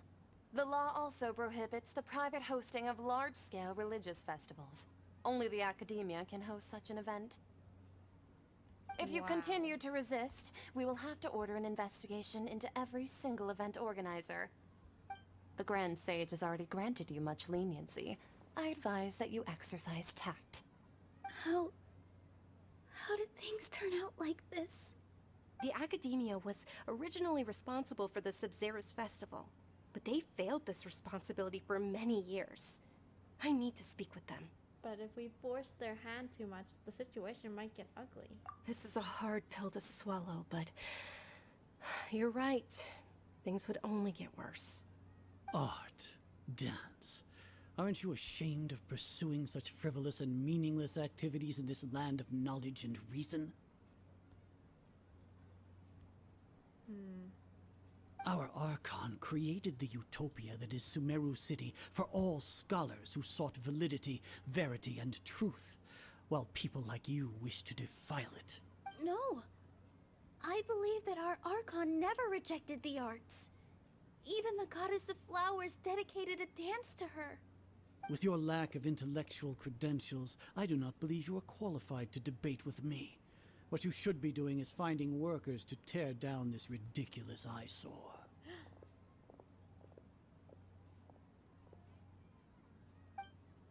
When we return, have the scribe draft an ordinance before the next Nyagarbha Day that prohibits public art performances. We will announce it to the public later via the Akasha. Understood. I will inform him when I return. So mean. The Sub-Zerus Festival. Go celebrate the birth of that god to your heart's content. Nilou, are you okay? Oh, Dunyarzad. You all saw that just now? Yeah. The Grand Sage ordered us to stop the performance. Yeah. Let's go somewhere the Academia can't find us and perform there. But how do we let everyone know? And what about the atmosphere on the stage? Or we could get people to block them off so they can't interrupt the performance. No. They just threatened to investigate the organizers. If we were caught... Nilou, it's all right. Don't worry about it. Yes. But you've been looking forward to the Dance of Sub-Zerus so much. And I know how important this festival is to you. I don't want you to have any regrets. It's okay. Seeing you care this much about my feelings is more than enough. It would be too risky to continue the Sub-Zerus Festival at this point. I don't want to get everyone in trouble. If you say so. But you can sneak out for the next Sub-Zerus Festival, right? We'll make sure the next one is a smashing success. The next one. Yes. Okay. It's a promise. It will be a smashing success. Oh, yes. I can't believe this is how things turned out. Those heartless geezers. Is there anything else we can do, or should we try to think of another way? It really is okay. There's nothing we can do about it. Oh. Still, I'd be lying if I said I had no regrets. I would have loved to see Nilou's dance.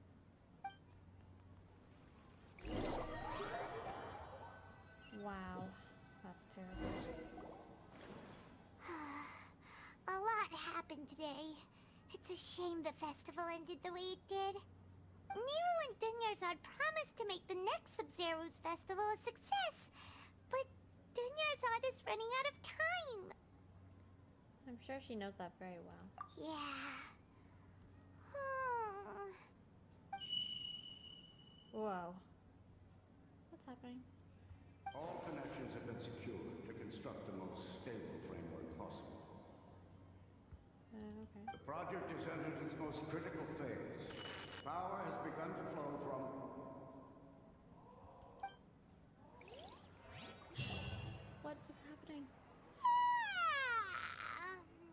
happened? Oh, we're gonna be late! It's all because you wouldn't get out of bed! Hey! We should go meet Dunyarzad right away! Paimon. Shut up, Paimon. So unfunny.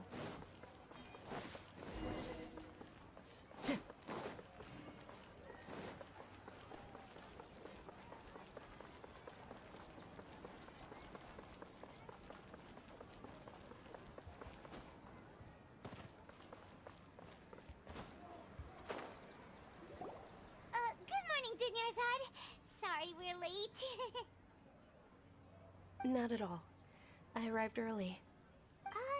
You seem kinda tired. Did you not get enough sleep? I'm doing well. There's no need to worry. Shall we go? Let's start with the stalls over there. Sure! Traveler?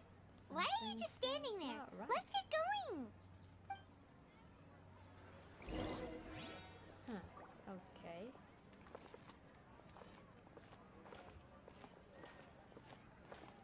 Ooh, they're selling food over that way! Let's go take a look! Am I sensing this sort of deja vu or something? I thought the festival was cancelled. Or something. I don't know.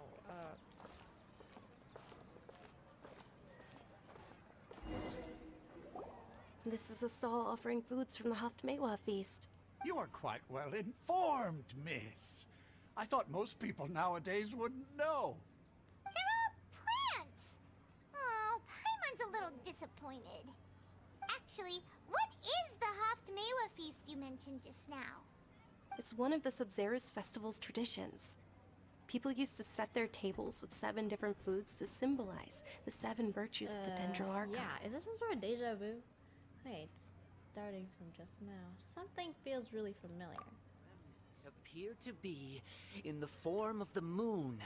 Really? Paimon thought it looked like some kind of food. The moon signifies... It's escaping me for now. Wait a moment. Is he really looking it up in a book? Oh, right. It means illusions and lies. But if you trust your intuition and overcome your fears, the sun will surely rise. Is this deja vu? Understood. I'll keep that in mind. Oh, it's nothing. I'm just learning as I go. Yeah, the festival got taken. Guess that was still pretty interesting. What's happening? Okay, on to the next stall. Right. Sure, yeah. So, where to next?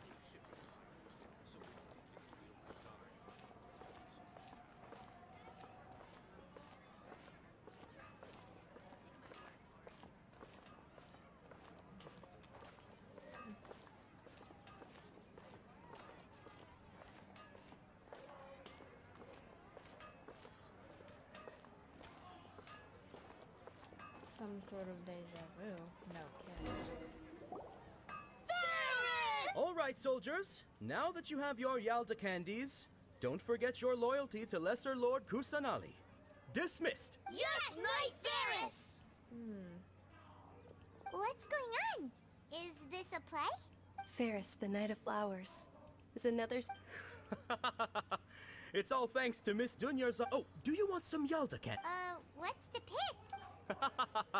It's not that. Ooh, And there's also Liz. Traveler, help Paimon. Great! These boxes of candy are numbered 1 to 5.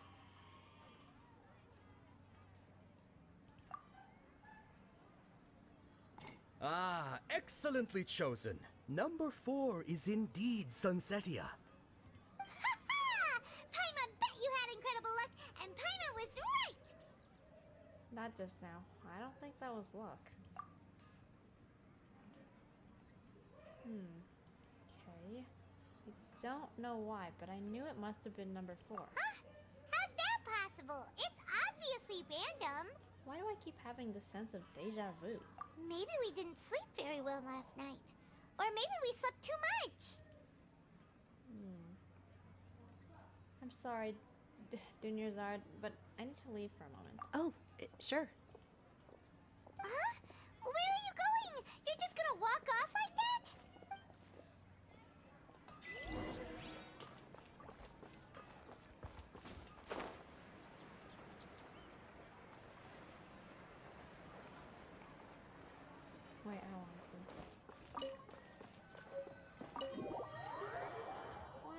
have some sort of weird sense of deja vu. Doesn't make any sense. A feeling of deja vu? Yeah. Oh, Paimon knows what that is. It's when you feel like you've already experienced whatever is going on. In that case, Paimon also felt something like that today. But that's just our brains playing tricks on us, isn't it? So why'd you run here in such a hurry? I want to do something I normally never would. So that's it. You're intentionally doing things you usually wouldn't and seeing if you still get that same feeling of deja vu. Welcome, you two. Are you here for lunch? What would you like to eat? One coconut charcoal cake, please. Got it. You don't look like you're from these parts, but I gotta say, you've got good taste. I'll give this order to the kitchen. Coconut charcoal cake? Isn't it that burned thing that didn't look tasty at all? Oh, Paimon understands what you're trying to do now. You'd never normally order something like this.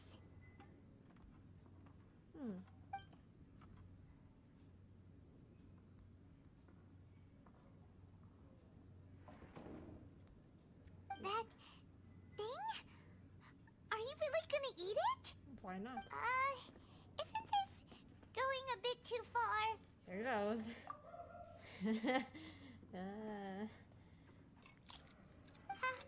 How was it? The look on your face is telling Paimon that it tastes... This flavor. I've definitely eaten this before. That's impossible. We were just talking about how gross it looked. So, would this be a case of taste bud deja vu? I couldn't get rid of it after all. Looks like I've tried this before. Paimon also gets the impression that we've been here many times, even though we aren't regulars. How about we go out again and try something else?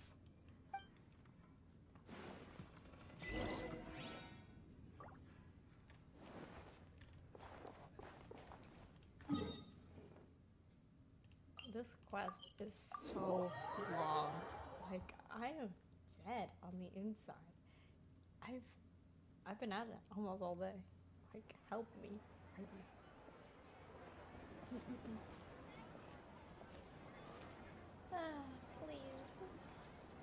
Hey, Dinyarzad is sitting by herself on that bench over there.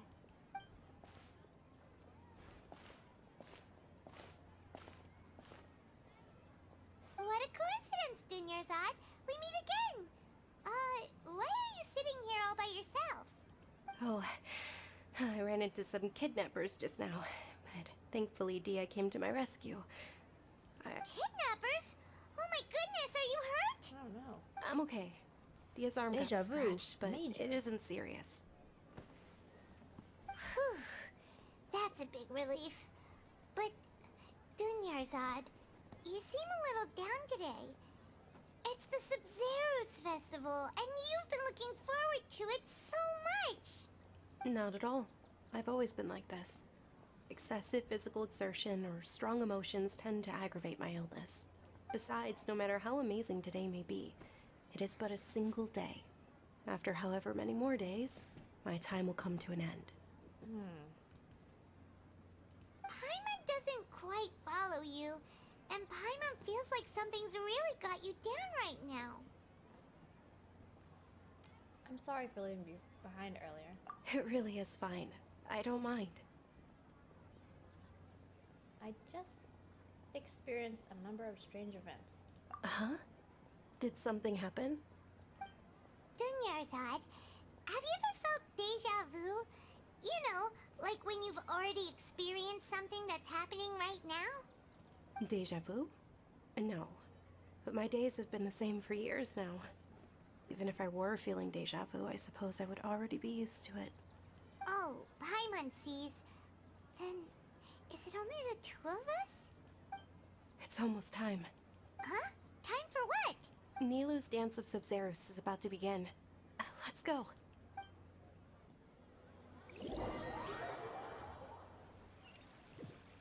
Oh, great. Even more deja vu. Oh, what the heck? What? Oh, same thing. Again. With your lack of intellectual credentials, I do not believe you are qualified to debate with me. What you should be doing is finding workers to tear down this ridiculous eyesore. When we return, have the scribe draft an ordinance before the next Nyagarbaha Day that prohibits public art performances. We will publicly announce it later through the Akasha. Understood. I will inform him when I return. The Sub-Zeru's festival. Go celebrate the birth of that god to your heart's content.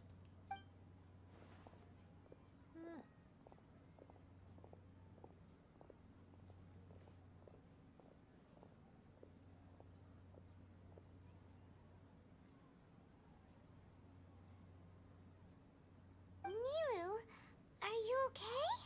Oh, Dunyarzad. The Grand Sage ordered us to stop the performance. It's okay. There's nothing we can do. But you've been really looking forward to this. It truly Same is stuff. unfortunate, but I don't want to cause trouble for True, but... the next festival. Wait, what? No, nothing. I'll be heading back to rest. Thank you for your help, everyone. Paimon can't believe what those heartless geezers did!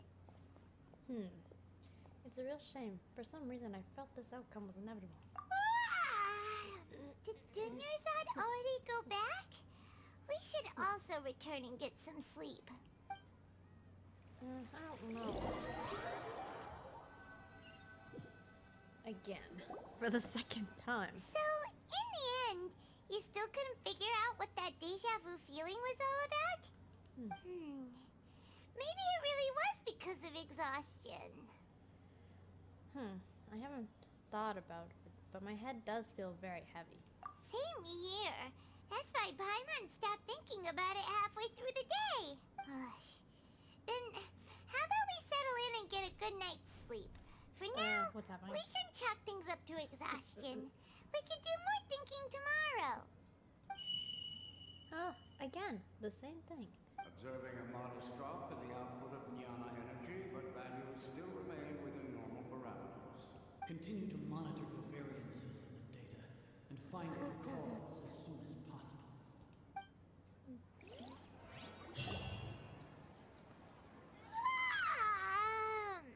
Why does Paimon feel so tired after so much sleep? Anyway, we should go meet Dunyarzad right away. What's happening? Third time deja vu? This is too much. Please, why are we stuck in an endless dream forever?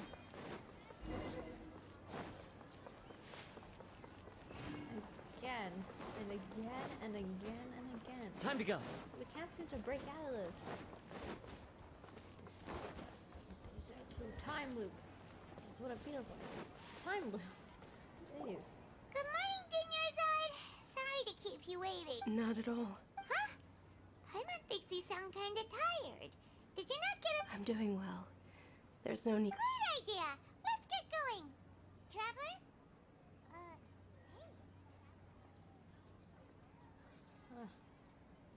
This feels all too familiar. What is happening? Are we doing Well, this thanks again? to Miss Dunyarzad's sponsorship that the children can enjoy the Sub-Zero.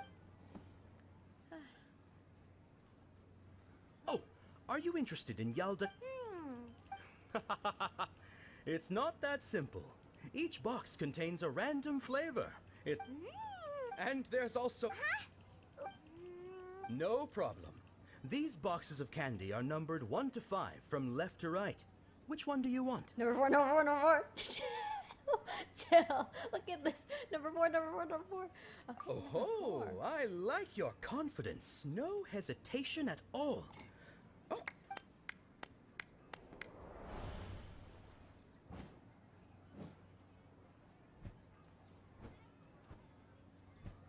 Paimon knew she always had incredible luck. Number 1 is lizard tail. Paimon's not really interested in the... Wait. How did you know? tell me that you already knew which flavor was in each box. What? She was right about all of them? That couldn't have been luck. How is this possible? I packed all those boxes this morning, and they've been sealed ever since. You couldn't have known beforehand. Mind reading? X-ray vision? Or some kind of X-ray magic vision, trick? mind reading. This is way too freaky. Tell us what's going on! Since when did you get superpowers? Traveler? Kusalani. Just now, that was... Hey, where are you going? What the heck? What's going on? Did you see something? Us leaving Dunya's side without letting her know is kind of rude, you know.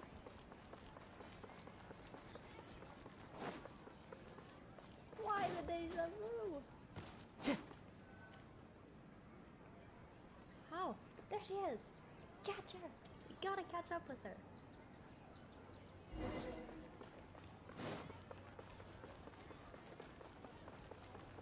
Kusalani has something to do with this bet. On... Man, she's running too fast. Guess we'll have to run faster. Double time.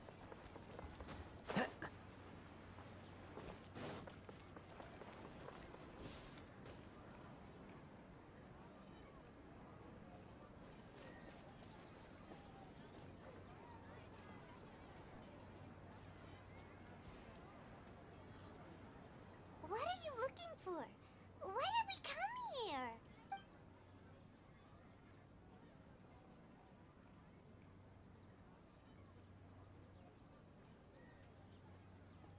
Traveler? Huh?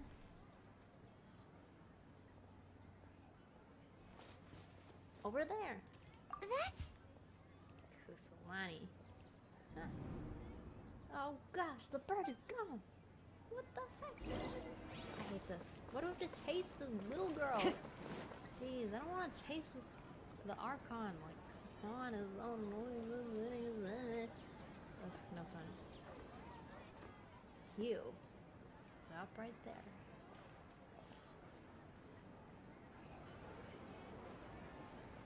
Who do you think you are, giving us 3-time deja vu?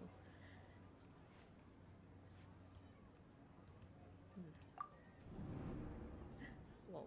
Look! That's... Isn't that Dunya's? She was still with us a moment ago. What's happening here? Why are there 2 Dunya's?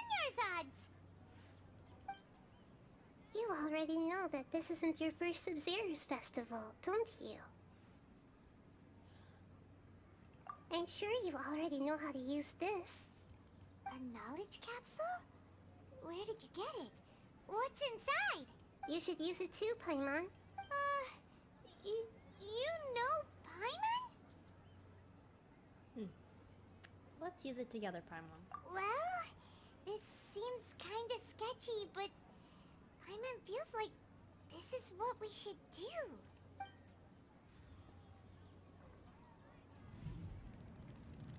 Whoa, whoa, whoa, whoa. What the? So many days worth of memories. This is our 20th time at the Sub-Zero's festival? Huh? No. The 30th? 40th? Just how many times have we been to the Sub-Zero's festival? Have we been trapped in a single day? If it weren't for you, we wouldn't have even realized. What the heck was inside that knowledge capsule? Your memories are still scrambled? Try your best to remember. This isn't the first time we've met, and I answered that question a long time ago. Let Paimon think. Oh, it's coming back. Meeting you was the real catalyst for restoring our memories, and the knowledge capsule was just your means of showing our minds the way. What about everyone else? Why are you only helping the 2 of us? Your sense of deja vu is stronger than everyone else's, yes? As for an explanation, you 2 received the blessing of Dendro, and you also have special, sensitive constitutions. It was as if a single sheet of paper was separating those memories from your consciousness. What's wrong with Dunya's art over there? A familiar question. I think this is the 7th time you asked that. As you can see, she isn't doing well. You probably sensed it too. The Dunyarzad you were just with is different from the first Dunyarzad you met. That first Dunyarzad is in front of you right now, and she doesn't have a lot of time left. Oh no. What I need to do right now is break out of this cycle? Looks like you're almost done sorting out your brain. Oh yeah, I'm Nahida. Nahida? I know you. Introduced yourself before. Good. You passed the test. What's happening? You can awaken our memories, and you seem like you know what's going on. Oh, wait. Please don't tell Paimon even you don't know. Everything in this world runs in a loop. This cycle is called the samsara. You, me, and everyone else are all stuck inside a one-day samsara. As for the truth, that's on you to find out. If you were told the truth instead of discovering it yourselves, it would literally blow your minds. I don't know how you'd be after that. Oh. I can only give you surface level help, like bits of information and subtle hints. I can see her little grippers. For the rest of the time, Put I'll the be doing dogs all I can away. to slow down Dunyarzad's illness. She looks like she isn't doing well at all. Her illness gets worse after each Sub-Zero's festival. If we can break out of the samsara, I might be able to save her. But as things are right now, she's just a small bird in the sky that's about to lose its last feathers. All I can do is raise a gale to delay her fall. You sure love to use weird analogies. Analogies are wonderful tools. They let you use existing knowledge to understand unfamiliar things. Okay, so, with what you know so far, what do you think the truth is? Let me collect my thoughts. Oh, okay, fun. When you enter a state, you can choose interpretation.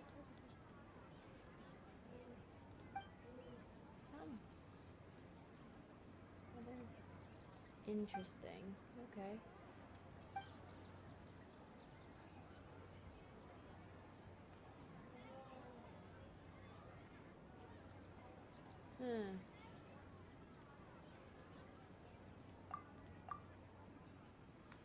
What's happening right now seems to have happened before.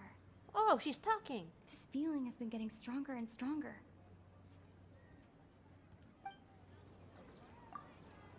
My mind feels exhausted, even though I haven't done too much thinking. What is going on?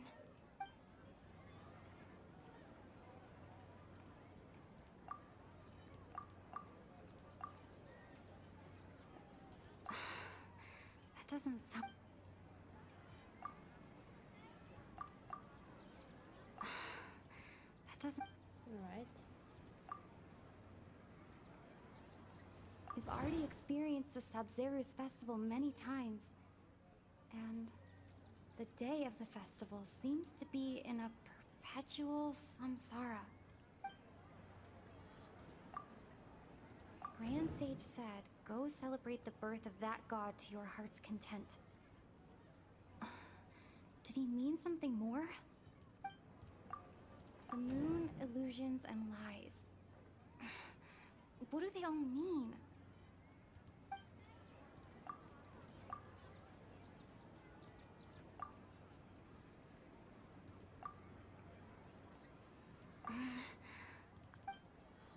How about this one? Nope. How's this one? Really? This one. Bro, seriously? Alright. More. Of course. We've already experienced the... Okay. That should be it. The flow of time is endlessly cycling within one single day.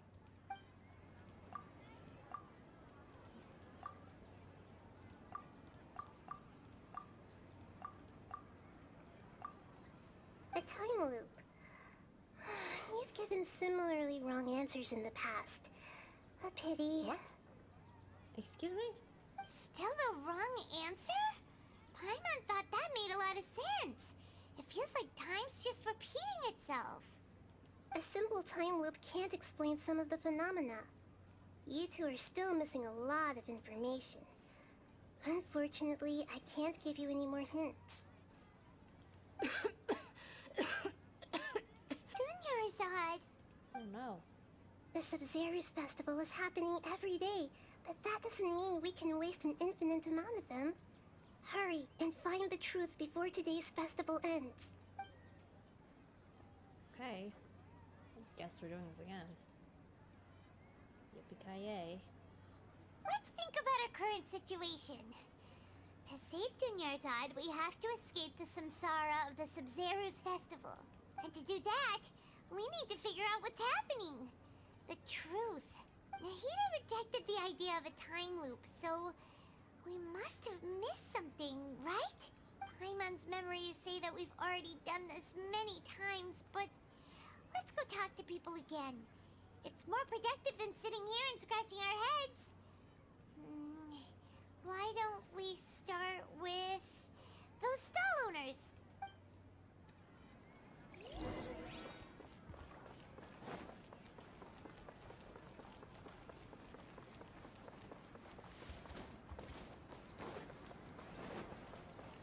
Interesting how the Traveler talked. First time ever. Well, not the first, but you know, the Traveler doesn't talk much, so. Alright.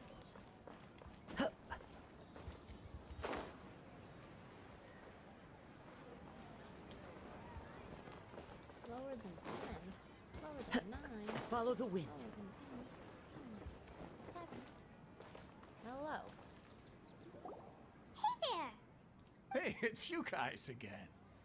Where's your cultured friend? She's feeling a little unwell. I see. Did you come back to buy something?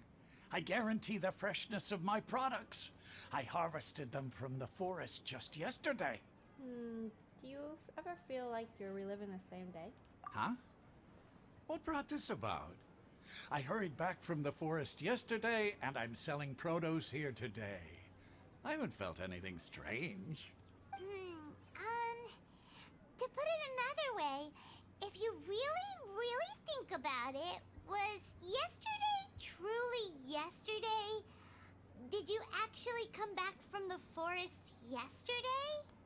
What kind of philosophical nonsense is this? Are you two daydreaming? Didn't you know that no one dreams in Sumeru? Go somewhere else if you want to find someone to daydream with.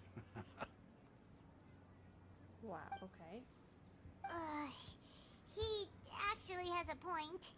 Is this a dream?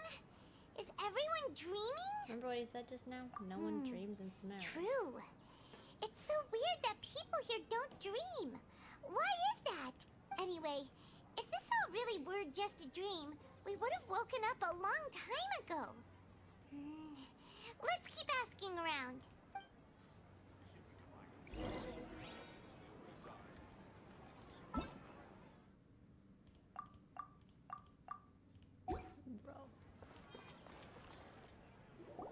Oh, it's you two. Was my divination so accurate that you felt compelled to compliment me in person? Ooh, I knew it! I told you, the god's divination is highly accurate. You just hadn't fully understood its significance yet. You're really excited about this, huh? That's exactly why we came back. Help us better understand it. Yes. Help you better understand it? Well, that isn't exactly what I excel at. So, you're admitting that you don't have a clue? Anyway, what kind of situation did you get into? You were all trapped in the day of the Sub-Zero festival. Huh? Hold on a second. I thought you guys just lost your wallet or fell for a scam. What you just said, are you serious? Does that kind of thing actually happen in real life? Paimon knew you weren't going to believe it. Marvelous. Truly marvelous. I believe you. Recall the interpretation of your divination. The moon, illusions, and lies. It really felt like an omen. When you say it like that, the divination does sound like it's related to what's going on. Can you read any more into it? I believe that the Archon's revelations are never more than vague hints. Anything more specific is beyond the reach of mere mortals. Okay. The book only says, if you trust your instincts and overcome your fears, the sun will surely rise. So that's how it is. Looks like fortune-telling is just fortune-telling. It's no good for practical problems. We haven't made any progress. Who else can we talk to? Let's try talking to Day again. Paimon remembers that we tried talking to her a couple of times, but she always thinks we're playing pranks on her. You think she'll brush us off again? Let's try talking to her to see the real Dunyazard. Yeah. If we tap into Dia's strong sense of responsibility as a mercenary, then she'll definitely take us seriously. At this time of day, Dia's probably just finished beating up those kidnappers. Let's go find her.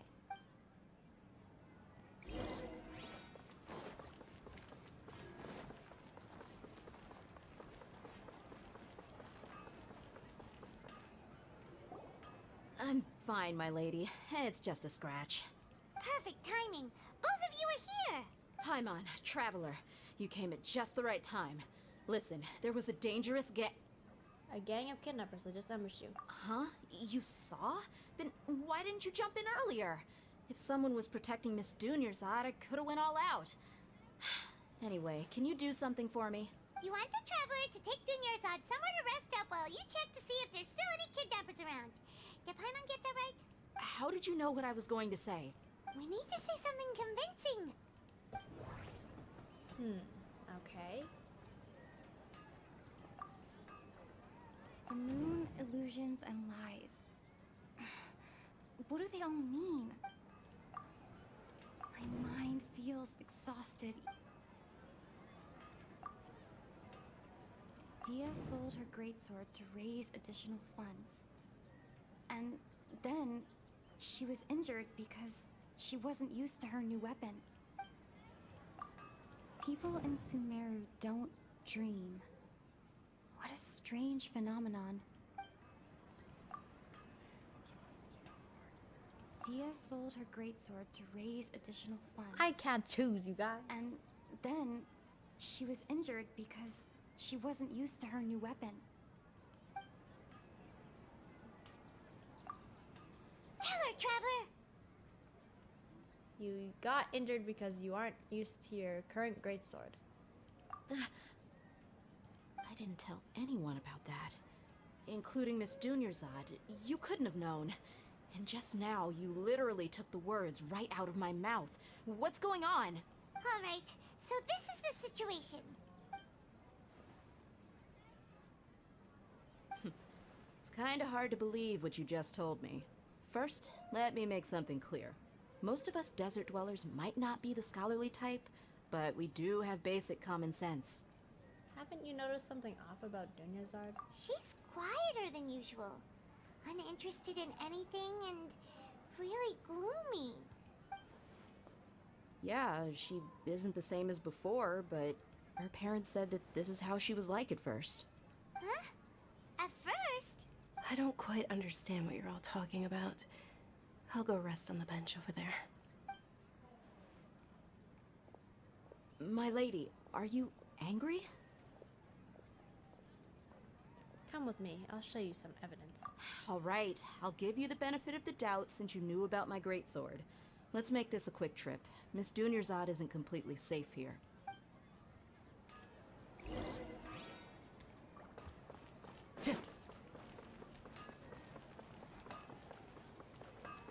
Time to go. Please! I don't even have a waypoint over there! What the heck? Gotta walk. What a pain. Nope, too far. Me trying to figure out how to get there is a pain.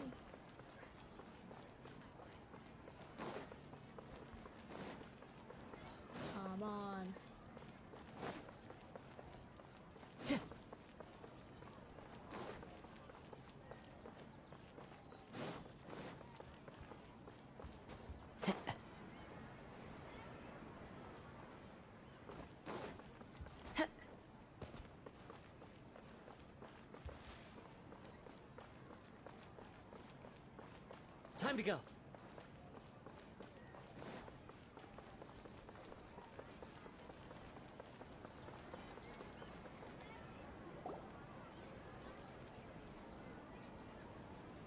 Nahida, we brought a friend. Are you busy? I thought I told you that it won't help to bring anyone here. We just wanted her to see the real Dunyarzad's condition. The real Dunyarzad? Where and who are you talking to? Huh? I told you that you two are special.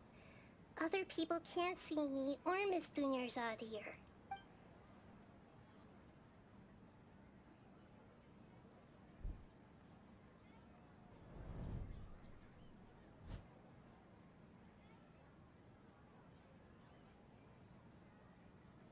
Hold on. Over there. Is that? You can see her? Wow. How perceptive. Does she have invisible antennae? Miss Dunyarzad, she's lying down here, isn't she? How's she doing? Her condition's really bad, and she's basically in a coma. How did you know she was here? I can sense her aura. There are also lingering feelings of something like regret or disappointment. What happened? Do you believe us now? The Sub-Zero's festival has been repeating itself. So, you think the sages are behind this? Yeah, they've always been against us. Wouldn't surprise me if they're using the Akasha to intentionally repeat the Sub-Zero's festival as a sick joke. You have a point. Aside from the Dendro Archon, the Academia's sages are the only ones in Sumeru who could pull off something like this. Maybe there's more to the Akasha than we know. Nadia, can you tell us anything about the Akasha? Right! Didn't you awaken our memories using something that looked like a knowledge capsule? That means you must know something about the Akasha! The Akasha relies on the power of a gnosis to operate, as it is the manifestation of the God of Wisdom's power. It compiles the wisdom of the entire populace, and it grants knowledge to the people. A gnosis could do that? No wonder the Akasha is so magical. It's being powered by the gnosis of Sumeru's Archon. So, this Nahida you mentioned, what did she say? She said, and Paimon quotes, "The Akasha relies on the power of a gnosis to operate, as it is the manifestation of the God of Wisdom's power. It compiles the wisdom of the entire populace and it grants knowledge to the people." Compiles the wisdom of the entire populace and grants knowledge to the people. Wait. What's up? I get the grants knowledge part. That's what people have always used the Akasha for. But compiling the entire populace's wisdom? How does that work? Did she mean that the sages enter new knowledge into the Akasha? Most information in the Akasha comes from Marisol. Oh, yeah. That sounds about right. What do you think?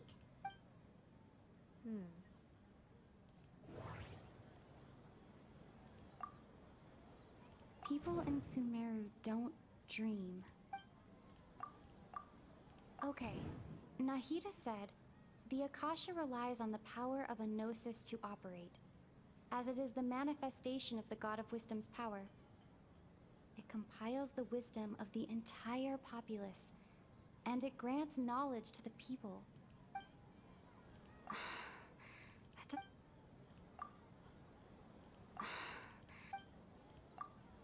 My mind... What's happening right now? What's happening right now seems to...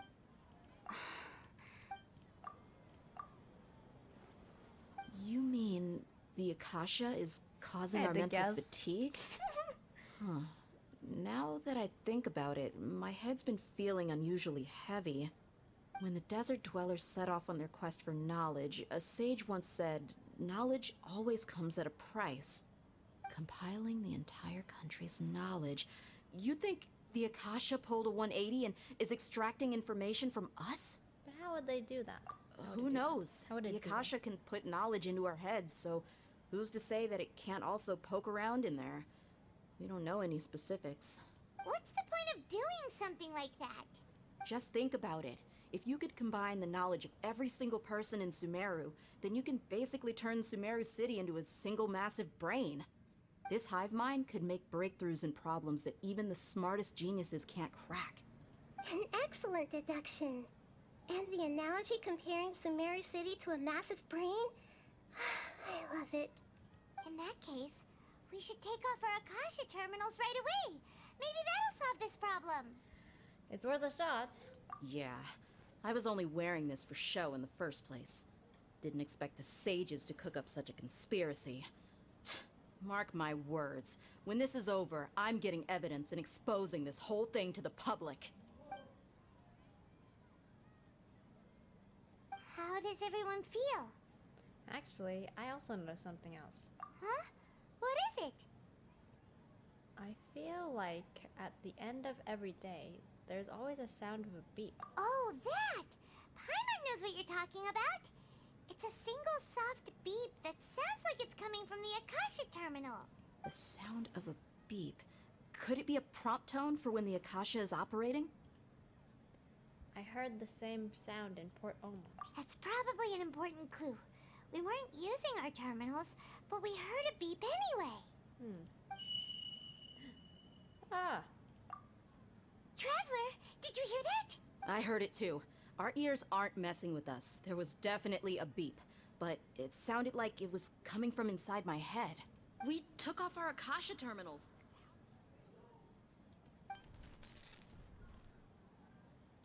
Oh no. Phase runtime has exceeded its expected length. At this rate, there may be casualties. But we cannot lose all of our progress. Are we gonna be okay? Are we dead?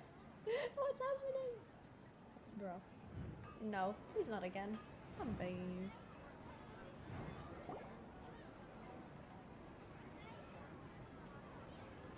Okay. What? Still have it on? Paimon remembers everything! Good.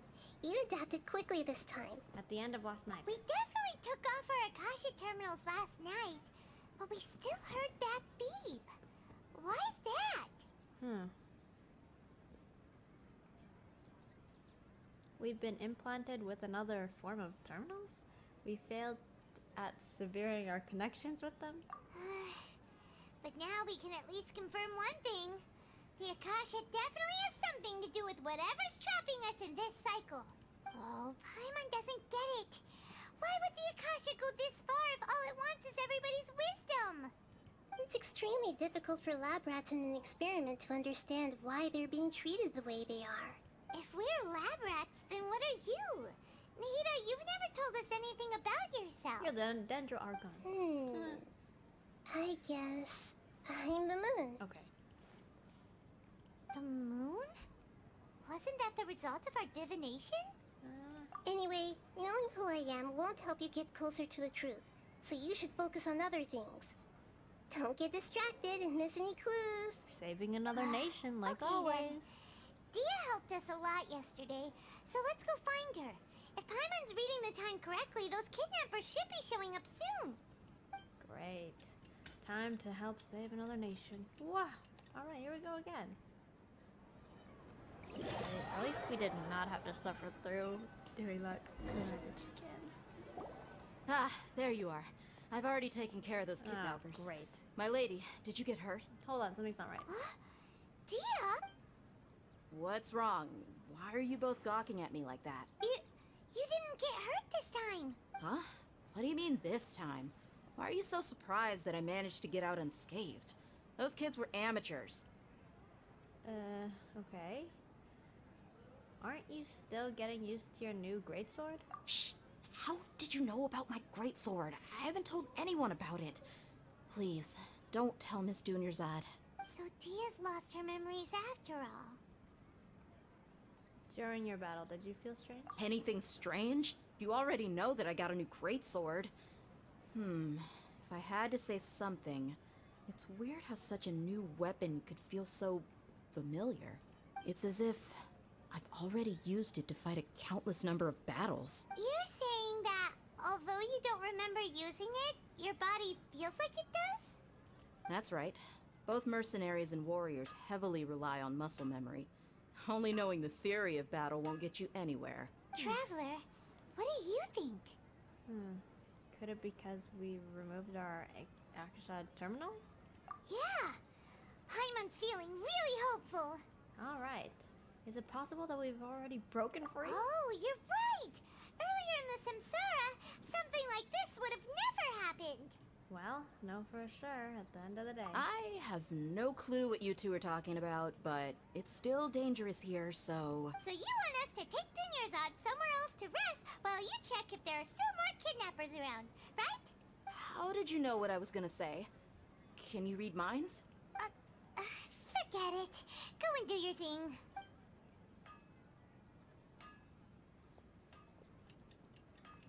Alright, here we go again. And hopefully, please, hopefully, it's going to be over. This disgusting deja vu. It's finally nighttime. Aside from Dia not getting injured, everything seems to have stayed the same. Listen, Nahida, we found out that Dia got out just fine today, even though she got injured every other time she fought the kidnappers. Do you think the Samsara has been broken? Have we saved Dunyarzad? Really? Good job on all that progress. Get some good sleep tonight. Hey, what kind of an answer is that? Tomorrow will come. Everyone assumes this is common knowledge, but the only way you can know that for sure is if you experience tomorrow. How many todays has it been? Is it possible that today will be followed by yesterday? Does tomorrow truly exist as anything beyond a made-up concept? It's even possible that this entire world is a lie, and the history of the whole world has just been one endless Sub-Zero's festival. Okay, no more. Paimon's brain is already shut down. That's why it makes no sense to waste your energy thinking about things you will learn tomorrow. Get some good rest. You know, use the bathroom and flush your anxiety dookie away. Oh. Huh? Hold on, what did you just say? Did Paimon hear you correctly? Huh? People always say they feel a sense of relief after they take a duk-duk. Duk-duk. That's why I suggested you could Not try a dookie. that. Is that so strange? It's so strange and so against common sense that Paimon's at a loss for words. You were sounding kind of smart just a minute ago. We're gonna go get some rest. Yeah. Even though it's happy and lively at the Sub-Zero's festival every day, it feels like it's been a long time since we've really gotten to relax. Let's go back to Can our I just room. sleep on this bed here? Oh no. Continue the harvest. Compared to what we stand to achieve, these sacrifices are trivial. Okay. We're still in the same day. As expected. It's not as simple as we thought. Nahida, you already knew last night that we didn't break out of the Samsara? Why did you tell us? Would there have been a point? You would have spent the night with new worries, with tomorrow still out of reach. In that case, you might as well rest within that brief moment of hope. An opportunity like that doesn't come by often, and I thought it might help you clear your minds. Paimon thought the Duke did that! Whatever. The Duke. Guess you were looking out for us after all. Of course. In the time we've been together, you two have been everything to me. Paimon's flattered and everything, but maybe you're taking things a little fast. What I mean is, even though I had asked you to solve this puzzle, you two are still the only ones who can see me and sense my presence. In other words, if you weren't here, I may as well not exist. That's why you two have been everything to me. Get it? Nahida's talking about confusing stuff again. Great. Anyway, that's enough chit-chat. So, Traveler, did the new clues yesterday help you gain a new understanding of the situation? The time loop theory is indeed incorrect. Huh? Why are you scrapping your previous theory? Well, Daya's fighting skills have been improving. Oh yeah, you're right! Gosh, how did we not notice that? In a simple time loop, people's physical conditions should also reset. So, what's your new hypothesis? The beep is a prompt tone for Akasha operations. We still hear it every night, even though we removed our Akasha terminals. Okay, Nahida said, the Akasha relies on the power of a gnosis to operate, as it is the manifestation of the God of Wisdom's power. It compiles the wisdom of the entire populace, and it grants knowledge to the people. The moon, illusions, and lies. No. We've already experienced the Sub-Zeru's festival many times, and the day of the festival seems to be in a perpetual samsara.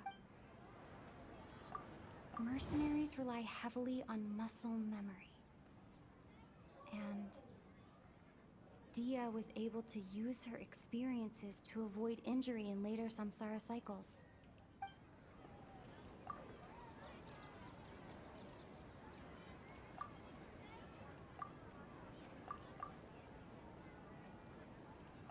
Dang, bro. Dang. How about this? Seriously? Figures. Okay. What? Interpret again? Interpret. If all our memories of a day are erased at the end of that day, then we would unwittingly relive that same day again and again.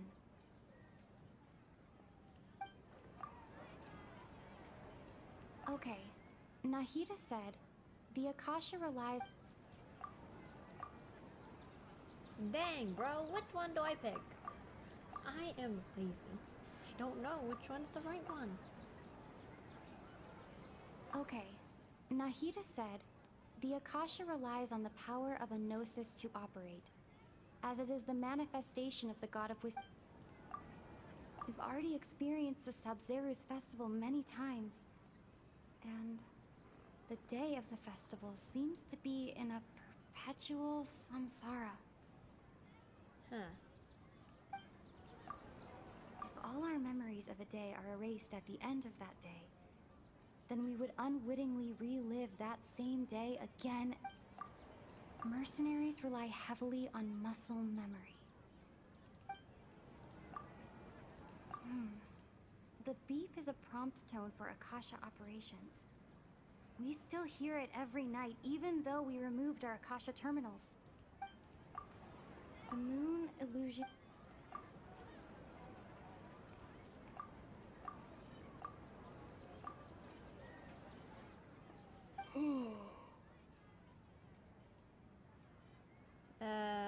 That doesn't sound very promising, but whatever. Oh! Then the beep we hear every night could just be indicating the deletion of our memories. That's why when we wake up, everyone thinks the Sub-Zeru's festival hasn't happened yet. It's already the next day, but everyone still thinks it's the day before. Please be right. But muscle memory can't be erased. That's why Dia has been getting better at using her greatsword. Now everything makes sense. A brilliant deduction. That's right. Please. Nahida, tell us if we're right or wrong. To put it simply, it's as if you've mistaken a pyro crystal fly for a firefly in the night. You lost sight of its true nature because you focused too much on your perception that it glows. That isn't simple at all! Still the wrong conclusion, huh? Why don't you go talk to Miss Dia again? You might learn something new. How many times? Right. She did help when us am I find gonna our get it latest right? clue after all. Let's... No, when am I gonna get it right? Bro, please. Time to go. Why? How come? What do I do? Am I going to Time cry? to go. Because I am crying right now on the inside. I'm crying.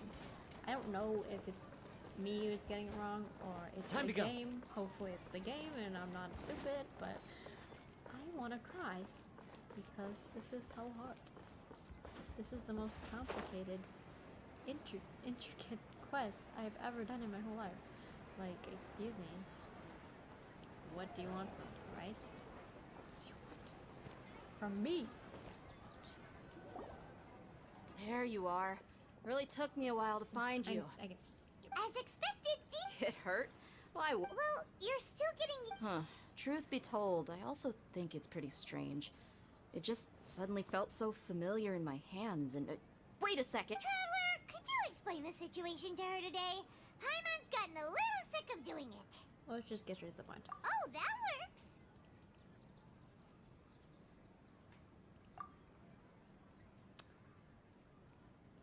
What happened to you guys while I was gone?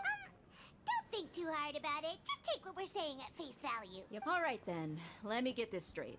You're telling me that my body's already gotten used to this great sword, but my brain just doesn't remember it? Yes, your memory's being erased every day. Then I'd have to disagree. That's it. Oh? Why do you... If we've actually been reliving the Sub-Zeru's festival day after day, then what happened to the things we used? The money we spent, the food we ate? Common sense says my wallet should have emptied itself a long time ago. Right. They could use the Akasha to record what everyone did that day, and then use the city's resources to replenish everything. It's not very likely, but it's also... No, it is impossible. You have proof? You two are surprisingly serious about this nonsensical discussion. Come with me, Miss Dunyarzad. Okay, how many times am I gonna get it wrong? I can't believe it's Dia who wants to show us something this time. 2 days ago, we were the ones taking her to see Dunyarzad.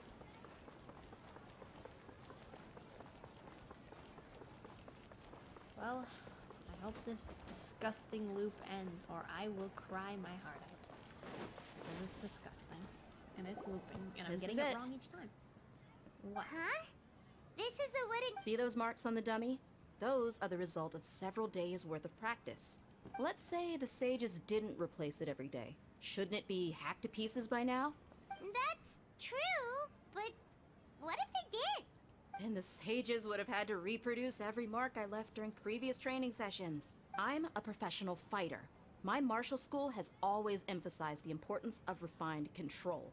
The force, angle, and entry point of each strike is calculated and deliberate. That's why I remember every mark on the dummy, as well as my state of mind as I made each strike. It's just as they say, each swordsman has their own unique style, and even the same swordsman can't make the same cut twice. It would be impossible to copy these marks. Is it really impossible? What if they use some fancy machine to carve every single mark? Yeah. People often say that a camera's photo can never replace an artist's painting because the former has no spirit to it. The same thing applies here. At a mere glance, I can differentiate carved marks from the results of combat training.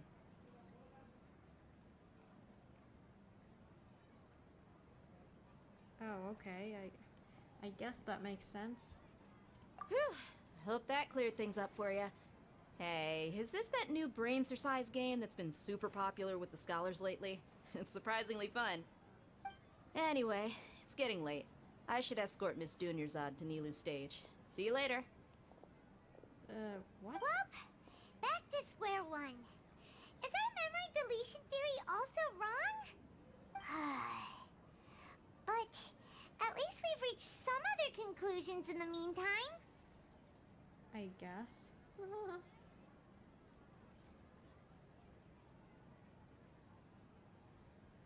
Yeah, okay. We're not in a time loop. We're in the real world. Yep, that's true. So, can we think of any new ideas right now? I suddenly realized that something is strange. Strange? Paimon feels like everything's been strange lately. How come we never thought about leaving the city? Huh?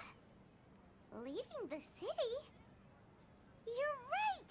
It's really strange how we never thought of such a simple solution! Many things should become clear if we can confirm the flow of time outside of the city. Paimon can't believe it! Did we miss this because we're tunnel visioning too hard on our other theories? Or because we're just too tired? We should have thought of this a long time ago. How about we go back and ask Nahida? Maybe we've forgotten something about leaving the city. Maybe.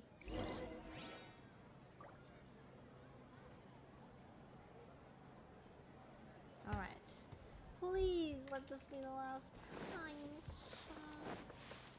She's probably gonna be like, oh, well, you've already suggested that. Time to go. It doesn't work at all. It never ever works. Nothing works. Nahida, we're back! You're back early today. Did you find something new? Sort of. We're mostly sure now that we're not in a time loop. And we also aren't in the real world. But at the same time, we have a new question.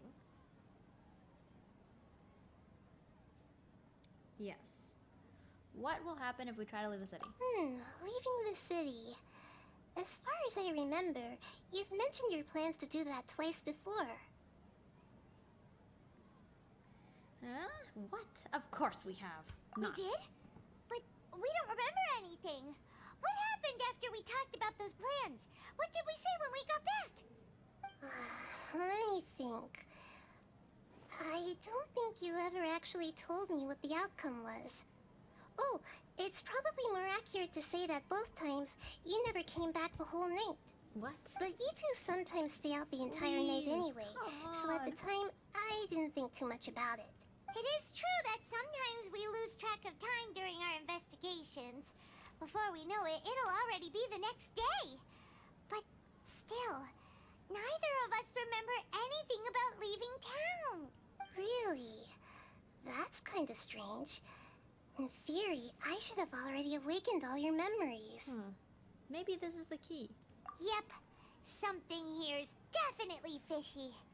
Let's get to the bottom of this tomorrow. Great, another. Our memories are back! Oh, great. Let's go and try to leave the city today. About that. Well, where should Paimon begin? Huh? Paimon, what do you mean? Traveler, aside from your memories that were just restored, I have another message for you. Another message from who? Listen to it and you'll understand. Can't go back. There are countless spaces here. Our Sub-Zero's festival in Sumeru City is just one of them. This is my own voice. Traveler, you should be missing 2 days worth of memories. Paimon will fill you in. Okay. 2 days? It's time to carry out our plan from yesterday. Let's go and try to leave the city today. Okay, let's go. Why am I the one missing all the memories? Jeez. We don't have many more. Oh, whoops. Oh, that's coming. Brings a smile to my face. Did I never ever get this waypoint in my whole life? Time to go. Why can't we leave the city? What is the academia up to now? Don't ask me. It's not like I can tell you anything. This is a direct order from the Grand Sage. Just wait until tomorrow. I have a real emergency. My goods have already arrived at Port Ormos. If I don't hurry, they'll be stolen. That's your problem. Make sure you make a request in advance next time. Oh, no. But it's not like you can just predict business matters in advance. Wow. It looks like the Academia already announced a lockdown for Sumeru City today. How completely unsurprising. Let's go and question them. Hello, sir. Why can't we leave the city today? Here we go again. Don't ask me. I don't know either. We just received an order that no one is allowed to enter or exit Sumeru today. They didn't tell us anything else. Of course the Academia wouldn't share their plans with a pawn. Angering me won't get you anywhere. If I had that kind of insider info, I would have left this stupid post long ago. Okay. It looks like he really doesn't know. If we can't get anything out of him, let's take matters into our own hands. Why don't we climb over the walls? Those guards can't be everywhere at once. This is a good spot, and the guard hasn't noticed us at all. Let's hurry! Paimon, stay here. Huh? Why? Are you going to leave Paimon behind? We need someone to stay and witness events from the side. But what if things get really weird out there and you get into some trouble? Then Paimon won't be able to help you. Oh, Paimon knows that Paimon can't do much, but we've always been together, haven't we? If we leave together, it'll be the same as before. Okay. Paimon will wait for you. Promise Paimon that you'll come back as soon as possible. Just a quick look. Okay, okay. And please, be careful. Alright, let's see what happens. Memories! Oh, memories. Well, let's go and try and leave the city today. Traveler!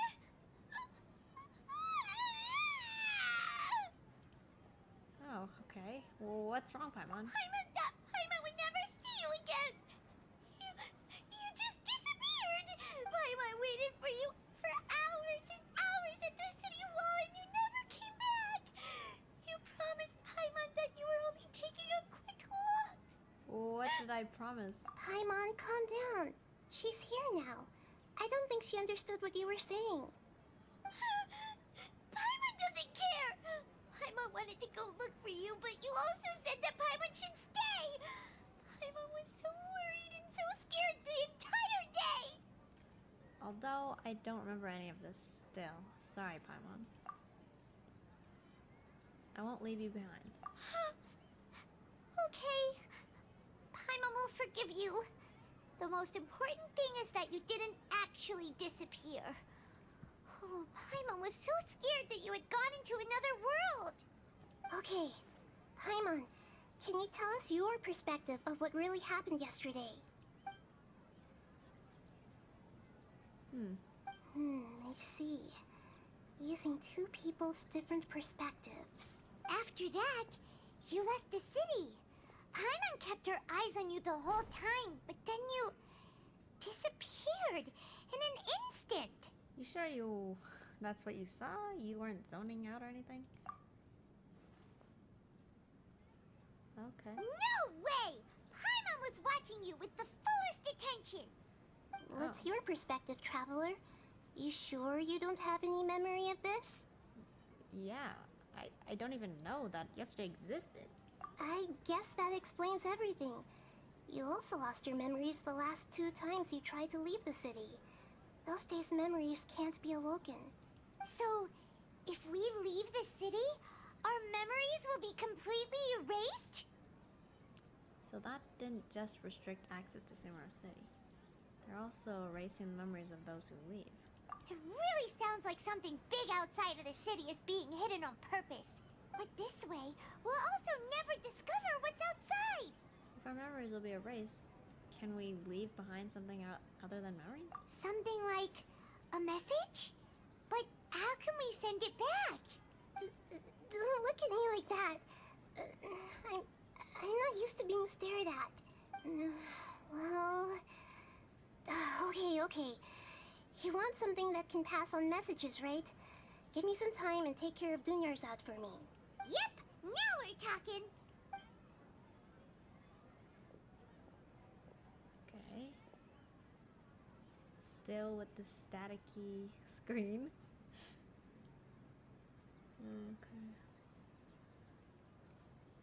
This is just time passing. I see. Alright.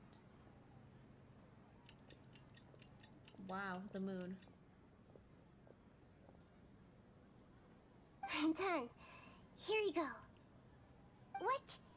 Isn't this just an Akasha terminal? I made some little changes. Akasha terminals are already capable of sending messages. I just tweaked it so that it could connect to any node. To make something like this? Nahida, you really know the Akasha like the back of your hand. Anyway, we can use this now to record a message, right? Yep. I'll help you save the messages. It should be pretty easy to use. I just can't guarantee the user's status and signal coverage when they're outside the city. We'll never know until we try. At least we're taking the initiative now. It's worth a try. Let's go then. Let's expose those sages. I still think you should stay. All right. Paimon isn't as worried about being separated since it happened once yesterday. But Paimon still isn't happy about it. See you tomorrow, Paimon. Okay. See you tomorrow, Traveler. That covers everything that's happened so far. Oh, so that message was what I left for myself that when I went to the city. Although the signal was choppy and had some interference, we still managed to receive 2 messages from you when you were outside. Okay. Okay, now that you understand what's going on, let's hear the messages together.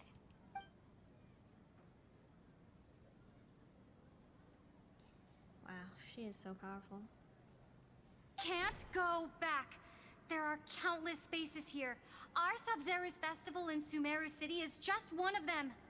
I've entered another space. Ooh.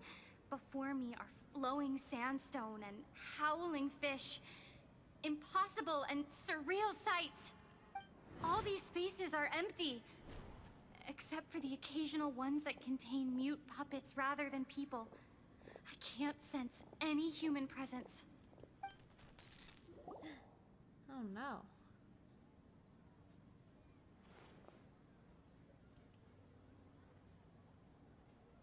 That's one heck of an info dump. It sounds like you left the Sumeru city space when you set foot outside of the walls. But everything looked completely normal when Paimon was looking out from the inside. That's unbelievable. And if we take your word for it, the other spaces all had very weird contents. Yeah. There's another part here. We only received it last night. These spaces have been disappearing, one after the other, absorbed by something like a sun in the sky. And now, even the final space has also disappeared. Behind me, a lot of spaces just appeared again from thin air. I get it now. Those spaces are actually...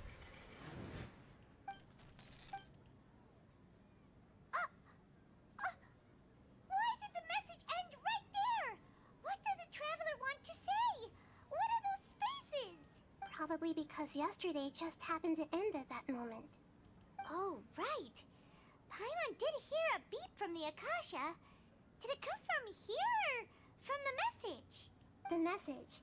It should have come from the Traveler's Akasha terminal. Oh. After the beep, Traveler said even the final spaces also disappeared. Traveler, what do you think that final space could have been? Here we go again. My impression is that each day in this samsara only ends at the sound of that beep from the Akasha.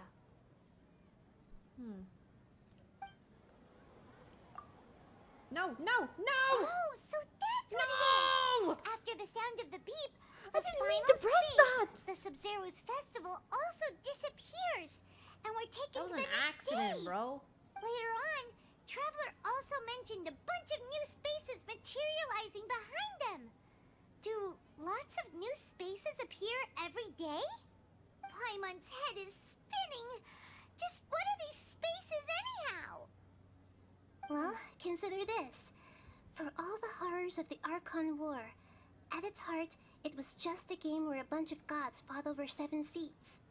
So no matter how strange or spooky things may look on the surface, maybe all they point to in the end is a small and simple secret. Wow. But I guess I got it right War, huh? since I That's submitted an the analogy conclusion. and a half. A secret, huh?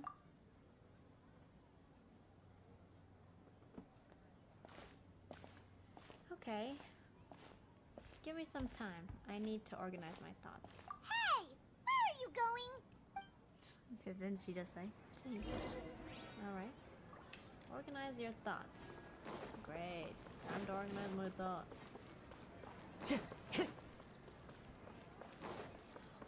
Jump. Jump around. Yeah, yeah. Jump around.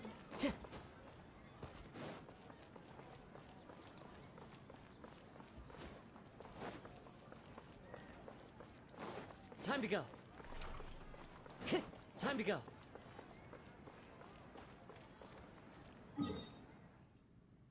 Okay. Jump around. Yay. Do you want some alone time to think? Alright then, Paimon won't disturb you. Oh no. Here goes the setting of the day. The sun goes down. That's a long time to think. The dance of Sub-Zeros is about to begin. I'm going to go watch it. The dance of Sub-Zero. It's that time already. Okay. Why don't you go ahead, Dunyarzad? We still have some other stuff to do first. Yep. Okay then. See you later. Bye, Dunyarzad. Have you figured it out yet, Traveler? Time is ticking away. I know, okay. Shush. Let's just get... I think I know the answer now. Awesome! What is it? Paimon wants to know. Oh, wait, no. Let's meet up with Nahida first. You can tell us both together. This time, we're gonna get to the truth. Okay.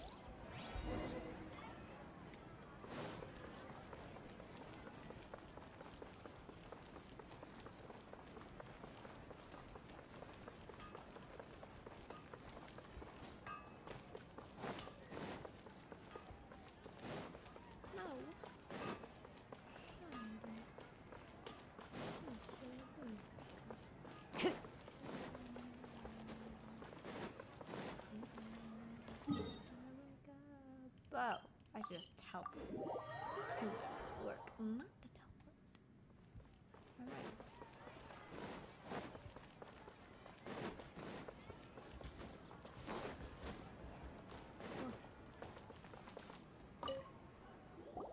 You're back. I've been waiting forever for you two. Judging by the looks on your faces, are you ready to take your Sub-Zero's exam and graduate from the festival? Ask away, Miss Nadia. Okay. First off, have you discovered the hidden truth? Okay. We've already experienced the Sub-Zero's festival many times. And the day of the festival seems to be in a perpetual We've already experienced... No! Okay. Nahida said, the Akasha relies on the... All the bizarre spaces I saw outside the city had one thing in common. A lack of human presence.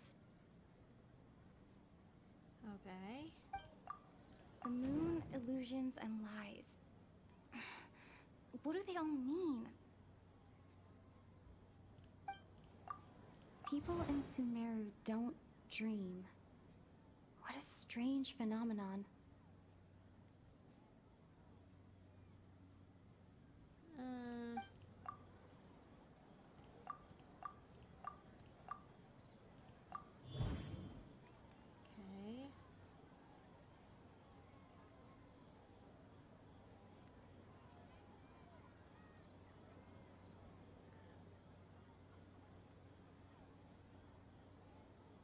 Okay. We are all in a dream. It isn't that the people of Sumeru don't dream. Rather, the Akasha is taking their dreams from them. Alright. People in Sumeru think they don't dream, but the truth is the Akasha steals their dreams without them knowing it. And those spaces with no human presence are stolen dreams without their host. That would explain why they sounded so weird when she was trying to describe them. Okay. Huh. So people in Sumeru do dream after all. In fact, we're all in one big dream together right now. Correct answer. Now, how did you conclude that the Akasha is capable of this? Oh man, what the heck? Bro, more of this garbage? I'm just joking. But seriously, what the heck? The Akasha relies on the power of a gnosis to operate.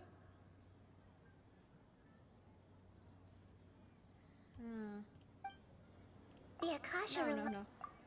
It is the manifestation of the God of Wisdom's power. It compiles the wisdom of the entire populace. And it grants knowledge to the people.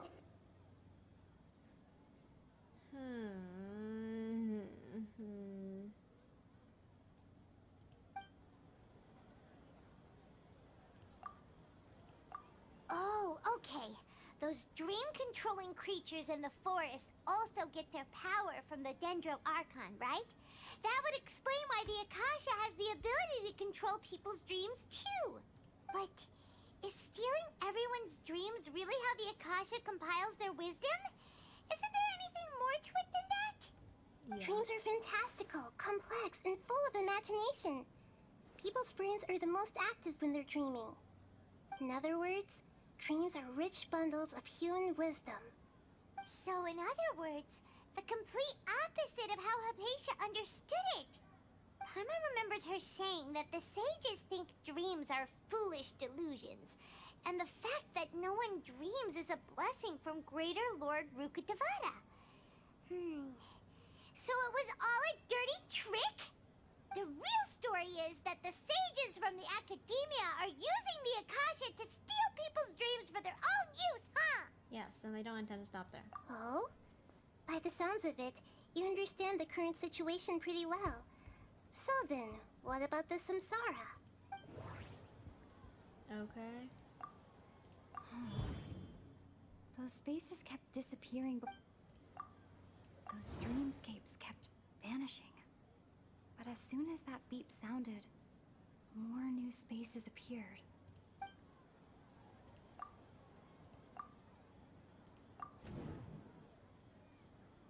Alright.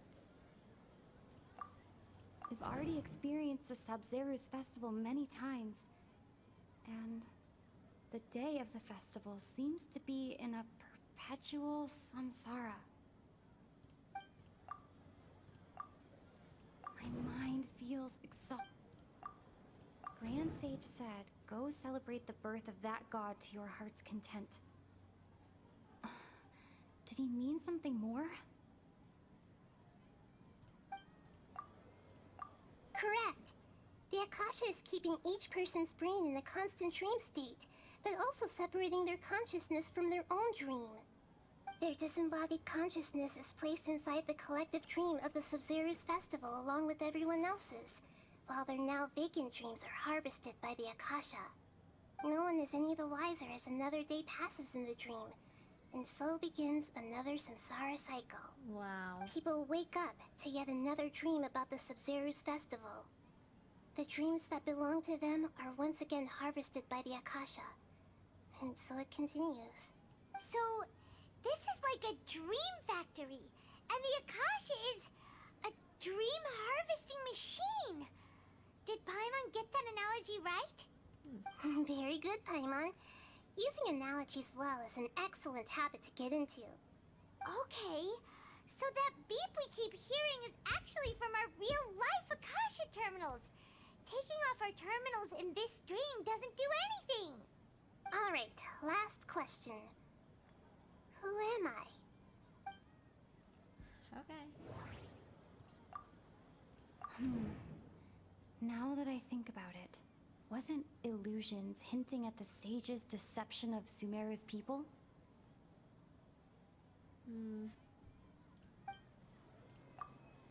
Now that I think about it, wasn't illusions a hint that we're all dreaming? They say that alchemical divination is the Dendro Archon's divine revelation. So then, if Nahida has referred to herself as the moon...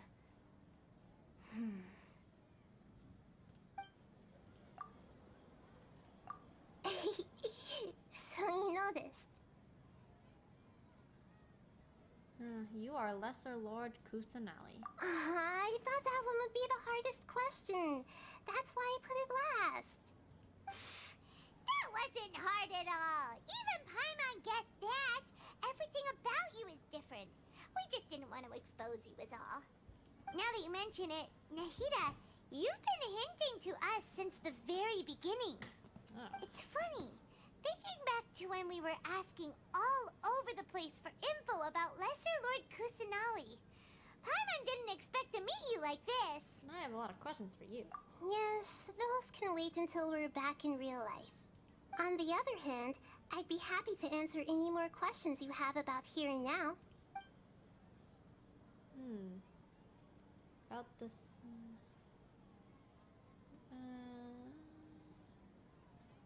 Okay, I guess you can answer all. I mean, do all the questions. Can humans really keep dreaming forever like this?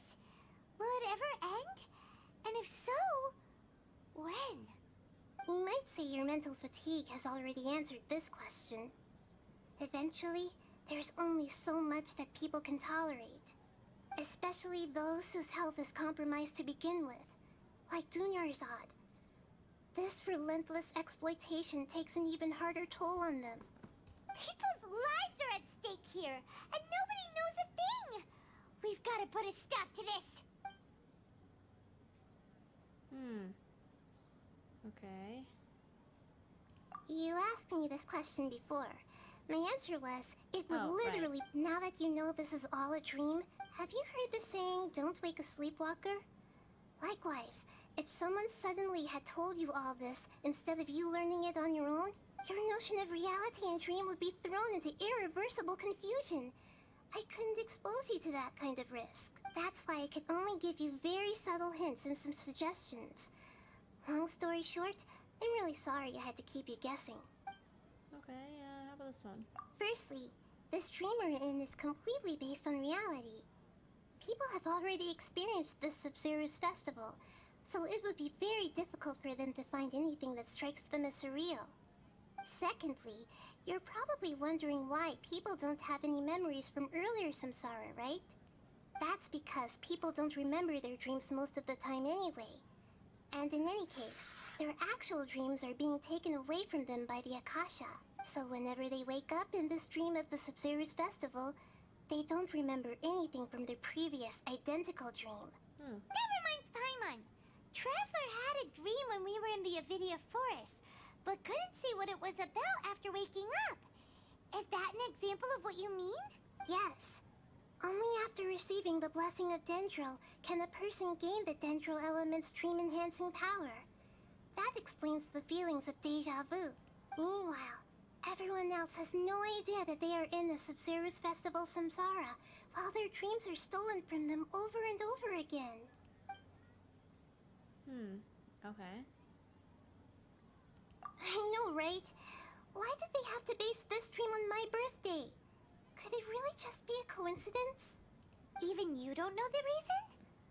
Wow, now that's strange. The Academia sages are determined to harvest lots of dreams in a short time, no matter the cost. They have to be up to no good. Unfortunately, I don't know anything about it. Traveler, do you have any information? Those spaces remind me of dreams.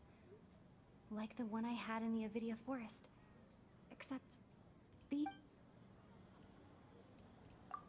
Okay, Nahida said, the Akasha relies on the power of a gnosis to operate. Yeah, okay.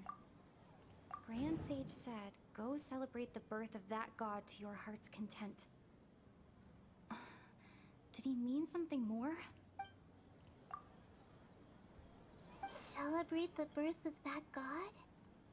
Could it mean... Oh. Okay.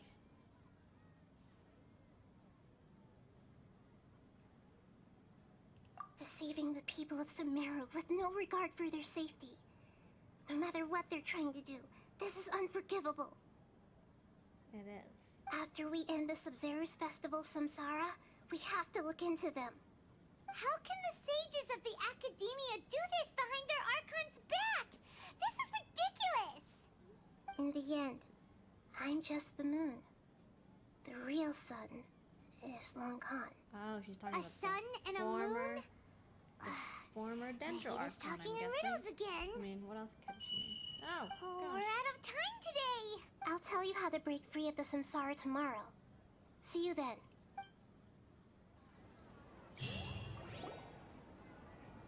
Alright. Let's do this. One last time. Good morning, Nahida. Wait. Now that Paimon remembers everything, should we instead say good morning, Lesser Lord Kusanali? Hey! What's wrong, Nahida? You don't look too good. Where's Dunyarzad? I'm afraid that what you're thinking right now is correct. Did Dunyarzad already disappear? No way! Are Are we too late? The real Dunyarzad's consciousness has indeed disappeared. It can no longer endure the constant dream harvesting. We were so close. Paimon can't believe it. Wait, so what about that other Dunyarzad? Just what is she? Is she also going to disappear? She's actually something like a puppet, but not completely. The real Dunyarzad's consciousness could no longer keep playing her role in this dream. So another Dunyarzad appeared to replace her in the dream. Just like the grass and the trees, that Dunyarzad is just a building block of the dream that helps to keep it going. But personality-wise, she's nothing like the real Dunyarzad. Puppets are stiff and can't copy a living person's vitality. After all, they're just there as filler. You know, speaking of which, the old Dunyarzad might not have been too different from a puppet. Dunyarzad truly believed that she met you within her consciousness, and it was you who inspired her. So you do remember her after all. Yes. Back then, her family was overly protective of her. No one cared about her personality or thoughts. It was as if she only lived to stall her Elazar. I just gave her a little wisdom so she could look at life in a new way. So that she could be her own person. But even so, she still... You are a kind Archon, and it still meant a lot to her. Far from it. I'm still a long way off from being a real Archon. I couldn't even save her.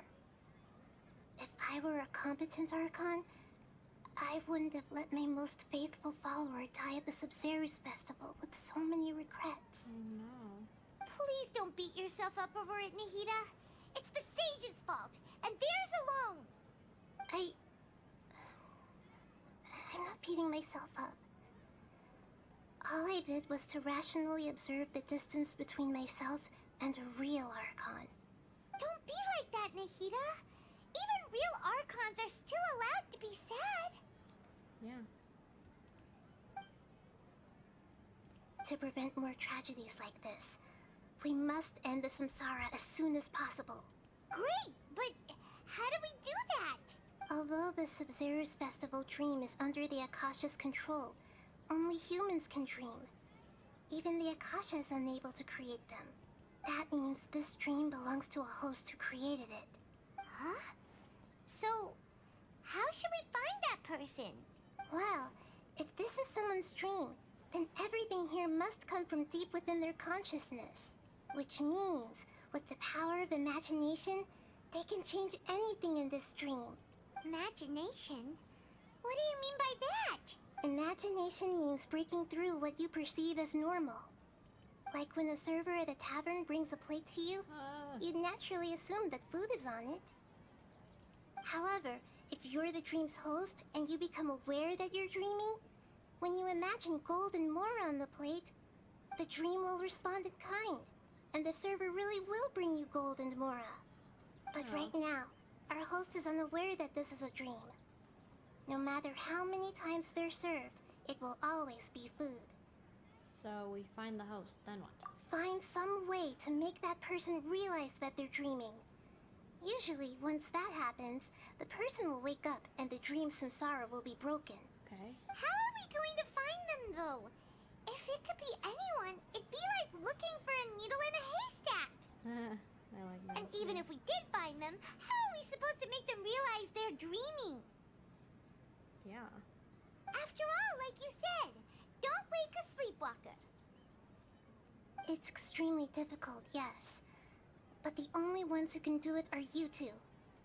Remember, everything you've achieved up to this point has all been for the sake of finding the host and ending the samsara. As for me, during this time, I'll be out of town. Oh? Out of town? Are you going to that place full of dreams where the traveler went? Yes. I want to try something. There must still be a small wisp of possibility. Hurry and go. Dreams are supposed to be fantastical, romantic, and full of pleasant surprises. Unnecessary things like this samsara need to end.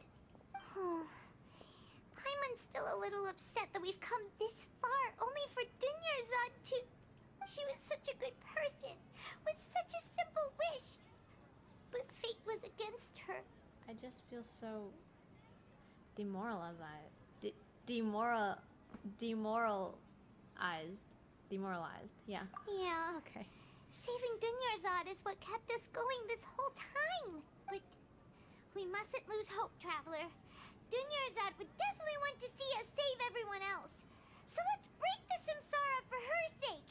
Yes. Paimon's wondering, do you think the sages would get one of their own to be the host of this dream? Feels like it would be easier to control it that way, no? Unlikely.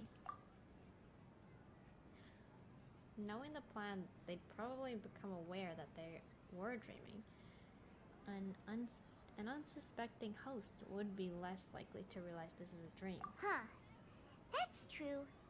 Plus, the sages probably weren't counting on there being other factors beyond their control, like Nahida and us. So, who do you think the host of the dream is? The one with the strange getup. Maybe the Fairest Night of Flowers? Oh, that would make sense! Fairest the Night of Flowers is a symbol of the whole Sumeru's festival, right? Pretty core character. Let's go ask him some questions, shall we? Okay. This quest. Never. Please. I've been at it for hours. Tell me. Time to go. Why? What is this quest? Like, literally, this quest is death. I don't know what I am to do, but the quest is just not it. Give me stamina.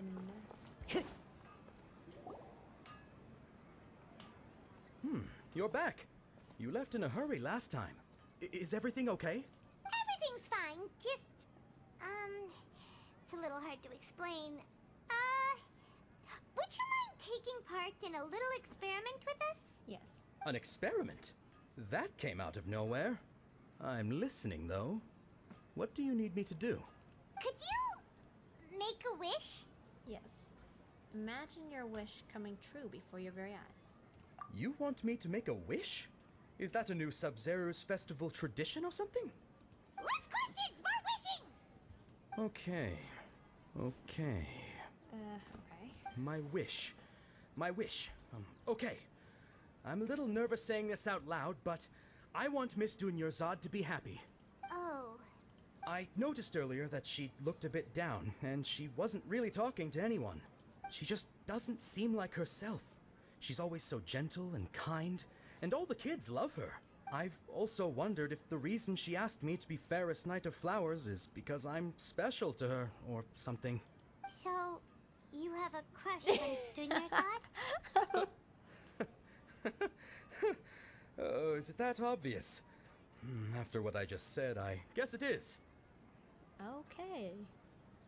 When she placed the hat of the Night of Flowers onto my head, she said to me, I want everyone to have a happy Sub-Zero's festival.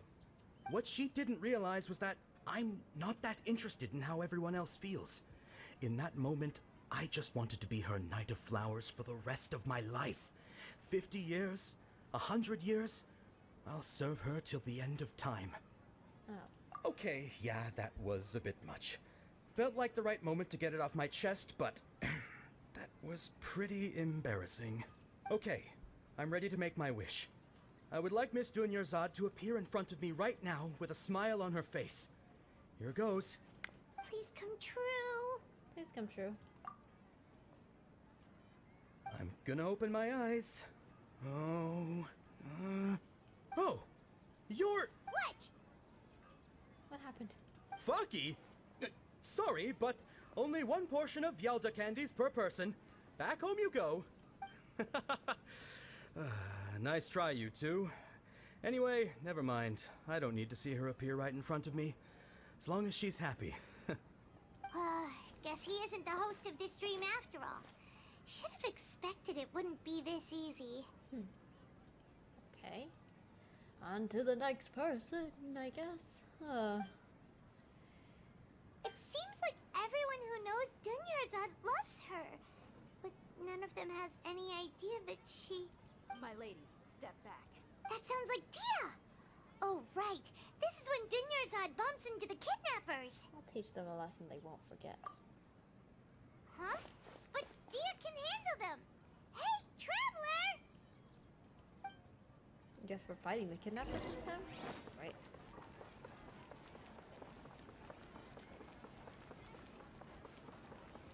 Maybe because the Traveler is angry or upset that we lost Dunyarzad. In a way, I guess.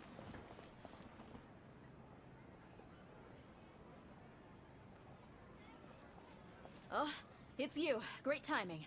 Please take Dunyarzad and leave. Leave these guys to me. Hey, this is my job. The Homiyanis pay me, not you. You're wasting your breath. You... Fine, alright. Knock yourself out.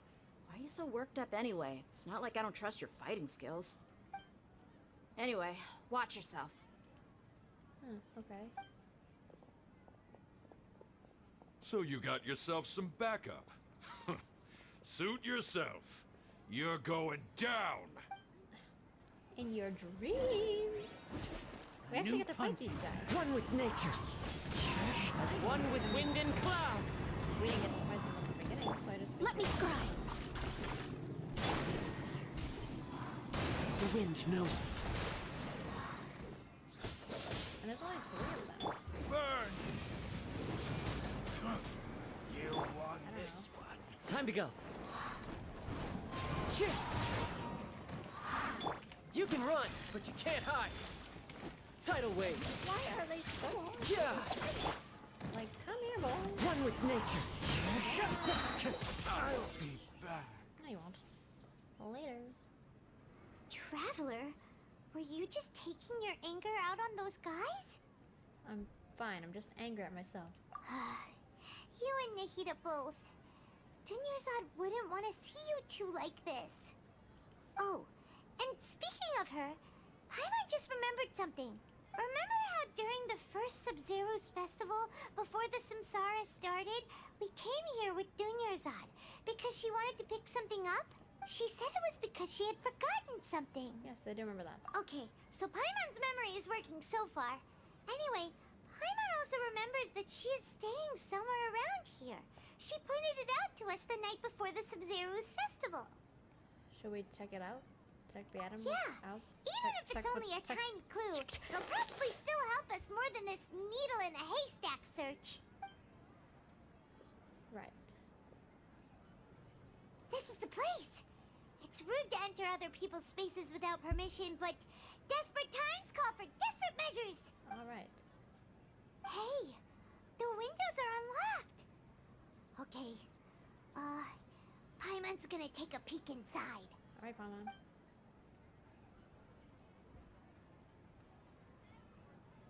This was only a temporary residence, so there was pretty much nothing inside except this book on the table. Should we open it? Okay. Oh, holy. That's a long ass note. Jeez. Okay. Wow. Dunyarzad wrote all of this. Sounds like she was always thinking of us even while we were away. Aww. Even though she was also busy preparing for the Sub-Zero's festival and had all her health problems to worry about. She must have wanted to give this to us as a gift on the day of the Sub-Zero's festival, right? She really didn't have to. If we hadn't found this book, I didn't really read it, never would have so I'm not known. sure. But now that we know, we can't even thank her. Oh, Dunyarzad. Hey! Where are you off to now?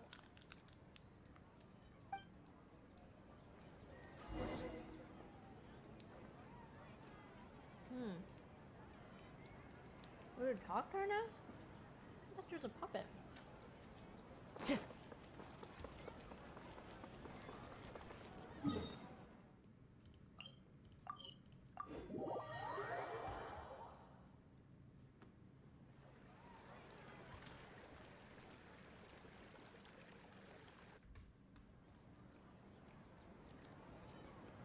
Dunyarzad's puppet. I'll feel better if I say this out loud.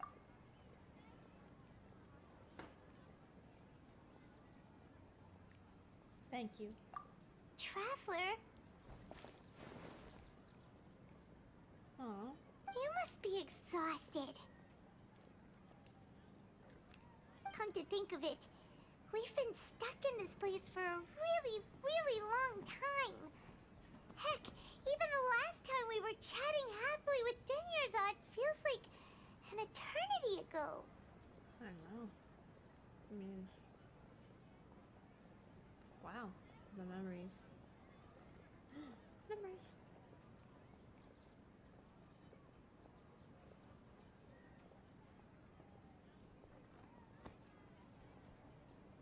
What is happening?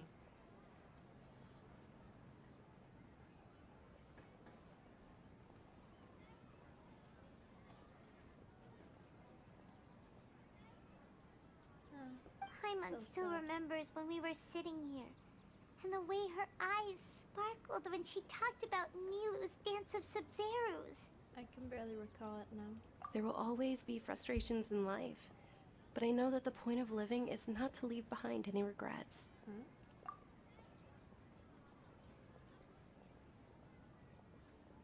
That was what the real Dunyarzad said, wasn't it? Does that mean... No, Dunyarzad? Yes, Traveler. What is it? Oh, so she's still just a puppet. But just now, how come... Let's go, Paimon. What? Where are we going this time? To watch the dance of Sub-Zero. I don't know how that's possible, because it gets stopped every single time, but maybe it's different this time. I don't know.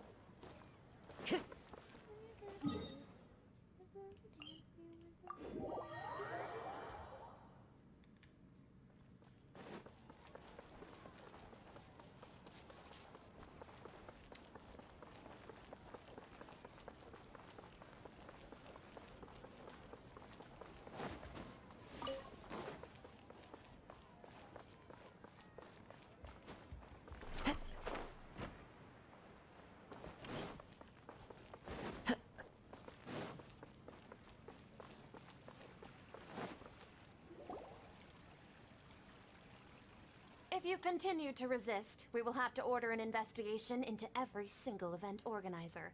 The Grand Sage has already granted you much leniency. I advise that you exercise tact. How did things turn out like this?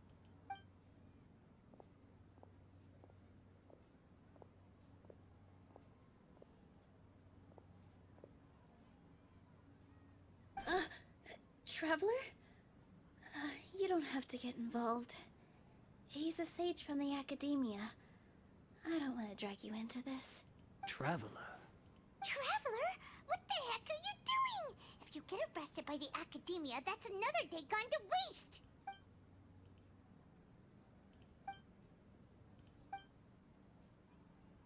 Wait, they're not reacting. Have they been scared stiff? They're puppets. Oh, of course! If this is the Sage's plan, they wouldn't put themselves through this. So they're just substitutes. What is this? What happened to the Grand Sage and his entourage? What's up with those flowers? Yeah, something's definitely wrong. Like I said, they symbolize the goddess of flowers. It's just a shame that all the real Padisaras went extinct after her death. Yes. The Greater Lord brought forth new Padisaras in memory of the goddess of flowers. But she ultimately could never truly replicate that beautiful shade of purple. Okay.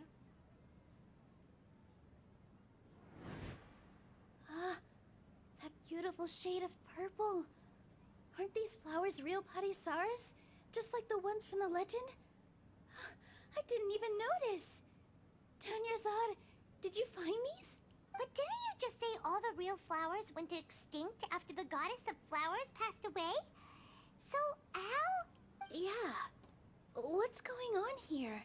Nilu, close your eyes. Huh? Imagine the Grand Sage and his entourage are not here in front of you.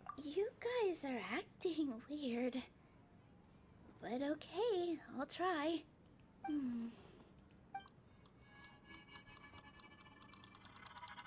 Hey! They disappeared! So Nilu's the host. What a surprise! Purple body Saras don't exist in the real world anymore. But in Nilu's subconscious, they can appear as decorations on the stage. It's just like the example Nahida told us. People assumed there will be food on a plate, and Nilu assumed there would be real Patty Saras in the flower pots. So when you saw the flowers, you instantly knew it was Nilu? Correct. But if we want to end the samsara, we need the host to become aware that they're dreaming. How should we make Nilu realize that? Am I dreaming? Huh? How did you come to that conclusion? So I'm right. Is this Lesser Lord Kusanali responding to our celebration of the Sabzeruz festival? Wrong guess, but you aren't completely wrong either. The point is, what made you think this is a dream? As far as you know, people in Sumeru don't dream, right? Yeah, but have you heard the tale of the first sage? To prevent a calamity, he went on a journey to find the Dendro Archon.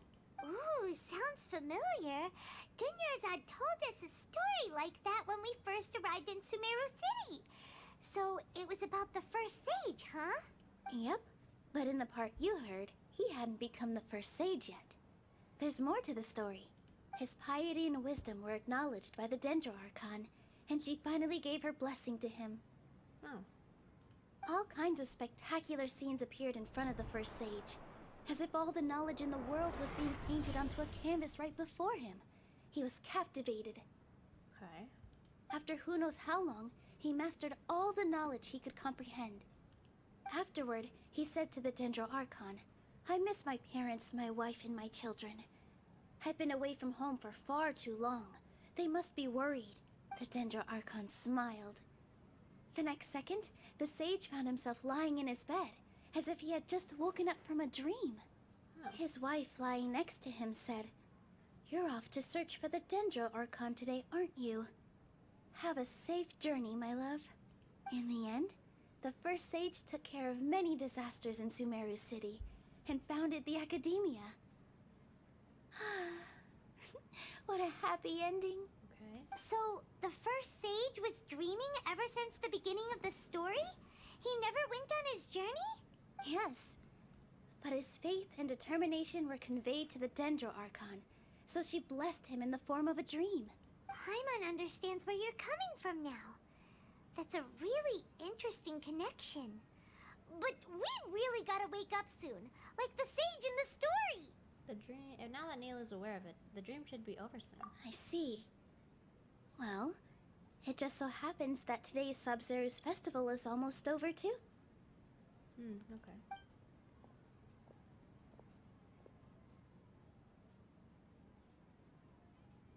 Since we're in a dream, let's make this final dance of Sabzeruz as beautiful as we can. I've been waiting a long time for this. Please dance your heart out. Cutscene time. Yes, I knew it. Ooh, pretty.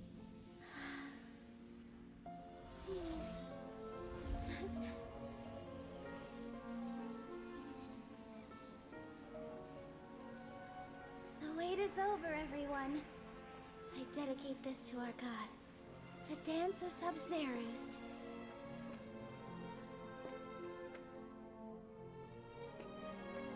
Wow, so graceful, so pretty.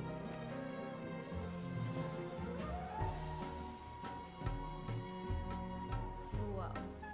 What the heck is happening? The music is so groovy too. I love this.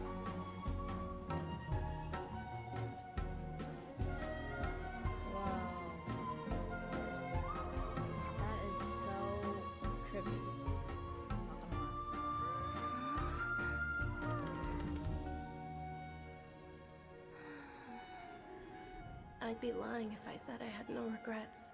I would have loved to see Nilu's dance. Oh no. She's not even there to see it. Ah.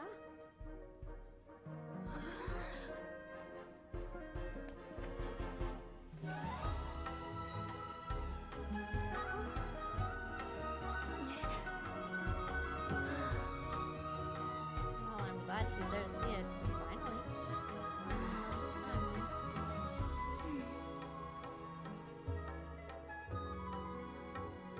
Oh no, she's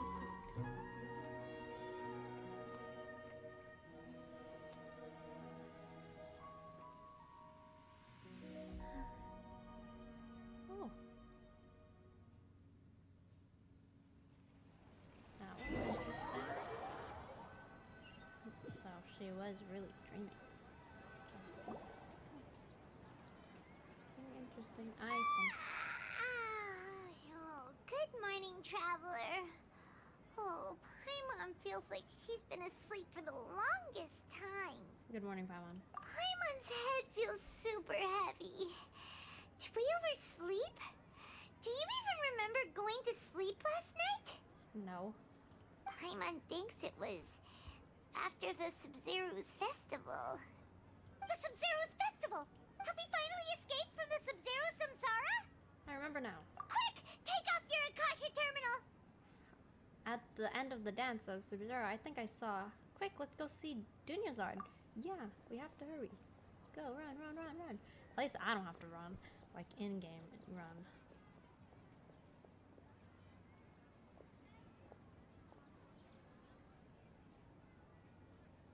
She's not in her room. What happened? Let's go to the usual spot. Huh? What usual spot? The bench. Oh, I think it's the bench anyways. Oh, okay, not the bench. The spot where Kusanali is.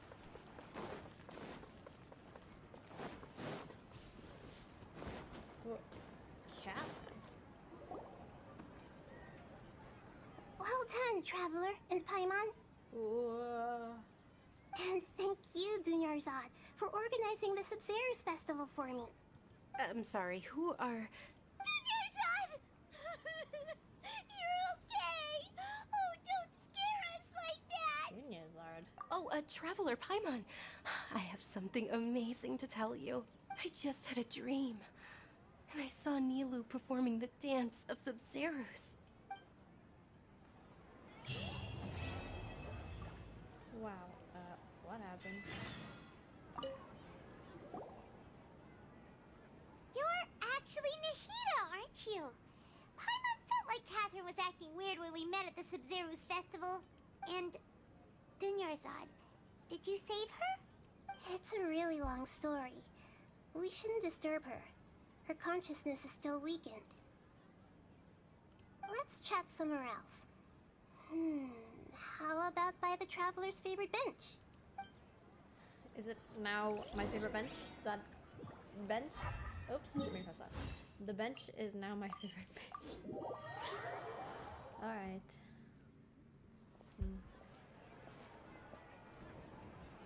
Okay. Let's talk about Dunyarzad first. It's such a relief that she's alright. After we parted on the last day of the Sub-Zero's festival, I left the city and saw what the Traveler had described. Among the countless dreams, I found one that was growing fainter and fainter. This proved my suspicion. Once Dunyarzad could no longer bear the Akasha harvesting her dreams, her consciousness began to dissipate. But this also meant it escaped the Akasha's control. Such a small fragment of consciousness can't last for very long, though. It will return to its original dream, where both will gradually fade until they completely disappear. Oh no. I used all the power I had to keep her dying dream alive as long as possible. But it still wouldn't have lasted for much longer if it hadn't been for you two breaking the samsara. So it looks like we did manage to save Dunyarzad in the end. And not a moment too soon. Truly a miracle. This is truly a miracle. Huh? Why are you two smiling so happily? I thought you'd be so moved that you'd start crying. I need to spend more time observing human emotions. Both are fine. Everyone reacts differently. Yeah. All right. You two must have a lot of other questions for me, right? After all, you saved my faithful believer.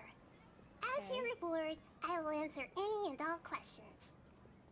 About what I saw at the Avidia Forest. At the Avidia Forest, there was this incense that made the traveler fall unconscious and dream of a huge tree and a red sky.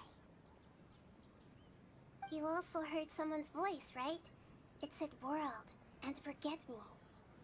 Yeah, so you do know. We've been wanting to ask you what that was about, and if the red sky was related to Conria. It seems like the traveler established a connection to Irminsul. That was a message left by Greater Lord Rukkhadevata's residual consciousness in Irminsul. Perhaps her last memory before she died. As you two probably know, Greater Lord Rukkhadevata disappeared after the disaster in Conria. The timings of these events do line up, so your suspicions are reasonable. A message from Greater Lord Rukkhadevata? We thought it was from the Scarlet King. The Scarlet King? That god who died even longer ago? Some present-day desert dwellers still worship him.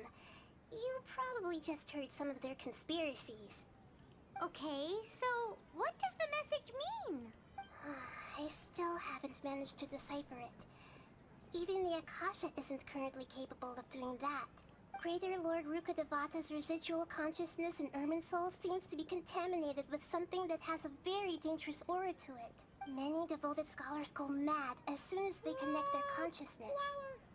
I've warned the Academia about this many times, but people still keep falling victim to it. But I believe this is the key to saving Irminsul. That's why I've kept trying to decipher it. So the tree in the vision was Irminsul? Oh, Tainari also said that Irminsul is sick. Is it because of the contaminated consciousness? But even if you can't figure out what that vision was all about, it seems like our search for you was all in vain. The traveler wasn't affected after coming in contact with that consciousness. I've never seen anyone like that. With you here, we may have a chance at deciphering it. Okay. No, we must decipher its secrets. I've already eliminated all other factors that might affect Irminsul. This is the only one left. This puzzle has life and death at stake. It could determine Irminsul's fate, as well as Tevat's. Okay, why do you look like Catherine? To be accurate, I'm using the Akasha as a medium to occupy Catherine's consciousness. Okay.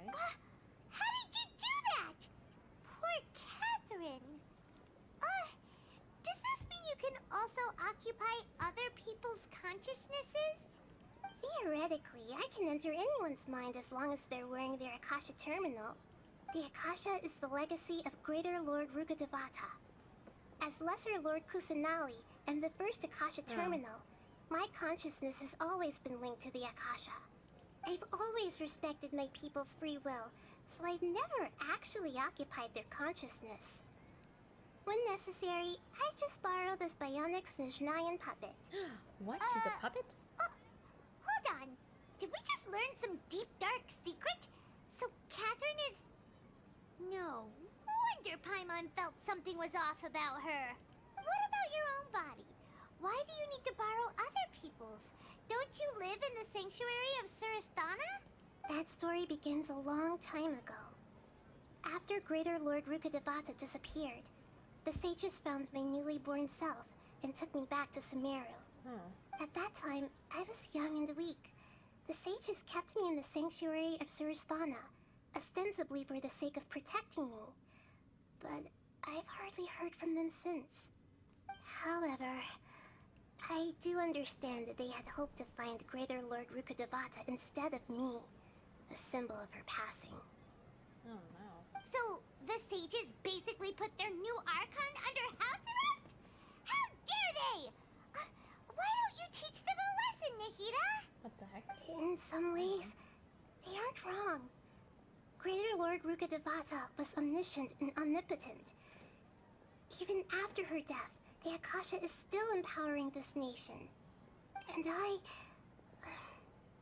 I'm still really far away from being able to call myself the God of Wisdom. Moreover, the Academia is also more proficient at governing this country. My existence has little meaning. To me, you're already an excellent Archon. Yeah, you got a lot of believers. Just look at the Sub-Zero's festival. Everyone who showed up truly loves you. Thank you for the kind words. But I honestly don't need physical freedom as long as I can connect my consciousness to the Akasha. Okay. Trying to find a way to save Irminsul is my life's mission and top priority. I will work on that, and try to live up to being a deity in the meantime. Every once in a while, I will also take up the duties of the God of Wisdom and enlighten a lost soul here and there. Doing all that should be enough. Okay. About the Sage's plan. There's never been any big problems with the Academia's governance of Sumeru. This is the first time I've seen them step out of line. I wonder what caused them to go down this path, and what they hope to achieve. Even though the city's residents haven't noticed anything strange, if the Traveler hadn't broken the Sub-Zero samsara, the situation could have become dire. I tried to do some investigating in the Akasha, but I couldn't find anything suspicious. And all the people of interest seem to purposely avoid wearing their Akasha terminals. I think they're deliberately trying to hide something. Oh, that reminds Paimon. In Gandharvaville, there was a sage who had invited Tainari to join some kind of project. Could it be related? Could it? Regardless, I need to first investigate the sage's motives, make things right, and punish them if needed. But I'll have to be discreet, or they'll see me coming. No one has realized the issue with the Akasha? You mean how the Akasha stops you from having dreams? Yeah. Yeah, it's been such a long time. No one's noticed something's up? It's not that no one noticed. It's more like no one cared. Ultimately, it's all rooted in the sage's misdirection. Misdirection? The sages convinced everyone to believe that being unable to dream is a sign of rationality and wisdom.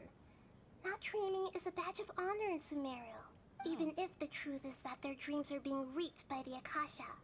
With their propaganda in place, the sages can maximize their use of the Akasha to facilitate their research. Besides, Greater Lord Rukkhadevata must have created the Akasha in the hopes that it could be used to its full potential. That's why I've never come out strongly against this. Anyway, the perspective advocated by the sages drowned out any voices of doubt. By now, even those who never use Akasha terminals find it too shameful and embarrassing to talk about their dreams. Okay, I don't have any other questions. Got it. I hope my answers were satisfactory, seekers of knowledge. To be honest, maintaining Dunyarzad's fading dream took a lot of mental energy. I think I may need to rest for a while. Alright, Nadia. You do. Oh, and you don't need to worry too much about the sage's activities for now. The Akasha won't be able to conduct another project on the scale of the Sub-Zero samsara in the immediate future. Go and get some sleep. Leave everything to us. Okay. What a relief.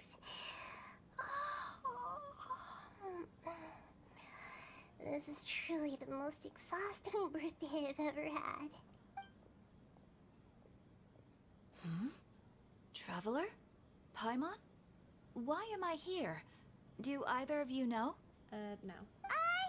Maybe you were sleepwalking. You know you can't wake up a sleepwalker. We happened to walk by, so we thought we'd wait for you to wake up. I see. Huh. I should visit my maintenance personnel sometime. Oh, I'm fine. I better go. Thank you. Okay. Bye, Catherine. Even though you're not human. How long is this? What is going on? Why? Is the quest over? No? Oh.